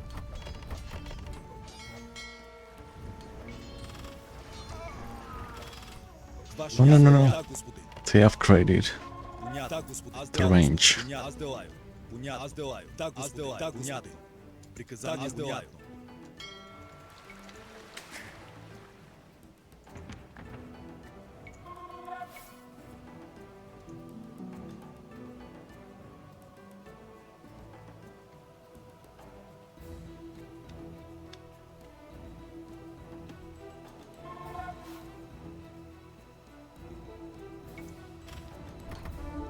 Да, аз делаю, господин. Аз делаю. Понятно. Аз делаю. Да, господин. Понятно. Да, господин.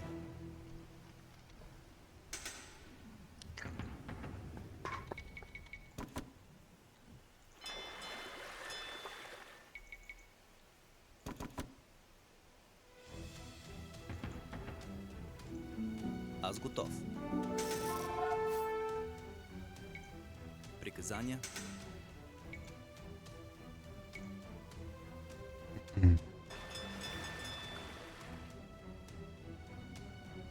Зиждител.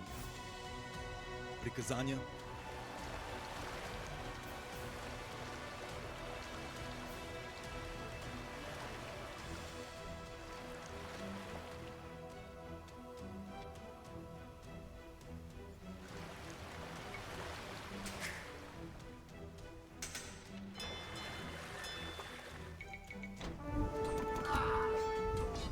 Вашим услугам. Don't know. Да. Бой. Аз делаю. Аз делаю. Понятно. Аз делаю. Да, суръб. Аз делаю. They have a lot of ships there. Приказания. Да. Лесоръб.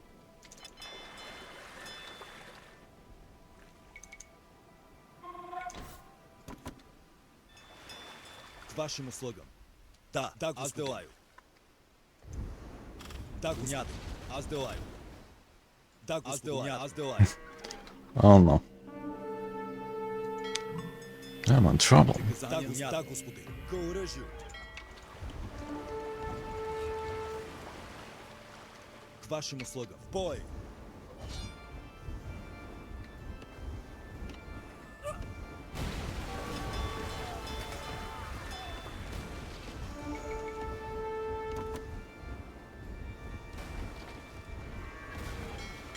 No.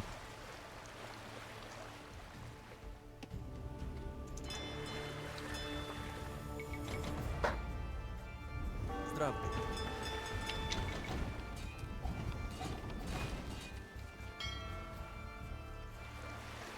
So now there's a fire ship counter.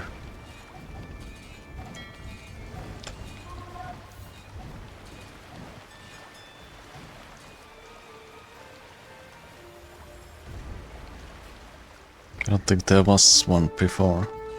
Yo, hi there, Butcher. I'm doing alright. Hope you're doing well. Да, и атака.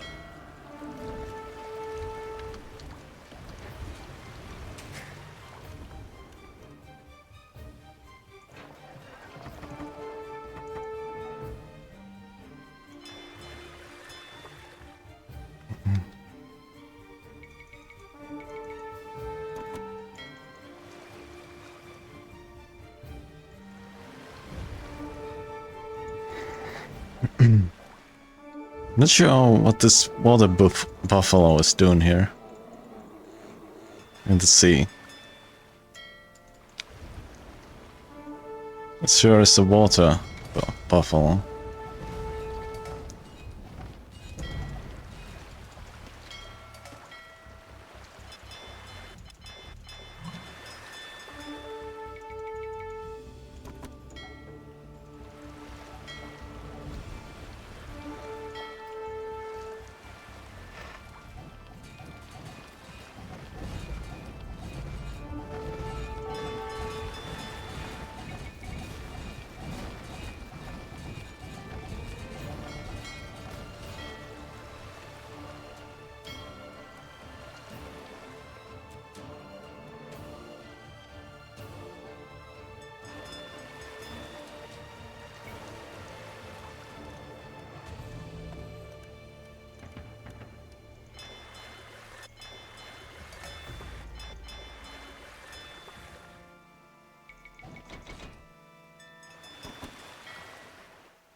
Look at this guy.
I like that there's ships to counter the fire ships now. Other than the demolition ship.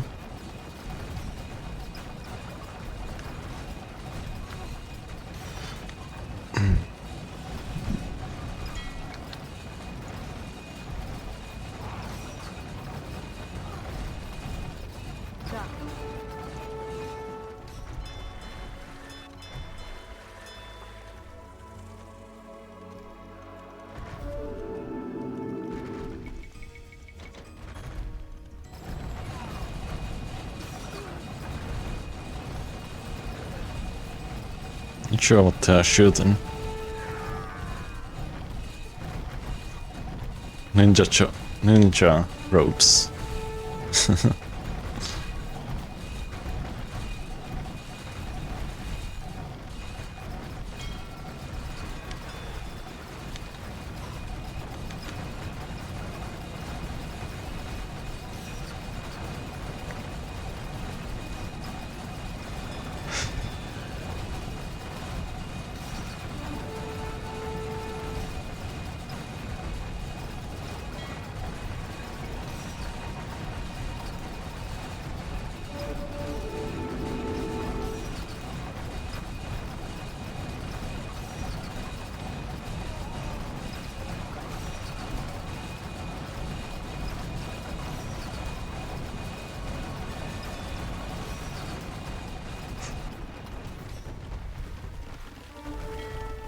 No.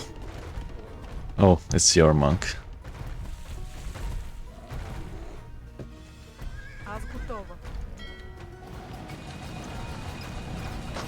That's okay then.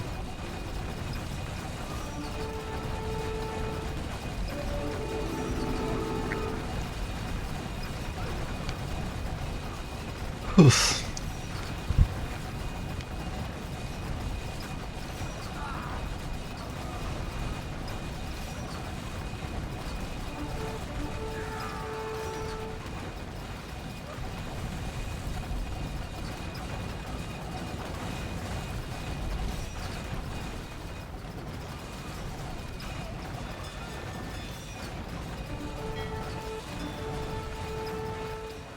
Do they have another base somewhere?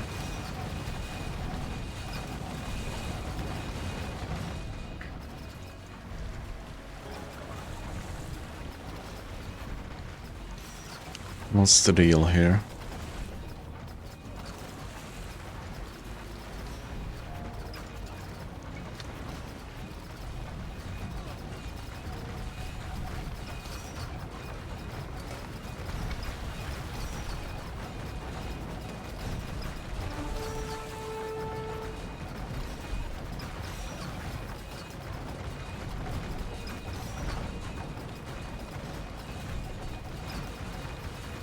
The other guy gave up easier.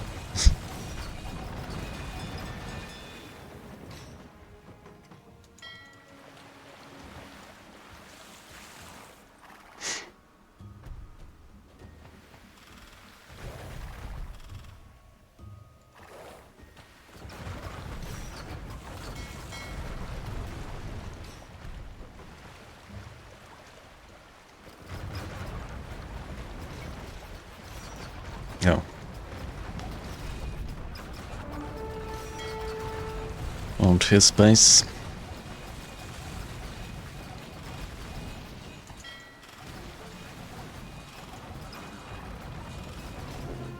Nice. GG.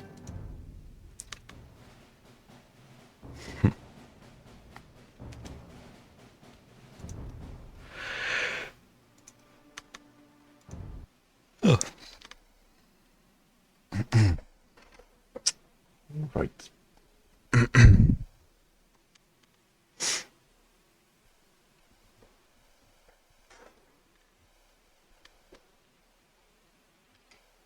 Alright, let's go raid Nara. Thanks for watching.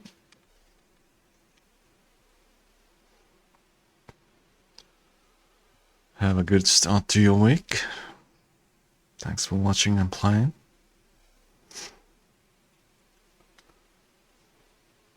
See you next time.